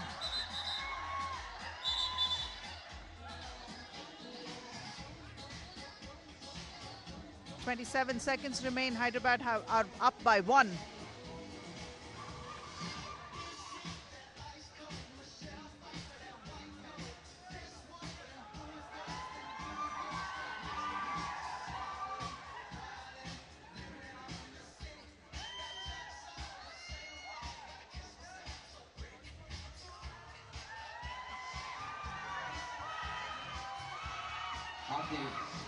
Ivan with the ball for Hyderabad bowlers. Kicks it out to Rohit. 1 point lead now, so you got to get the rebound. Oh, wow. That's the a big least one. expected person to hit that. Safa from where? Now, I mean, you're going to get the ball back, so you just got to play tough defense. Don't foul. They will try to run down the clock right now. Well, don't foul. That's exactly what you don't do. And that was Safalya. That was a good move by Safalya.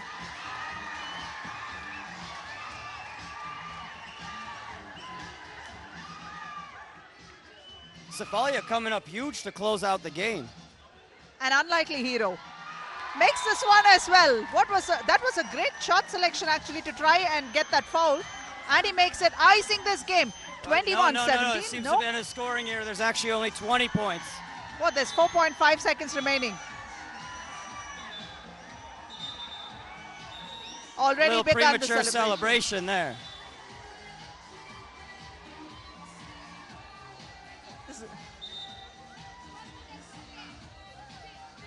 Well, they have started celebrating. It's 4.5 seconds remaining on the clock.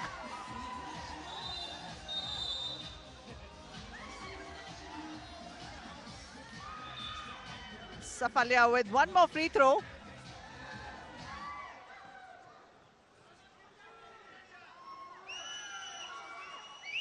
And makes the second one. Safalya ices the game for Hyderabad bowlers with 4.5 seconds remaining. 21 to Goa Snipers 17. It could be anyone's ball game. And the next one will determine who is going to be eliminated from this pool. The wingers versus bowlers ball game today. And that will be the last game to be played today. And really, Goa had that game won, and they kind of just let it slip away. It's unfortunate. They started off strong. They continued it, but then, like you said, you predicted it. Iban got hot real quick in the middle of the game, kind of took it over.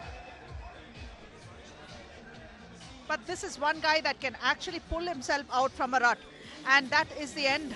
The score for the game that is just concluded: Hyderabad bowlers 22 and Goa Snipers with 17.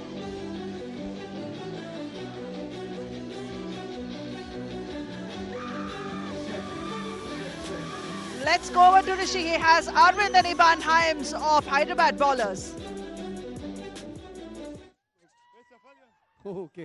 Okay. This probably wouldn't have happened ever before. I have the whole team just like they've won the game. It's still the first game that they've won. Match support, Arvind, Iban, all of you. You've got match support. Still, the game did not look like a typical Hyderabad bowlers game. There was a lack of sync. That's what I felt because I've seen all of you play very well. What do you think? What was lacking? I know you won the game, but still, it was not the typical Hyderabad bowlers. We came in a little slow, but our friends really helped to lift us, and it was a great team effort. Everybody stuck it in there. Hey, good job to Goa. They played a hell of a game. We just played a little better in the end right there, so thank you. At one point of time, Goa was actually in the lead. Were you facing pressure that time, Arvind? Actually, we were, but whenever I see my fans, I feel like, how Superman has his kryptonite. They're our kryptonite, baby. So whenever I see them, I feel recharged. I got hit in my ribs, actually, so I was in pain. But then my fans looked at me like, come on, man, we came all the way. I was like, okay, let's go. I know. I always keep talking to them, You got injured, you got hurt, but the support that you have heals the injury faster, is it? It does. I just have to get the blood to stop bleeding, and that's it. I'm always out there. What do you have to say about the match support that your team has got? Nobody's ever faced this in 3x3. It's all about the team. For the Hyderabad fans, for my teammates, and for Abhishek. He's sitting there, right there. Thank you, bye. Abhishek, thank you so much, man. Thank you so much. Sorry, I made a mistake. It was Pawpaw. Superman and Kryptonite don't go together. So they're Kryptonite for the opposition. That was Hyderabad bowlers. Thank you so much. Congratulations on winning the game. Congratulations. Take care. What a game that was. Hyderabad bowlers have one more game to go. You don't want to miss that out. Take it back from me to the experts in the commentary. Himanshu and Aparna. Thank you so much, Rishi. What a game that was. And the celebrations over there was quite something, and that excitement is going to carry over. The fans are really ecstatic that they managed to pull off a victory, especially coming back from such a deficit. And Iban Hyams really managed to dig himself out of a hole, but it was Safalya Patra who was the unlikely hero of this game. What a game he had. Let's have a look at the highlights of this game. There you can see Arvind Krishna taking it to the hoop and starting out early on a great note. Finding the open man in Loka. Iban. Niall Smith playing the facilitator's role to perfection. Harish. Off balance. Arvind Krishna puts it back inside. Struggling initially, Iban finding himself back, his shooting touch back, and starting to really. And that was a shot that really got him going. That Absolutely. Step back mid-range jumper. And then he had a flurry of twos. With people on him too, like that one. The defense wasn't the issue. It was just better shot making than anything. I think Iban's Red Bull is the crowd. It's Arvind's fans. That's why they make a good team together. True that.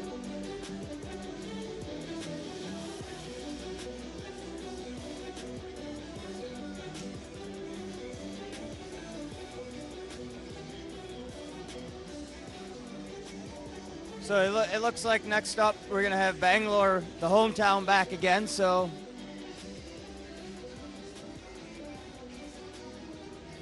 And the next game is going to be played between the home team Bangalore Machas and Chennai Icons. Both teams have one victory each. And both have made it to the quarterfinals, but in what order we will know after this game. Let's go over to Rishi so he can welcome both the teams. What a game that was between Hyderabad and Goa. Intense. It seemed like a final. Seemed like Hyderabad won the tournament, but It was just the beginning. It was just the first game. They've got one more game to go. But for now, let me call upon the referees for the next game. Everybody put your hands together for the referees for the next game. Clap your hands, everyone. Please invite the referees. The next game is going to be... Suddenly there is silence. Suddenly. Sab bhag gaye. All right. Coming up next, the home team and the defending champions are going to play against down south Chennai. Put your hands together and welcome the home team and the defending champions. Bangalore Machas in the house! This is the home team and the defending champions. They've got the package, they've got all the dunkers, they've got the dishers, they've got the scoopers, they've got the hoopers, they can do this. Playing against the defending champs, please put your hands together. One more team from down south. Welcome, Chennai Icons! Both the teams from down south gonna take it further. You know that if Bangalore wins this one, they're definitely making it to the quarters tomorrow. But we'll see that. Can I have the captain of Bangalore Machas? Can I have the captain of Chennai Icons? Who's going to call? Jai, Chennai is going to call. All right. Heads is the call with Chennai. And tails, it is Bangalore Machas. Defending, they will be attacking, defending champions. Take it back, Aparna. Thank you. Thank you, Rishi. And we are about to watch Bangalore Machas, the local boys, playing against Chennai Icons. Chennai Icons again missing the services of Mahesh Padmanabhan. But this team had a pretty good run in the previous outing, and they managed to eliminate Kochi from the league so far. Now they are out. So Abhyudaya had a really big game, and he was ably supported by Tejas Sarao under the basket, playing the role that he was expected of him. But to make any kind of difference right now, Jay Singh is going to have to step up big time. Wearing the brown jerseys, the home team, Bangalore Machas. Number 4, Chetan Suresh. Number 5, Karan Joshua. Number 7, Timash Parker Rivera. And number 8, Saukin Shetty. This team is performing like a well-oiled machine, and it is going to be fun to watch them play. And wearing the yellow jerseys, Chennai Icons, Tejas Sarao, Abhyudaya Yadav, Jay Singh and Pankaj Pandey.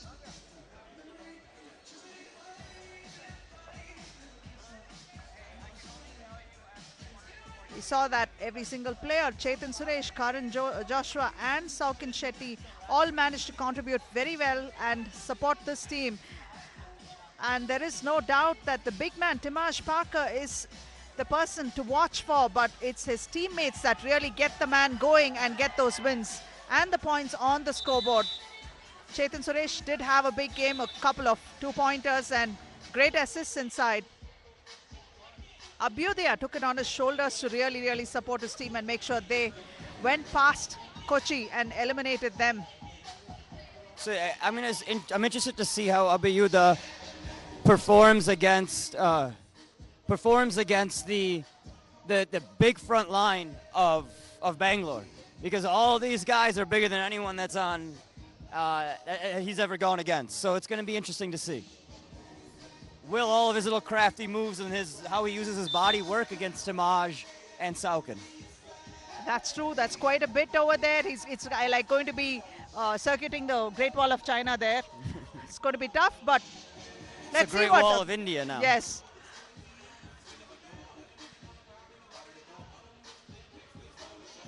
Steal there by Pankaj Pandey. Abhyudaya is actually sitting out initially, so I'm not quite sure what's happening there.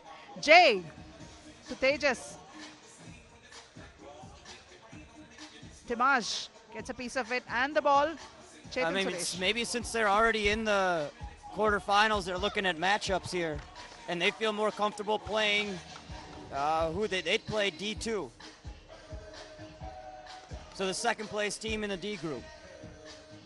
That's not a smart idea, really, because it's either Goa, Ahmedabad, or definitely not a great idea, but let's see what the plan is. Or Hyderabad. Any one of them teams you don't really want to play.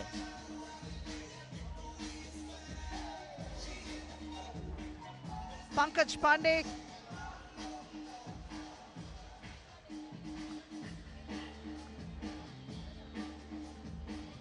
An off-balance shot there by Jay, but Jay is not able to convert that.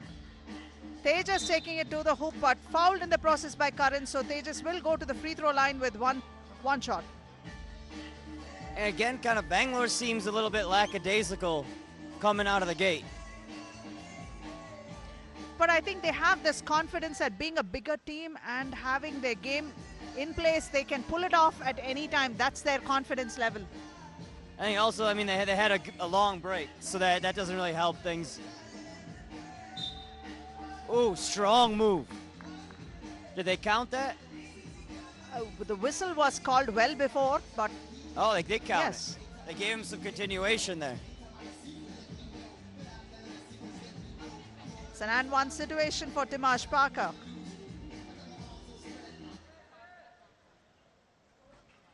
Makes that one as well. Dimash Parker Rivera for Bangalore. Pankaj Pandey outside, tries to take it in pass. Karan. Without Abiyuda out there, they're not really going to have much of a facilitator. No one that's going to be able to break down the defense a little bit and create for himself. Ooh, just got it off from the shot clock.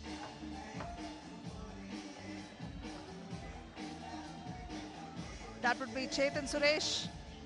Saves the ball. Acrobatic. Interesting. Good defensive hustle by Pankaj Pandey and Tejas. Saukan Shetty in place of Karan. And Timaj is right. They're giving the directions to Chetan. He's saying, shoot the ball. He gave him an open shot. He's got to shoot it. Blocked there. Saukan's always good for at least 2 blocks a game here. A nice assist, but unfortunately Dimash is not able to get those points inside, but he's got that was beautiful.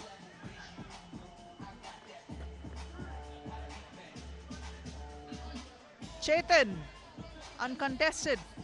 I feel like Chetan's got like a green light from his team since he's got so many big guys down there. He knows that half his miss is going to get picked up anyways.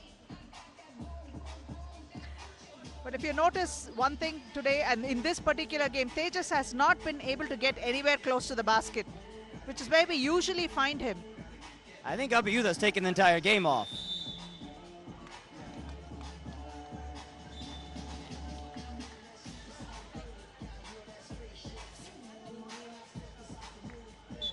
Seems like they've kind of given up against Bangalore. They're like, we're not going to beat them, we'll just rest. That's quite a possibility, but I'm not quite sure whether... That seems a bit of a touch foul.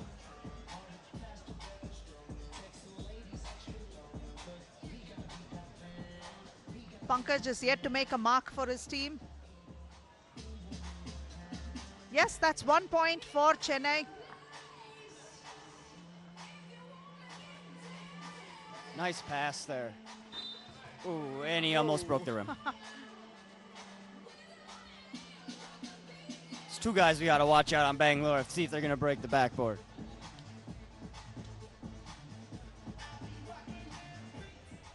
But that's the thing in this entire league. It's Dimash Parker who's actually brought a lot of live action dunking.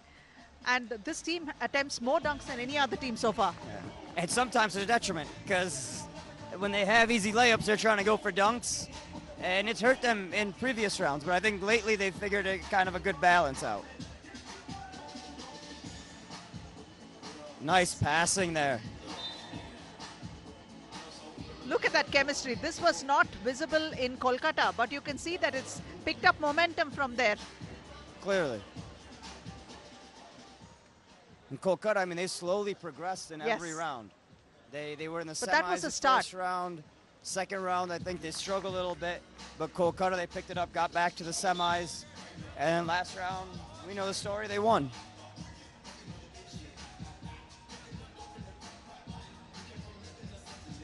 Abhyudia is inside and Pankaj is out. Let's hope that things can change in favor of Chennai right now.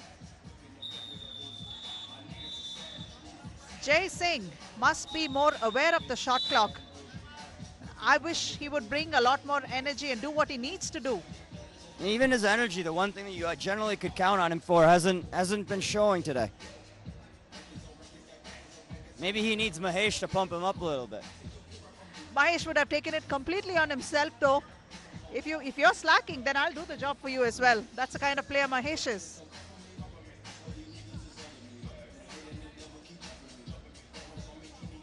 We have the flight partner dialed to fly.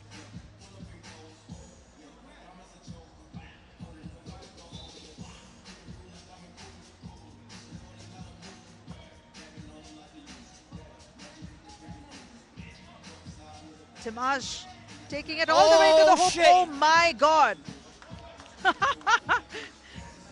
You're excused, Himamshu. That's I fine. was too excited. I got Yes, a little that's ahead fine. of myself. It's perfectly okay.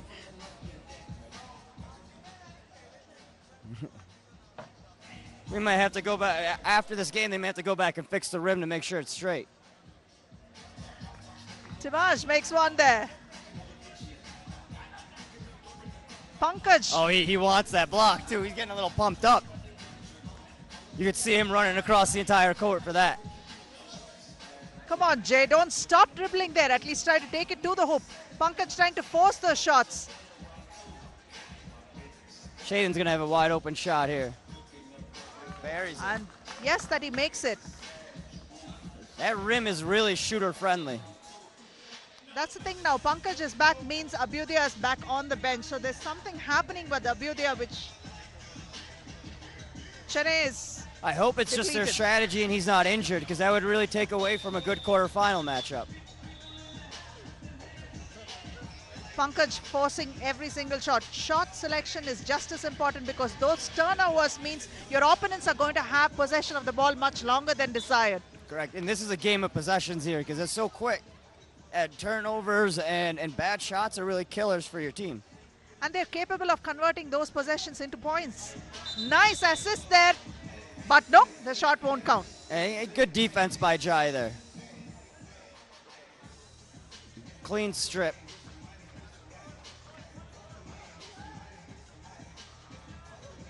I think after that that Timaj junk, the rim's kind of bent down a little bit. It appears like that.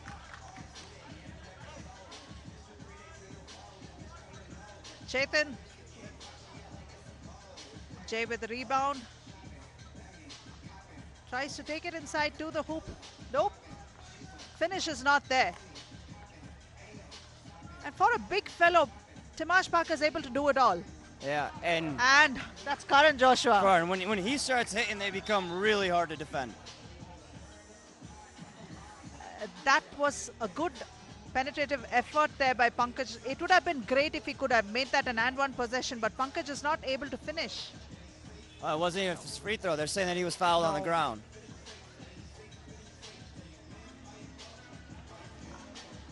Pankaj has been able to get by Chetan.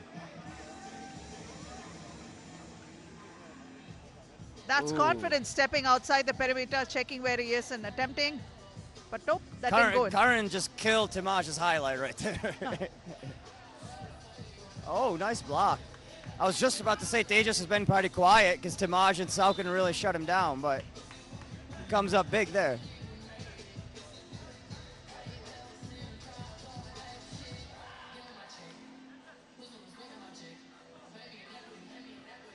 Pankaj on the free throw line. Makes that one. They trail by 6 points. Bangalore have 10, Chennai have 4. 4 minutes 53 remaining. Low scoring game so far. Chetan tries to take it in. And he's fouled by Pankaj.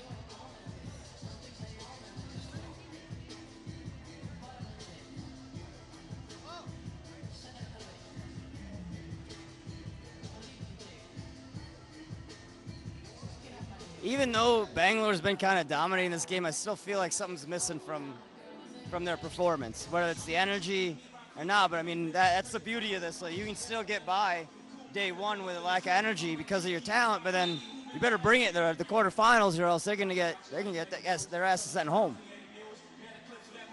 You're absolutely right. There is something missing, and I can't quite put my finger on it as well. I've been wondering what's happening too.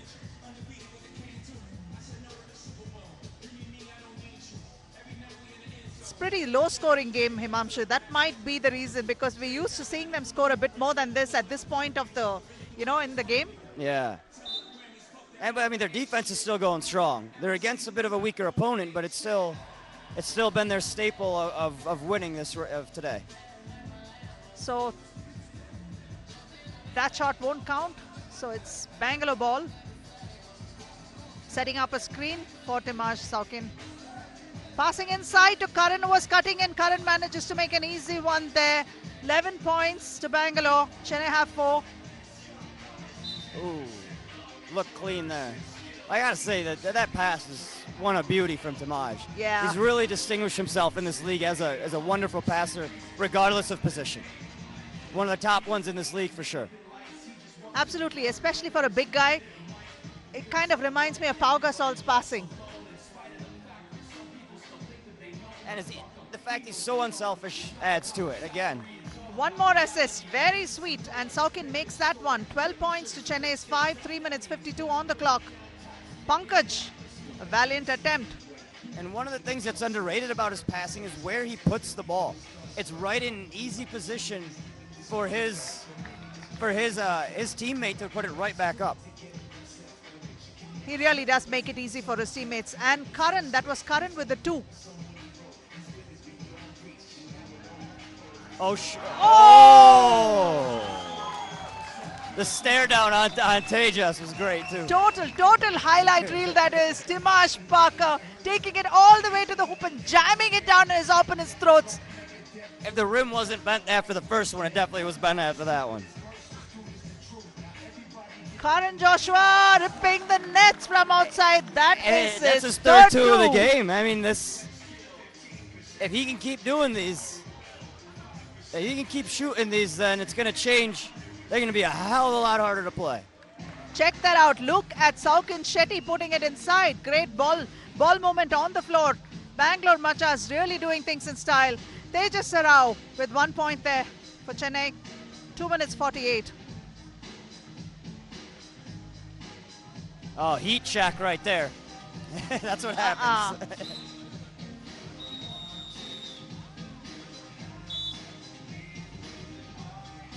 Just on when we were saying, oh, they're not producing on offense, they go on like a 7-point tear right there.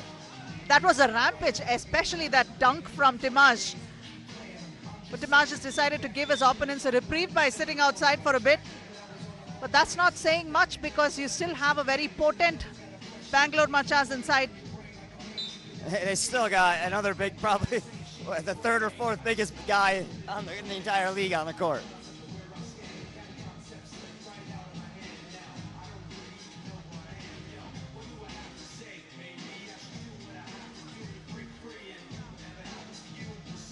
They just missing that one. Bangalore with 7 fouls, so all the way from here on out, Chennai's going to get 2 free throws per foul.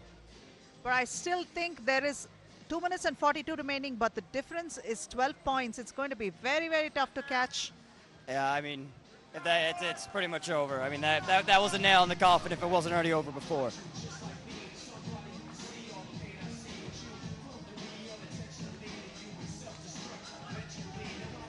Pankaj is doing everything he possibly can except finish, so that's quite hard. No! Oh! Saukin Shetty. You know, we tell them don't hang on the rim. They just don't want to listen.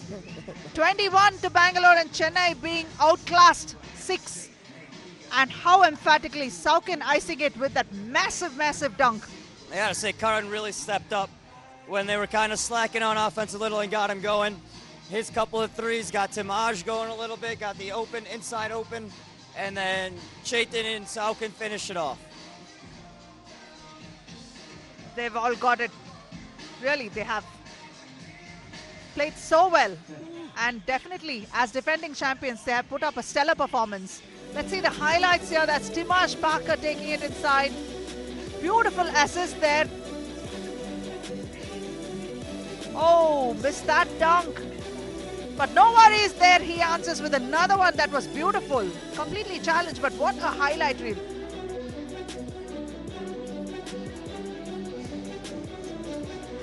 And there you can see the results of this game. Bangalore Machas outclassing Chennai Icons 21-6. No matter, both these teams go into the quarters, but Bangalore Machas have topped the pool and Chennai Icons have taken second place in that pool.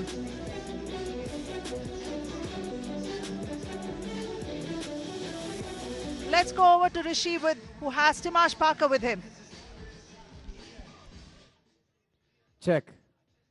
This is how basically the defending champions play on their home turf. They are in the town. Bangalore Machas What a game that was, and I've got the dunk champion with me, Timash Parker Rivera from Bangalore Machas. Were you in chance anytime trying to break the rim there?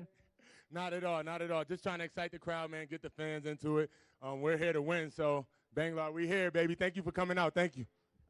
21-6 doesn't even look like a game. I mean, Chennai is a team. It's a strong team. They've been to the finals before. But is this how the defending champions play? What message do you have got for the coming ones? I mean, we just play hard. I mean, no game, we're not lagging in any game. We're here to play hard. We're here to win. So that's basically what it is, and we're not going to take it light on anybody. Your team's got it all. You being the dunk champion anyway, defending champion, MVP, all coming through. Karan's 2-pointers were going in, nothing but the net. Your dunks were apt. It was good. What was it like? What did you guys talk about? It's just the team chemistry. I mean, we've come a long way. This is the 5th round, so we've just been sticking together, and everybody's so confident in each other right now, and it's showing. All right, this is great. We're going to see you tomorrow. You've already made it to the quarters. Congratulations, and all the best for the rest ones. That was Timash Parker Rivera, the dunk champion. He's almost broken the rim. Bangalore Machas looks strong. They're the defending champions, and they're on their home turf. Let's see what happens. Take it back to the commentary. Thank you, Rishi. That was quite a game, especially with all those highlight moments coming up from the defending champions. Let's have a look at the complete highlights package so far. All the games that have been played. Chetan out to Karan. Karan spotting up for a jumper. Jay not able to make that. You can see Timash Parker taking it to the hoop. Beautiful assist there, but Timash is not able to finish that dunk. One more opportunity, unable to finish. Pankaj trying his best. Jay makes that one. Karan Joshua shredding it from outside, a long 2. Nice assist to cutting Karan. That was Timash Parker passing. Tejas Sarao puts it in. Back to Karan. And when you're watching these highlights, what you notice is you can find all our players, all the even the misses, all the assists are coming out on plays that he's created. And that one just brought the house down to finish the game. Oh yes, and how? And the next game that's going to be played is between Delhi Hoopers and Mumbai Hustlers. This is going to be a game and a half, folks. Definitely stay tuned and watch the exciting game ahead.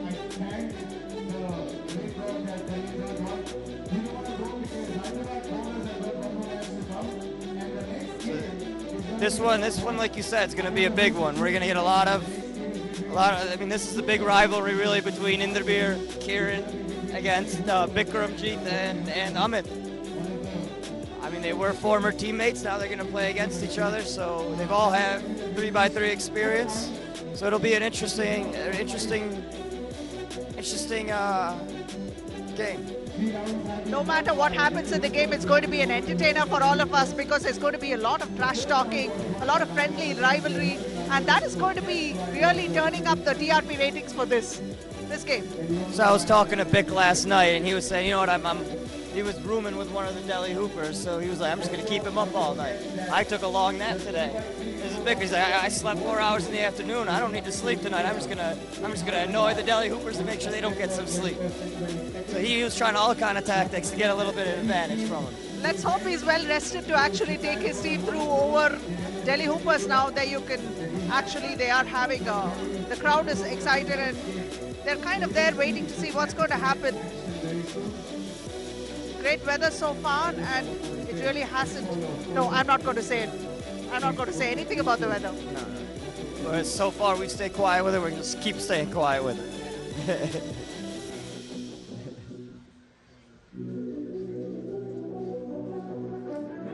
This little kid's tired from standing up all day.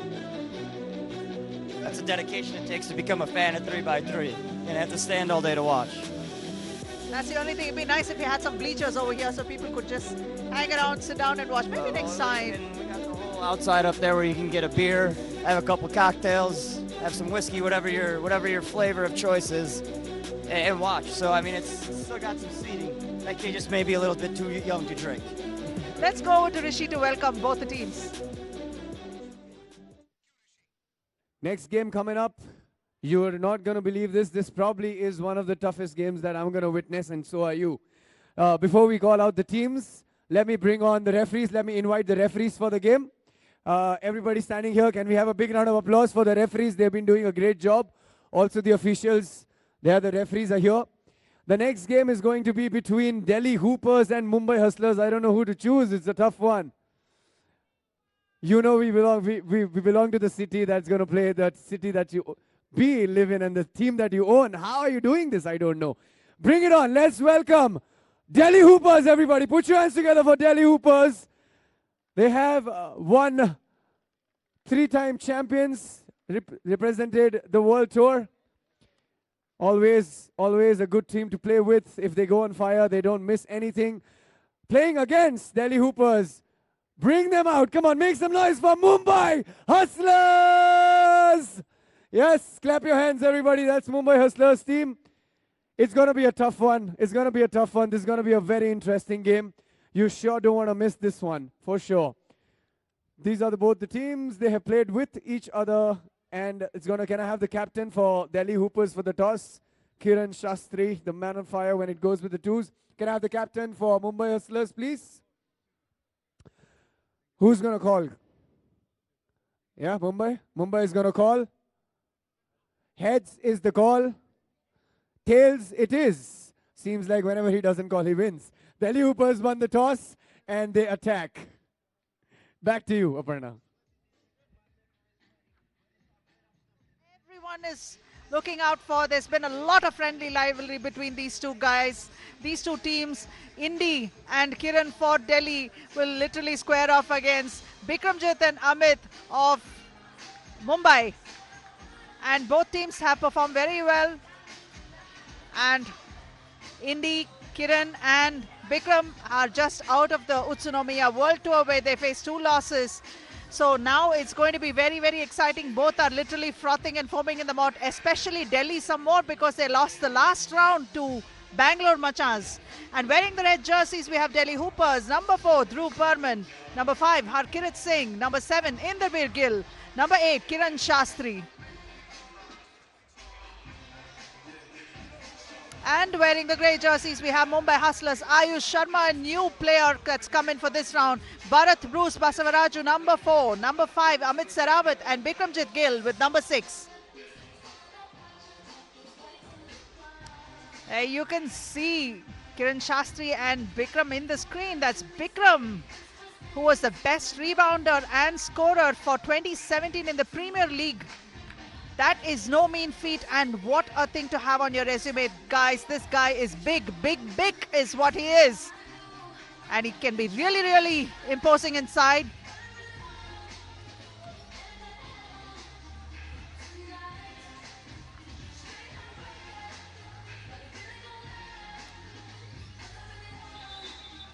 And so far, this is literally Field Marshal Inderbir Singh Gill for Delhi Hoopers, and this guy has so much of experience under his belt, and he has played with Bikramjit earlier and they're great friends, but there is no love lost when these guys are on the floor. There's going to be a lot of trash talking and it is going to be amazing.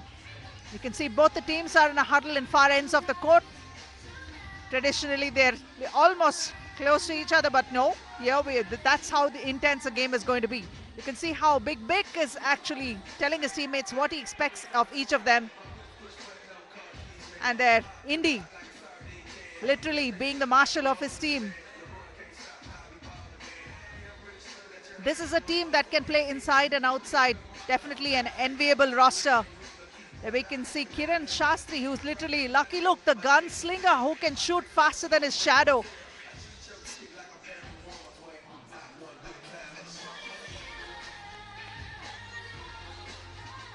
And this team has brought a lot of energy as well. Mumbai Hustlers are definitely out to get Mumbai, out to get Delhi. And there we can see Miss Pooja Bhatt, and Delhi being owned by Boxer Singh Worldwide. And Pooja Bhatt, she's there to support their team every single time they play.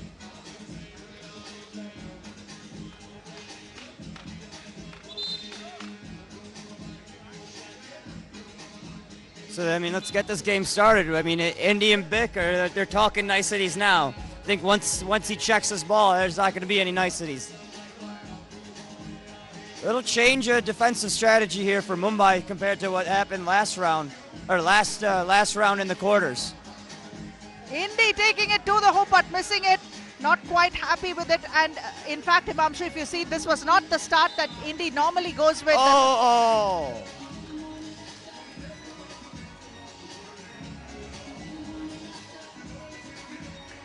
Big. No basket.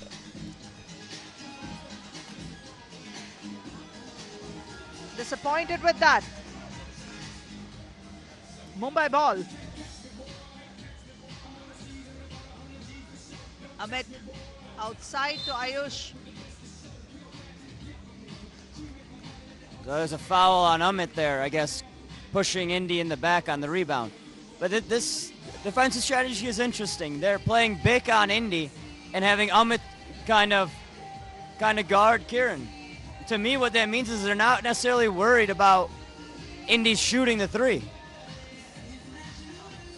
Because Bick's going to play off of him. Oh, you did not expect him to get up there. Definitely.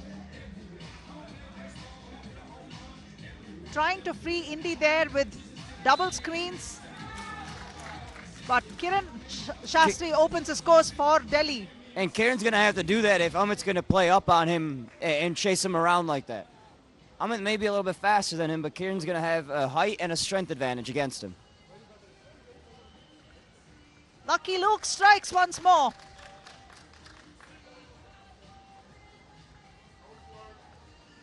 Big spotting up and makes that shot. Nice little hook shot there. On the left hand, too. Oh. Rejected. No matter, I'll get it and put it back myself. You see how frustrated Bick is with that he let his boys score on him. That's a foul on Bick. A bit of, you can see that love on the floor.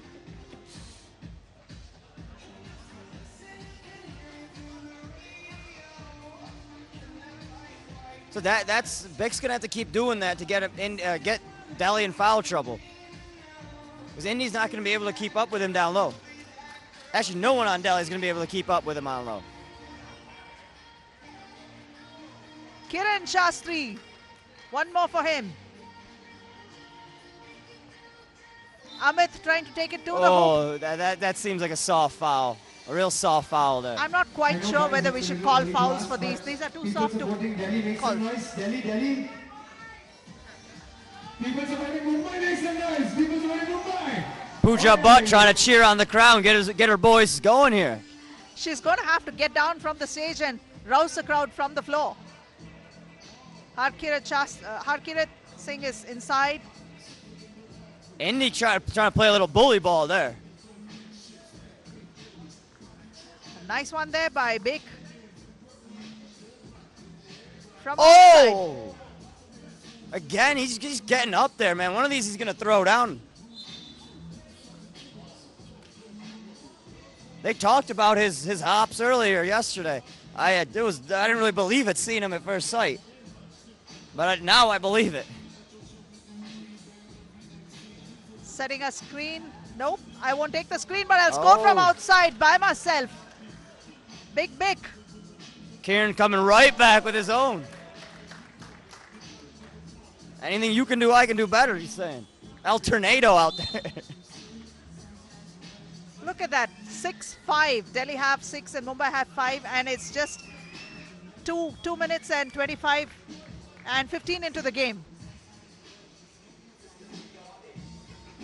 Bharat getting his first action in this game.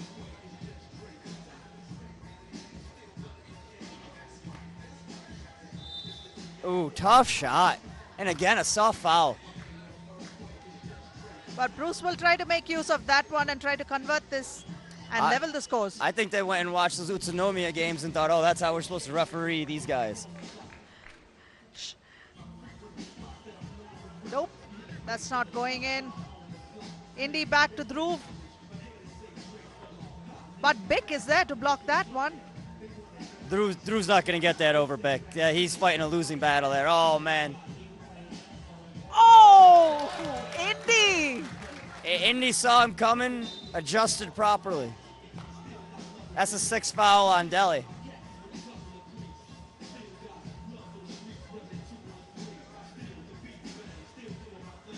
I'm not quite sure whether so many of these fouls are warranted for, because we saw how they got caught up in Utsunomiya with all those fouls. Could really get them in trouble, and it's not like Mumbai is a pushover team. Yeah, I mean, this could be very expensive. Yeah, this is how upsets happen, right? You get you get into foul trouble, and you're gonna get free shots. And I know Amit and Bick know the value of those free throws, and both of them are good shooters, so they'll make them pay. Forcing that shot, Kiran Shastri for Delhi.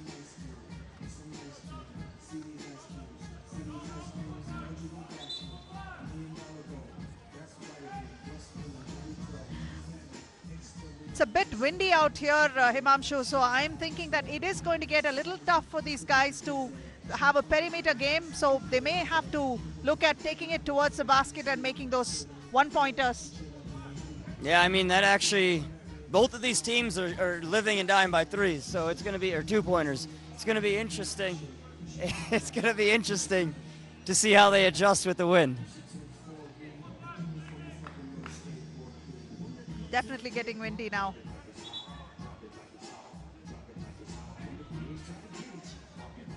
This was something that, the win factor was something that really challenged Kiran Shastri and Indy in Utsunomiya World Tour. So let's see what's going to happen here. Man, they should just shut up and start playing some basketball here. Yeah, it's too much of a break already, man. Well, I think we should actually fit some mics on the jerseys so we can hear the trash talking.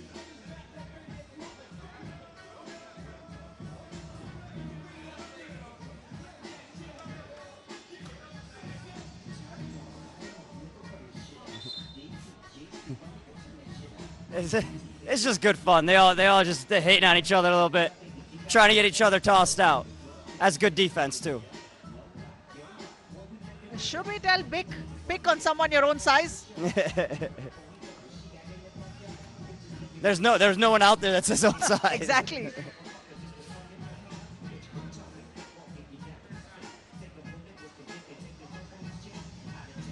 Bick likes talking too. All last round, he was just hating on Delhi after all the matches.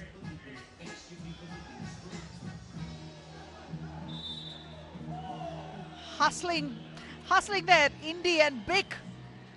That was a foul? Let's have a look at that. There you can see. Yes, that's a foul. I don't know. The ball was loose at that point. We were gonna differ on that one. I don't know. We gotta let that one go a little bit.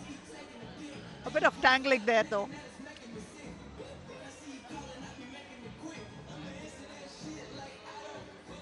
The official management partner of Delhi Hoopers, Boxer Singh Sports.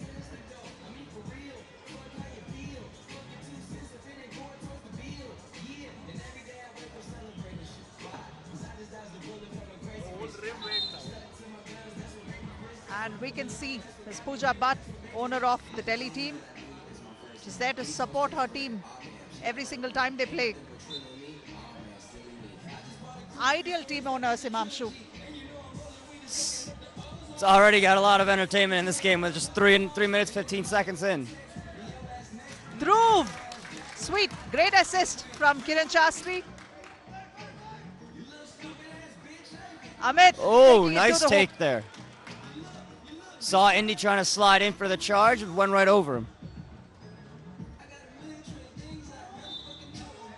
Oh, and one. Indy is really pumped, literally frothing in the mouth, these guys, especially after they lost last time. So they are really determined to make this clean and win all the games they're playing. Delhi kind of has toned down the fouling after getting to number 6. And one is good for Indy.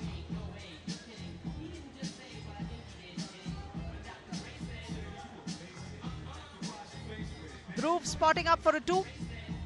Rebounded by Bick. I think Bick's just going to shoot over him right here. Great Bad interception. pass. Oh, you got it. You got to make that. That's how you get cut quickly off of these teams. Dhruv is there to pick it up and give it out to Indy. Indy to Shastri. Nice pass inside, and Kiran Shastri puts it in. Big reply. Big. That's big. There was a 4-point lead. Delhi had some momentum going. Good D by Bick there. Oh. Thank God for that. Otherwise, Delhi is going to have to rue that one. Kiran Shastri taking it in, making that one. That may have been a foul, too, as he kind of swiped at his head.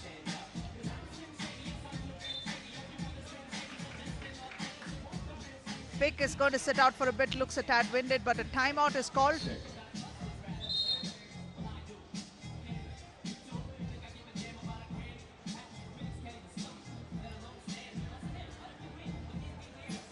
Well, there's a lot of drama for sure. Yeah. I mean, I was talking to some of the 3x3 players in Japan, and they were telling me that the team that generally takes their first time out, they use that as a sign of weakness. So right now, if you're looking at Delhi, you're thinking if you're Delhi, all right, these guys are tired. They needed that timeout before us. Now let's step on their throat a little bit. So if you're gonna Delhi right now, you're gonna come out hard. And I know that's the same way Indy's thinking. So let's see what they do right out of the break. Finally, it was Bick that called for a timeout. Yeah. So Delhi's smelling that blood in the water a little bit. If there's any team that I don't think Delhi would like to lose to anyone, but definitely not to Mumbai. Uh-oh, there goes the shot clock. That's why we can't have nice things.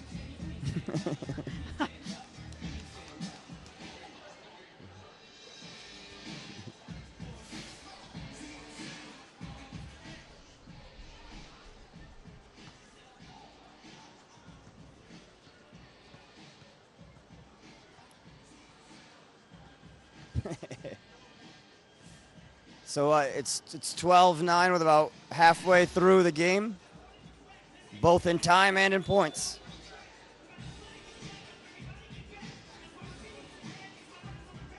Five minutes in.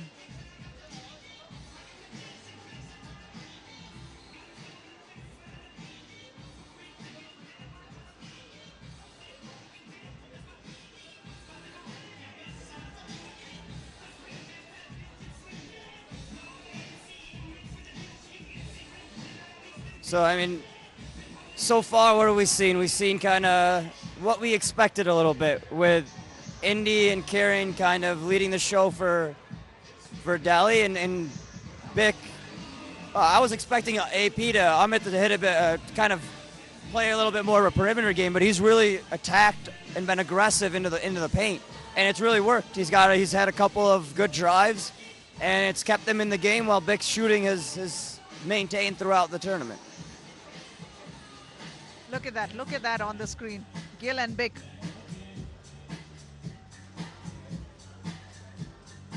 We definitely need mics on them. Yeah. It would be interesting. We'd have to beep out a lot of things, though, I'm pretty sure. Yes.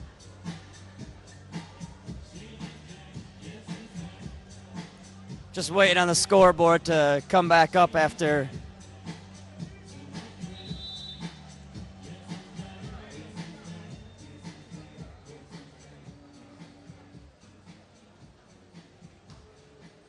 It's a much deserved break for these players.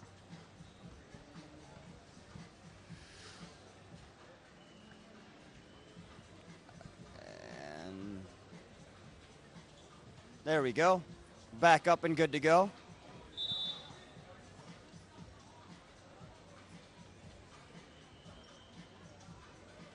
Indy for the free throws for Delhi.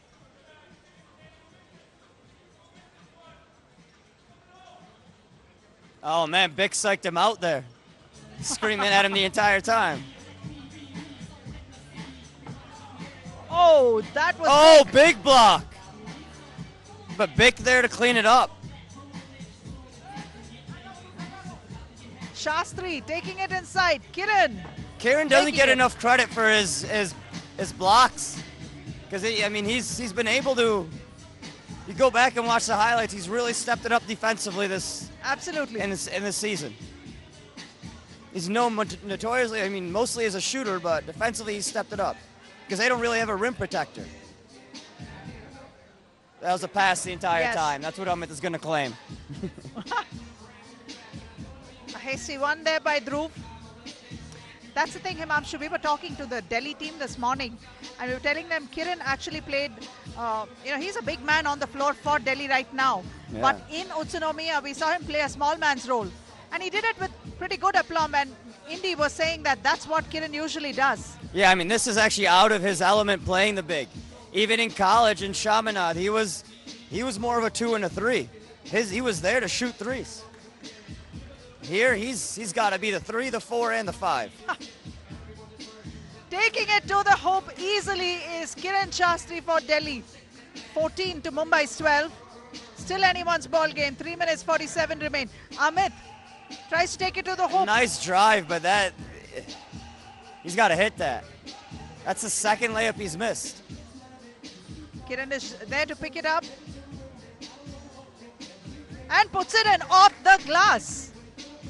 He's had a big game, although it's all ones. Ooh. Indy knows Bick's game there, calling it out that he wanted the 3.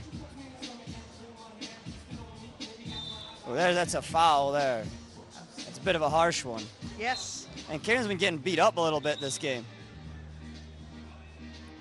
They called it intentional.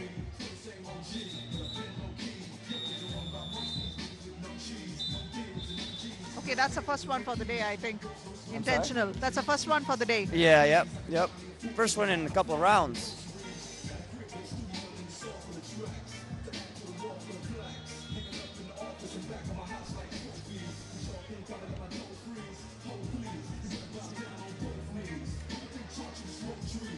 The hospitality partner, Lemon Tree. Crowd's picking up a little bit. We got, oh man, we got some crowd up in the restaurant, some crowd all around us.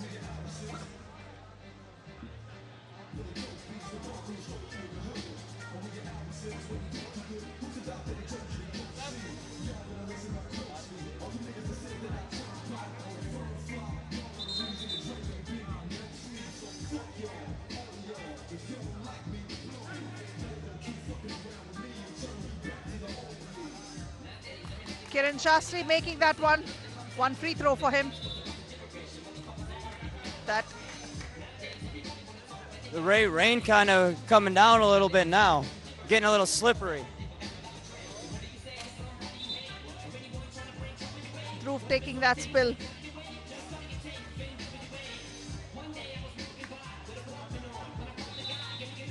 Oh, it's getting a tad slippery now.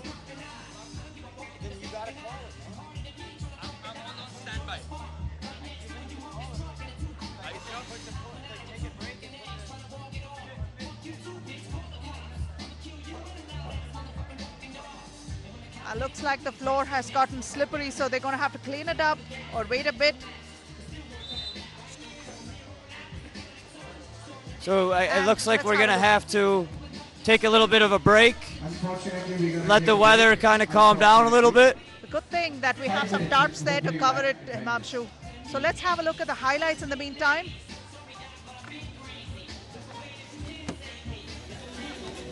You can see Kiran Shastri taking it to the hoop. Indy. Challenge there by Bick. Kiran actually playing a big role here for his team. Indy anticipating him. Bick coming in. Still manages to score. A beautiful assist inside to a cutting Dhruv. That would be Kiran. Dhruv with a sweet assist to Kiran, who makes it. Bick to Bruce, and what a rejection there by Kiran, but yet Bick is there to pick it up and put it back inside. Nice assist by Amit to Bick. Kiran finding the hoop once more. Once more off the glass. It's a good thing we have tarps to cover the flooring. And let's hope that the weather clears so we can resume this game.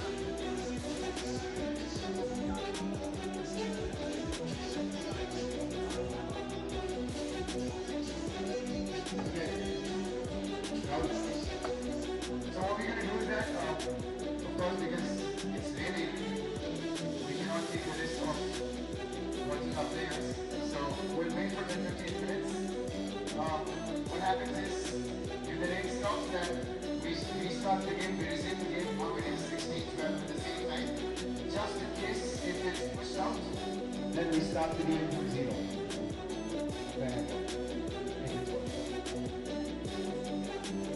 Now 8.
And that was a break, a rain delay. So now we will hope to resume the match quickly and close this game. It was a seriously exciting one. So everyone is looking forward to the outcome of this game. This is a big one. Great matchups. A lot of love or love lost between both the teams on the floor. Off the court, it's a different issue altogether. There we can see Dhruv beats Berman. Not many people know that he's like a beatboxing machine outside. So Dhruv beats Berman, and lucky Luke, Kiran Shastri. Harkirat is also in the vicinity, and all of them are warming up a bit. There, the big Bick is having some great moments so far. Played a stellar role for his team, but ably supported as well by his teammates, Amit, Bruce. Let's see what's happened so far. About 7 minutes, 6.5 minutes of play already over. There we can see Kiran Shastri taking it up. Indy swatted away by Bick. And that's Kiran again. Bick shredding the nets from the perimeter. Indy taking it to the hoop, finding it at regular intervals. Kiran Shastri taking a beautiful, beautiful assist to Dhruv. That was big. Kiran Shastri putting it up inside, makes it look easy. Dhruv Berman with a beautiful dish there, and Kiran Shastri finishing it. Bick to Bruce, but that was a beautiful rejection there by Kiran, but Bick was there to pick it up and put it back inside. Both teams playing a very, very exciting brand of basketball. Kiran with a lovely turnaround there.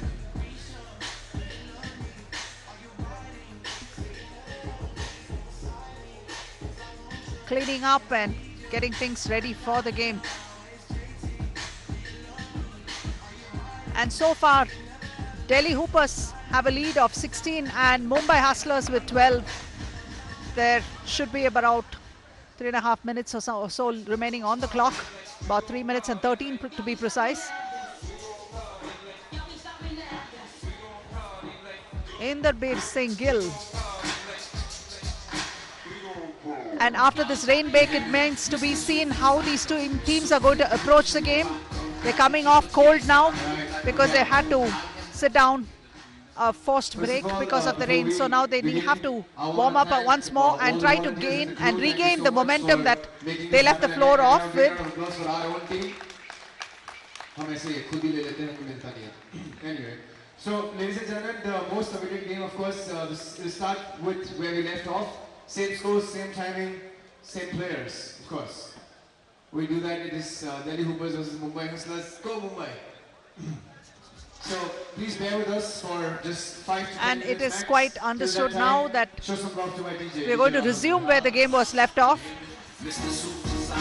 So it is going to be 16-12 in favor of Delhi. And about 3+ minutes on the clock.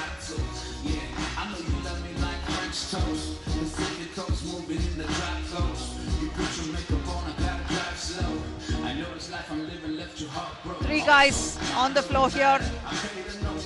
Bikram, Kiran Shastri and Indy actually participated last week at Japan at the World Tour at Utsunomiya. They didn't have a great outing there.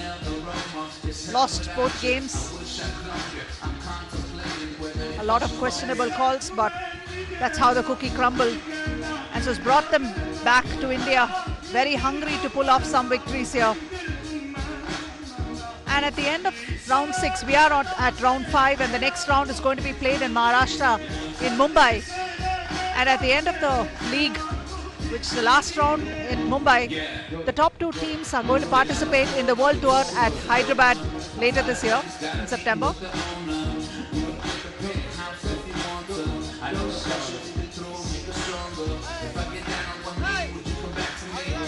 It's been an exciting day so far, a lot of drama, a lot of exciting moments on the floor.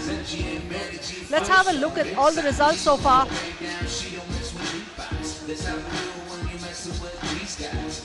Here we can see Bangalore Machas, the defending champions, beating Kochi Knights. Delhi Hoopers got the best of Kolkata Warriors. Aizawl Legends beat Chandigarh Bees. Ahmedabad Wingers lost a closely contested game to Goa Snipers. Chennai Icons pulled off a good one versus Kochi Knights and eliminated Kochi Knights. Mumbai Hustlers beat Kolkata Warriors, eliminating them from the quarterfinals. Jaipur Regals had a great game against Chandigarh Bees. Hyderabad Ballers, another closely contested game against Snipers. Bangalore Machas beat Chennai Icons in a very one-sided game. And Hyderabad Ballers are yet to play Ahmedabad Wingers to figure who is going to go into the next round.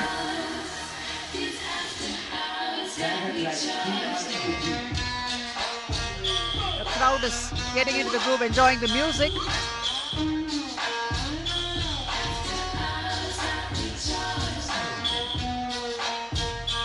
Still warming up, trying to get their rhythm.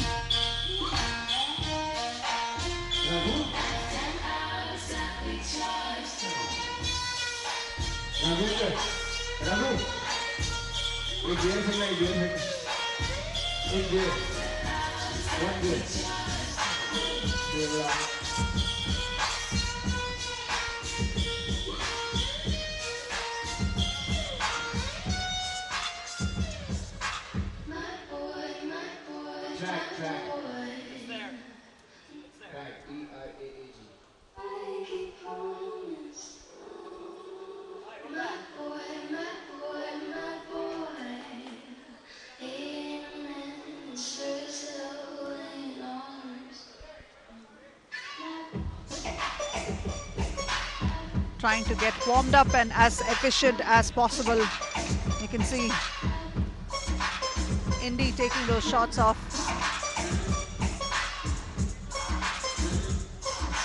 Harkirat Singh and Amit also getting something. There's the league commissioner hydrating.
Hello. The audience can glue to the time you start.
How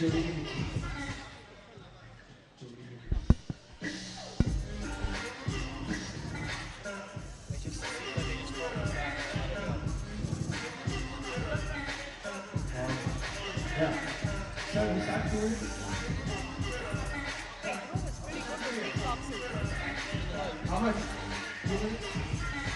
2 minutes. Okay, everyone, before we resume the game, I want everybody to be standing here. Please give a big round of applause to the crew, to yourselves for staying back, hanging around. I don't know about everybody else, but Rohit sir, this actually proves that nothing can stop United League. Nothing can stop it now. Alright, so we're going to resume the game. Of course, the scores are on the screen. Delhi Hoopers 16, Mumbai Hustlers 12. Right. Are you guys ready? Are you guys ready to resume the game, everyone? Bangalore, make some noise!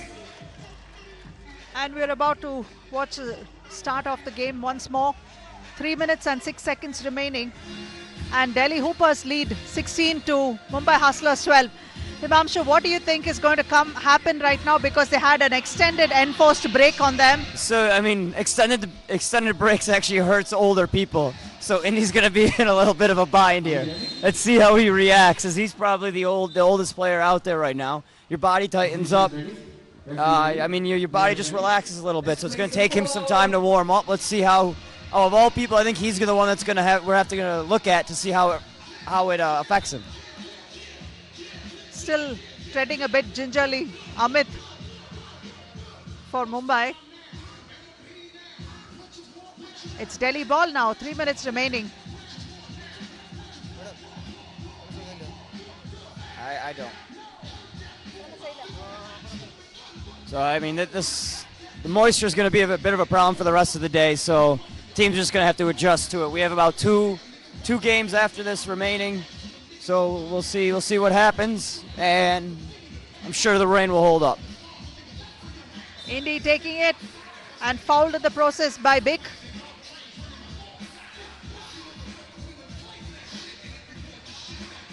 Ooh, that's some love there. That's some playful trash talk there. I think Indy was a little irritated that Bick gave him a hard foul when it was kind of wet. But Bick's just playing the game.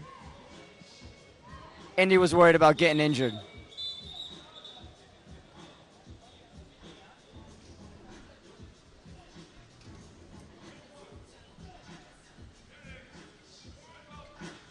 Makes one, Indy taking it to 17. One more shot.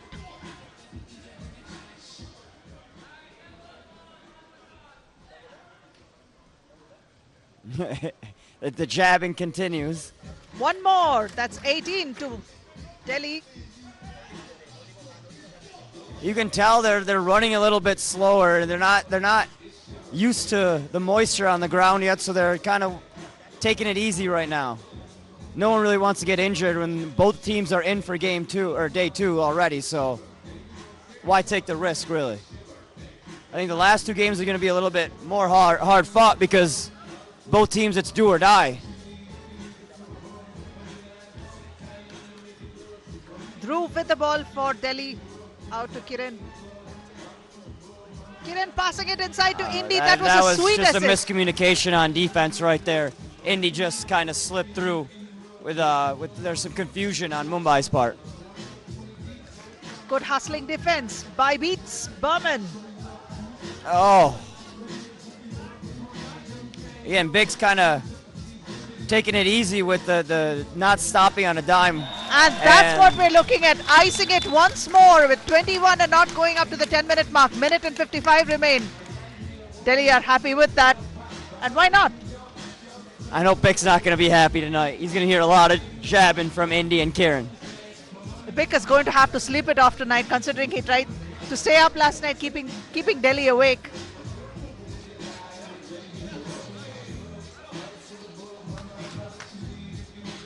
So, Delhi Hoopers have beaten Mumbai Hustlers 21-13. And that was the 10th game of day 1 here at Bengaluru, round 5. A jubilant team owner, Ms. Pooja Bhatt.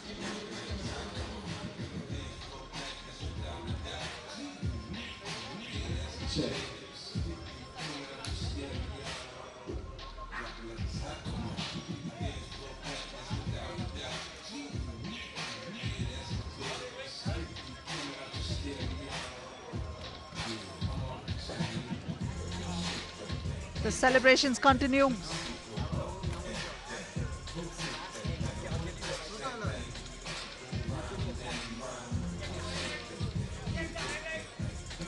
Let's have a look at the highlights now. You can see Indy taking it inside but rejected. Kiran Shastri had a big game for his team. Bikram. And Bick really tried to keep their team in the game. Him and Amit did their best, but at the end of the day, Delhi's firepower was too much, and I think really the delay kind of, Mumbai was kind of trying to gain some momentum, coming back a little bit, but at the end of the day, the rain delay really kind of hurt them a bit. Yes, Delhi was quicker coming off from the break and icing that game quick. Bick seemed to be in good form, but he's not going to be happy about this because that is a second successive loss that Bick had to Delhi.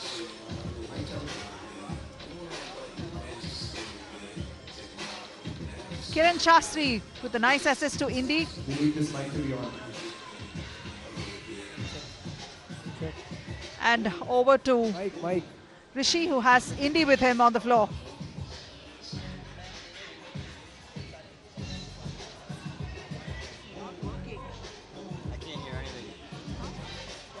Hello. Is this mine? Okay, as well. And then D, we don't know at all. Alright, it was not a complete game because it was interrupted by the rain, but nevertheless, Delhi Hoopers have won it. I have Inderbir Singh Gill from Delhi Hoopers. Did the rain affect the game? Of course it did, but it didn't affect us because, we still won. So, I want to thank the fans for still being here. Thank you for your support. We appreciate it. On to the next one. A lot of trash talking happening between you and Big. What was going on? What were you telling each other? Well, I was just telling him that he can't guard me, and he was saying the same thing to me. But, obviously he couldn't guard me because we won. So I'm going to let him sleep on that one. Does it affect when you're shooting a free throw and when a player tells you that you're going to miss it, does it break your concentration or does it boost you up? I missed one, but I made 3, so I'll take that percentage. So it doesn't, nothing can break your concentration? Not, especially not when he talks. I don't really care what he says. All right, congratulations on winning, Indy, congratulations and all the best for the next one. Some messages hardcore by Inderbir Singh to Big. Let's see what happens next. You guys keep tuned. Then back to the commentary. Himanshu and Aparna, take it over. Thank you very much, Rishi. And the next game is going to be played between Aizawl Legends and Jaipur Regals. And right now, both of these teams are into the the quarterfinals in day 2. But it really depends on their seeding. The winner will end up playing Mumbai in the quarterfinals, while the loser will end up playing Delhi. And while neither of those teams are really someone you want to face, at the end of the day, I'm pretty sure either one of these teams would rather face Mumbai over Delhi. So it's going to be a hard-fought game. It's going to be a tight one, and it's actually a rematch of last round's quarterfinals. Over to Rishi to invite both the teams. Bangalore has been amazingly good before the rain comes back again. Let's move on to the next game. Inviting the referees without wasting any time. Everybody standing here. Big round of applause for the officials, the referees. Yes. Thank you. The next game is going to be between Aizawl Legends and Jaipur Regals. Let's bring out the team. Make some noise and put your hands together for Aizawl Legends, everybody. That's the team for Aizawl. Of course, they're not going to run out. They will have to take care so that our players don't get injured. This is the team of Aizawl Legends playing against Aizawl Legends. Make some noise and welcome Jaipur Regals, everybody. They hail the pink city, hence the pink t-shirts. Jaipur Regals is the team. So good luck to both the teams. Can I have the captain of Aizawl, Dina? And can I have the captain of Jaipur right here with me? All right, who's going to call? You're going to call? All right, Aizawl's going to call. Aizawl's called Tails. Tails it is. Aizawl win the toss and they will attack, but take it over.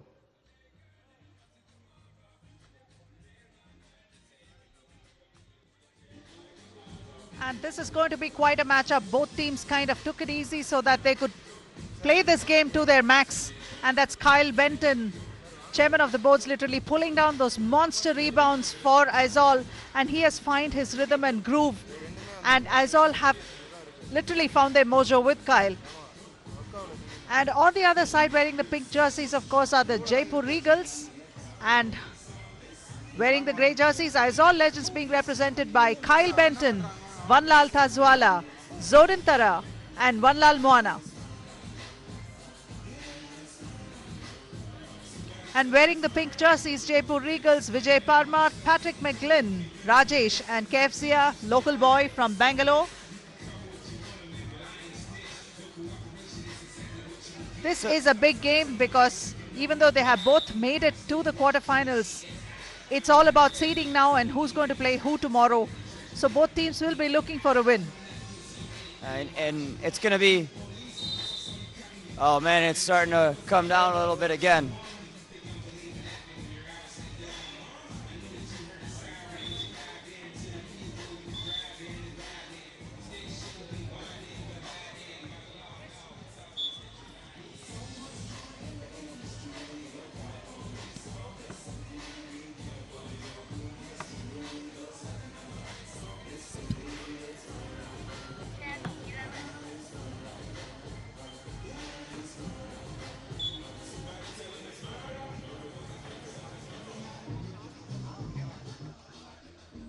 That's Tazwala, Moana and Dina, Rajesh also in the screen, waiting for the start of this game.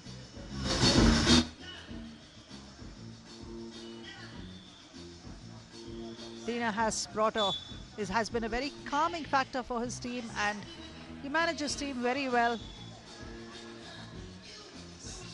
Had a great impact influencing the players to perform to their max.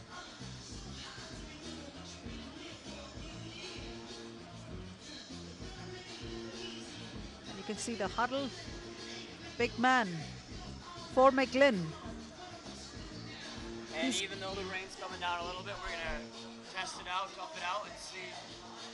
I hope that it holds out or stops altogether. Players are ready to go, refs ready to go, so are we.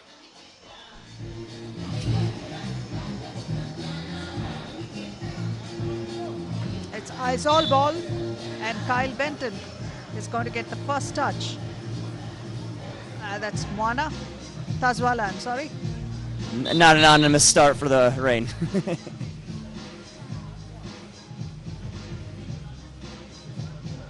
But hey, this is 3x3. This is the whole idea of from the streets to the Olympics, you know?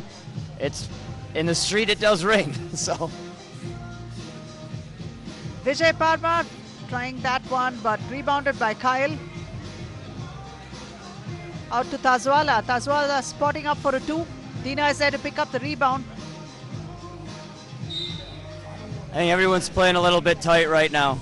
But again, both of these teams are in, so it's really about matchups. So maybe they're thinking in their head, getting through this safely is more important than really seeing deciding who plays who. KFCA with a long, oh no, that's a rainbow that didn't even make it to the hoop.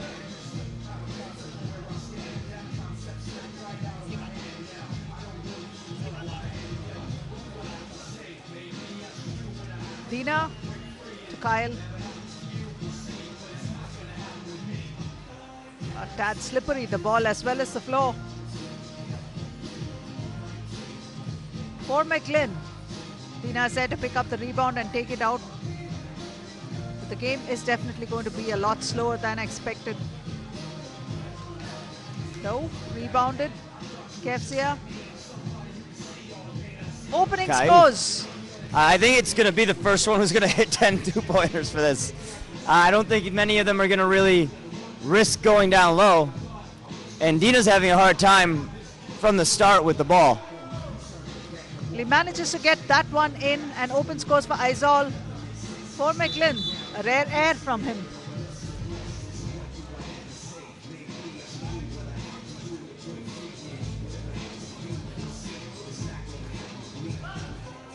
I think this is going to end up favoring Jaipur because Kyle's not going to be able to go full speed, and it's going to turn into a game of twos.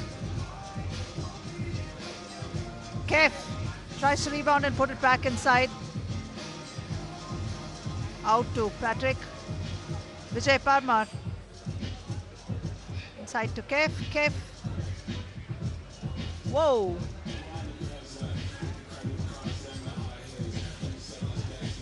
For McLean. Ooh. This is turning out to be a shooting practice, Imamshu. Yeah. I think these next two games are going to end up both being like this. But it's better we get these done today than to start tomorrow again from this. It's going to tire them out. They're going to have to play an extra game. And it's better off that we get them done right now. There we go. And again, he's one of those guys, if he gets one or two and he sees the ball go through the hoop, it could be over for Aizawl. Kazwala. It looks like Jaipur's content on letting them shoot from the outside. Should we call it a nice assist there by Kyle? I think that was a pass.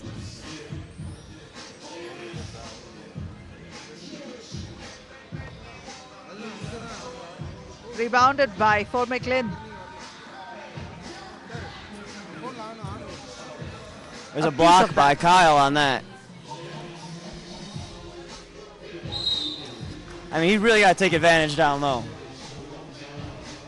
If he is anywhere in the vicinity, that's the best way to do it.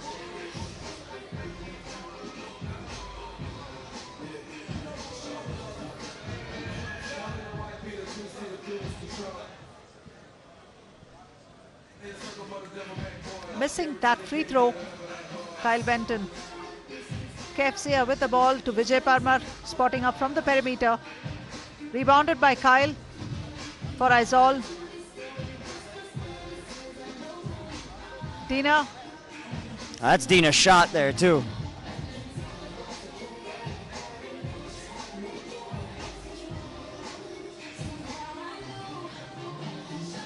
A pass inside to. He's going to have to shoot.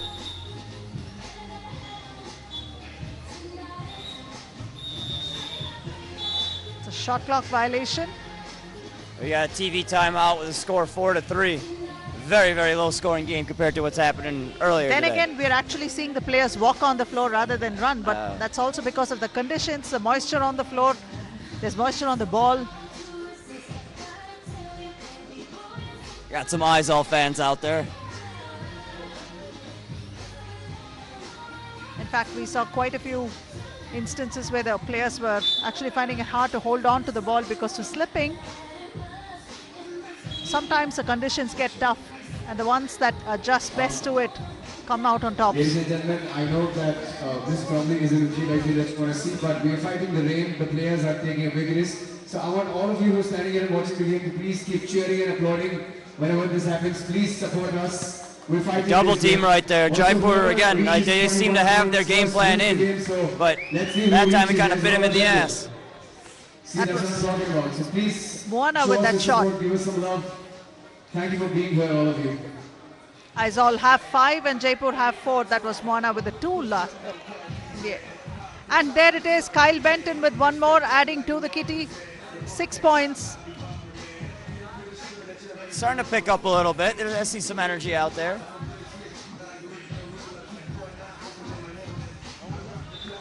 Thwarted by Kef. Ball out of bounds, so it is going to be Aizawl ball.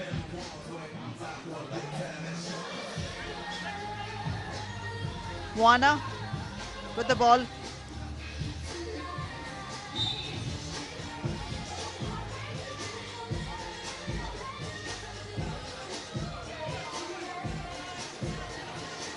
For McLean.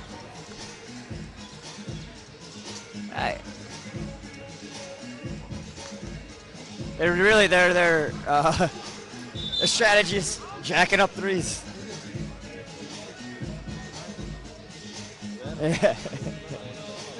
So I mean, again, both teams kind of taking it 75%, and We'll see. I think they'll get used to it. It's starting to pick up a little bit. The competitiveness will show soon, I'm sure. Forcing that shot, that's for McLean.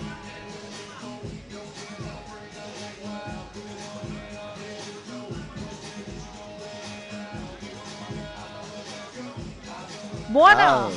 Hey, and actually, that's what the Aizawl people used to say is that he can shoot, but he hasn't shown it up till now. So, I mean, maybe this will get him going for the tomorrow as well as the next round. Rajesh replies with the 2. Now we're picking it up.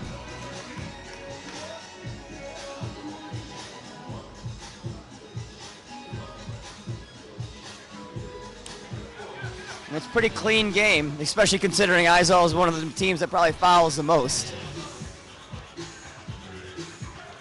Losing balance there, Kyle, and missing that one, but Fort McLean Dina. made it. Dina, look at that. Yeah, everyone's hitting it from Aizawl. It looked like a foul there.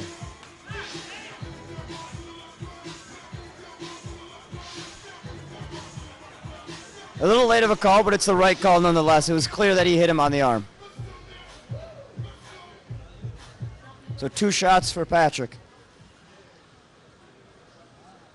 Makes 1.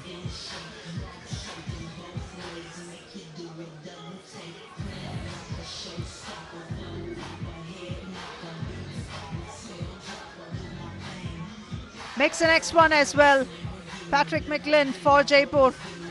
So 1-point game right now, and Kyle going to work, backing down Vijay. I guess slips at the end. Whoa! And 4 makes a play. So 4 straight points for 4. And Jaipur's got a 1-point lead. Now that is a tongue twister. Definitely. Rajesh hustling there.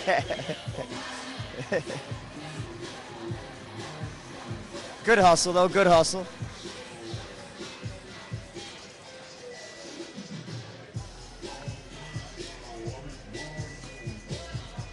Kyle trying to. Nope, Dina missed it.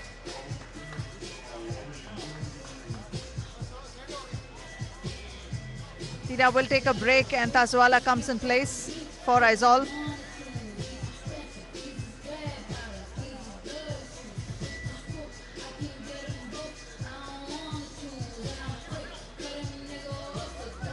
Vijay Parmar. Yes, lays it off the glass. This is like a senior citizens game right now. They're not going to be happy. I'm going to have to highlight this fact to the players. Oh, that's 4. 1 more, 2 for him. Hey, he's still shooting lights out, rain or no rain. Rebounded by Patrick McLean for Jaipur. He tries to. One more. Again. So he's got the last 10 points for Jaipur. And these weather conditions, I don't think is going to bother him much. He told me that back at home in the U.S., his family has a full court hoop in his backyard. So I'm sure he's had plenty of times where he's gone out, played in the rain, played in all different types of weather conditions. So maybe he's just used to it more than these other guys are. Yeah, and there's no wind either, so. That's going to work in his favor, I guess. Tazwala tried his. Can he do one more? Oh, man. Whoa. Oh, trying to get fancy there. Kyle with the ball outside now. Shaking, baking. Nope, not there yet. Vijay Parmar to Rajesh. Rajesh. 4-2. Oh. Yes, he makes it. That's 20 for Jaipur, and Aizawl have 12.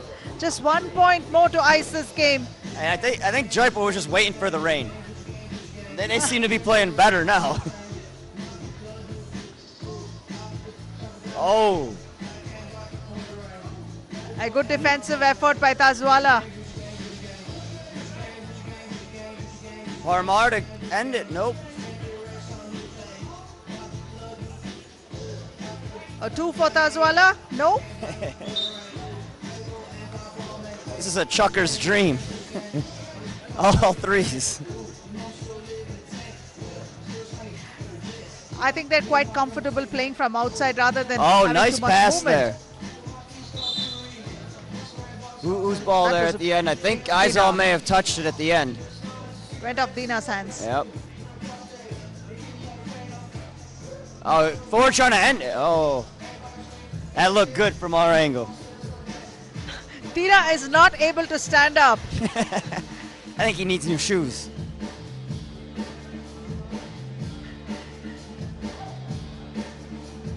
Rajesh from outside spotting up for a 2. Yes, and he there makes it it. is. 22 to Aizawl 12. A minute and 43 remaining. Jaipur have taken this game. And they have topped their pool. And like we said, that game is going to favor the hotter three-pointer, the more the team that's better at shooting threes or twos, excuse me. So Jaipur took advantage of the weather. Clearly, see why 4 wanted to play because he was Yes. pushing to play. And Kyle was like, "No, man, let's keep it till tomorrow." But hey, we're gonna tough out the conditions. And that is the final result. Jaipur Regals having beaten Aizawl Legends 22-12. I mean, you gotta give it to Arvind Krishna's friends, man. They toughed it out in the rain. Went to KFC, got some quick food, came back out, and now they're ready to go. Absolutely. Now it remains to be seen whether they can retain that momentum that they brought to the game before and pull a victory over Ahmedabad. So let's have a look at the highlights. Dina. Kefsia from outside. A long 2 for him. Kyle Benton dropping a nice pass inside to Dina, but Dina's... Yes, he spins and gets that one in. Vijay Parmar out to Patrick McLean. Poor McLean really had quite a few of those 2-pointers. And Dina really struggled with holding the ball and holding himself upright, to be honest. So Absolutely, I mean, yes. Jaipur had the right mentality of kind of go a half speed, 75% speed, and then focus on hitting twos.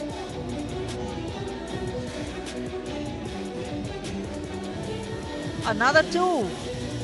Vijay Parma taking it inside, laying it off the glass. That is Patrick McLean. Rajesh from outside, and this would be the game that ends it, the shot that ends it for them.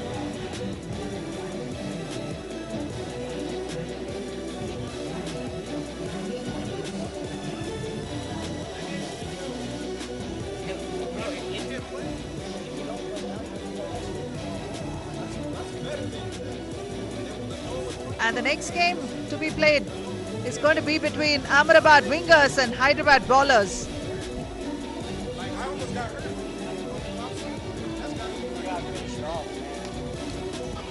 And yes, it is a tad slippery, continues to be a tad slippery after the rain break, and so they're trying to wipe it down and get it to optimum playing conditions. It is a tough one, but it has to be done. Better to play this game and get the games over with today rather than play an extra game tomorrow. And this would be the last game of the day. And this would determine which of the teams is going to... This is actually an elimination game to be played between Ahmedabad Wingers and Hyderabad Ballers. Hyderabad Ballers managed to pull off a victory against Goa Snipers.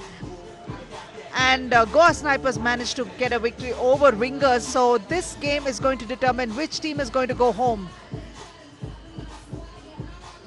And there we can see Arvind Krishna's fans. And like we've said before, Arvind Krishna is also a Telugu movie star. So he's got his fans come all the way from Hyderabad to support the team. And they have been quite boisterous and noisy supporting the Hyderabad team. And the players have been feeding off that energy. So much so that despite trailing with the Snipers, they managed to dig themselves out of a hole and outperform their opponents and pull off a victory from the Goa Snipers.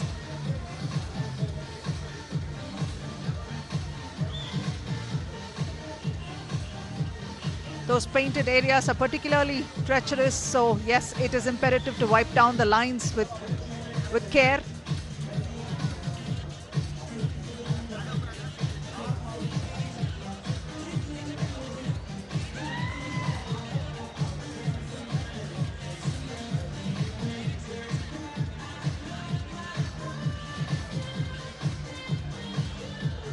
This is the last game of day 1 of round 5.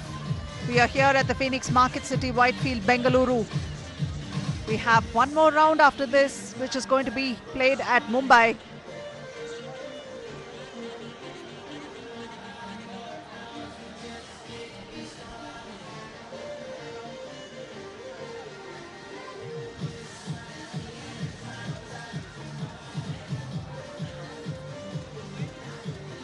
Both the teams testing the floor to see how slippery it is and how much traction they will have.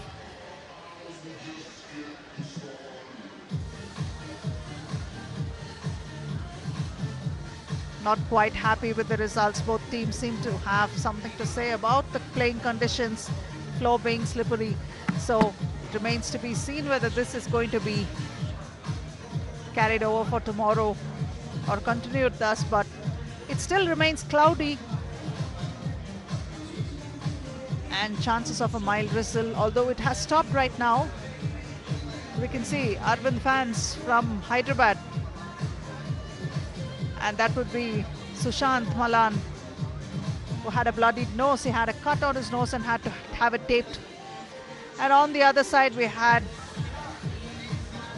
Rohit Lokareddy, who nicked his eyebrow and had some bleeding as well. So this is a battle-hardened team, and both of them endured those injuries playing against Goa Snipers. The Terminator, Lima, is the #1 player from Brazil for the 3x3 format. On the screen we have Arvind Lokareddy. Sorry, that would be Rohit Lokareddy. Safalya Patra in the screen as well.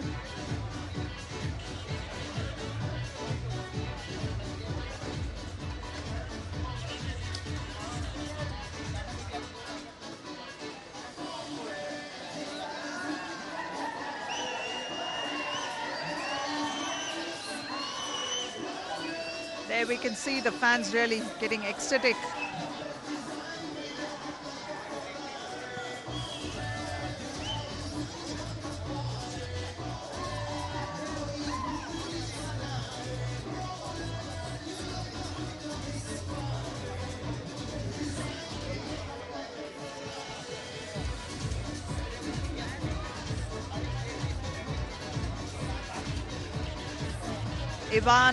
Ivan had a big game and he came to life almost in the second half of the game. Literally put himself inside a hole and dug deep inside, and he's the kind of guy that can motivate himself.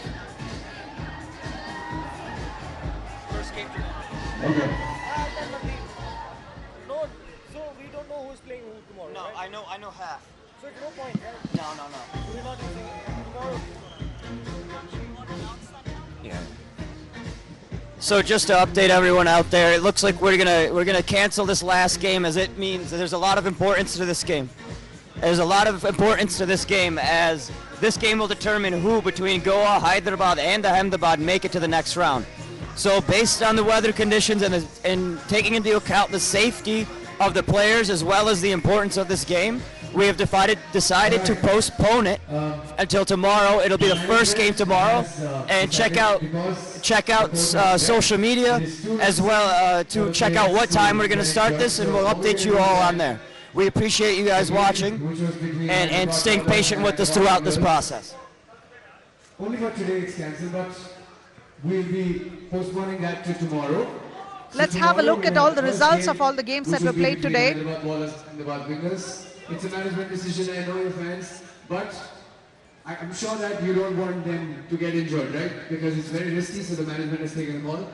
So we're going to end the day here, but tomorrow not forgetting. And there it is, Bangalore Machas beating Kochi Knights, Delhi Hoopers beat Kolkata Warriors, Aizawl Legends beat Chandigarh Beasts, Ahmedabad Wingers lost to Goa Snipers, Chennai Icons beat Kochi Knights. Kochi Knights have been eliminated already. All of you all, thank you so much for doing this. Thank you for being amazing support for the game 1 and round 5 in Bangalore. Thank you to all the fans. Thank you to all the players. Thank you to all the people. Thank you to all the referees. Thank you to all the officials. All the volunteers who actually made sure that we could play one game. And there we can see Bangalore Machas eliminated Kochi Knights. Actually, Kochi Knights are out of the race tomorrow. And Chandigarh Bees have also been eliminated. Kolkata Warriors have also left.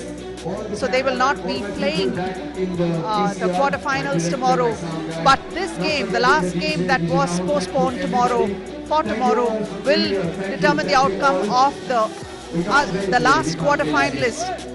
Jaipur Regals have beaten Chandigarh Bees, Hyderabad Ballers beat Goa Snipers. So now it's a toss-up between these teams to see whether Goa Snipers, Hyderabad Ballers or Ahmedabad Wingers will get eliminated. So this is a big game and it will be played tomorrow. Bangalore Machas, Delhi Hoopers, Aizawl Legends, Jaipur Regals and Mumbai Hustlers are already in the quarterfinals. So we know two of the matchups for tomorrow's quarterfinals. We got Delhi versus Aizawl in one of them, and then Jaipur versus Mumbai. Now, until this Ahmedabad versus Hyderabad matchup is played tomorrow afternoon, we will not know the other two matchups. So we request you guys to stay tuned on social media to 3x3BL, and we will update you guys as soon as all the details are out there. So we hope to see you all tomorrow, and tomorrow is day 2. One league game followed by the elimination game. So let's see you all tomorrow for the games tomorrow at 1:30 p.m.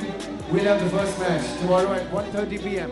the first game will be between Hyderabad Ballers and Ahmedabad Wingers. So eat good lunch, sleep well, and come back soon tomorrow. I'll see you guys at 1:30. Let's party.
Well, we'll do it now. Can I have, is Dhruv in the house? Dhruv from Delhi Hoopers. Dhruv, is Dhruv in the house? Acha, mall ke andar hai.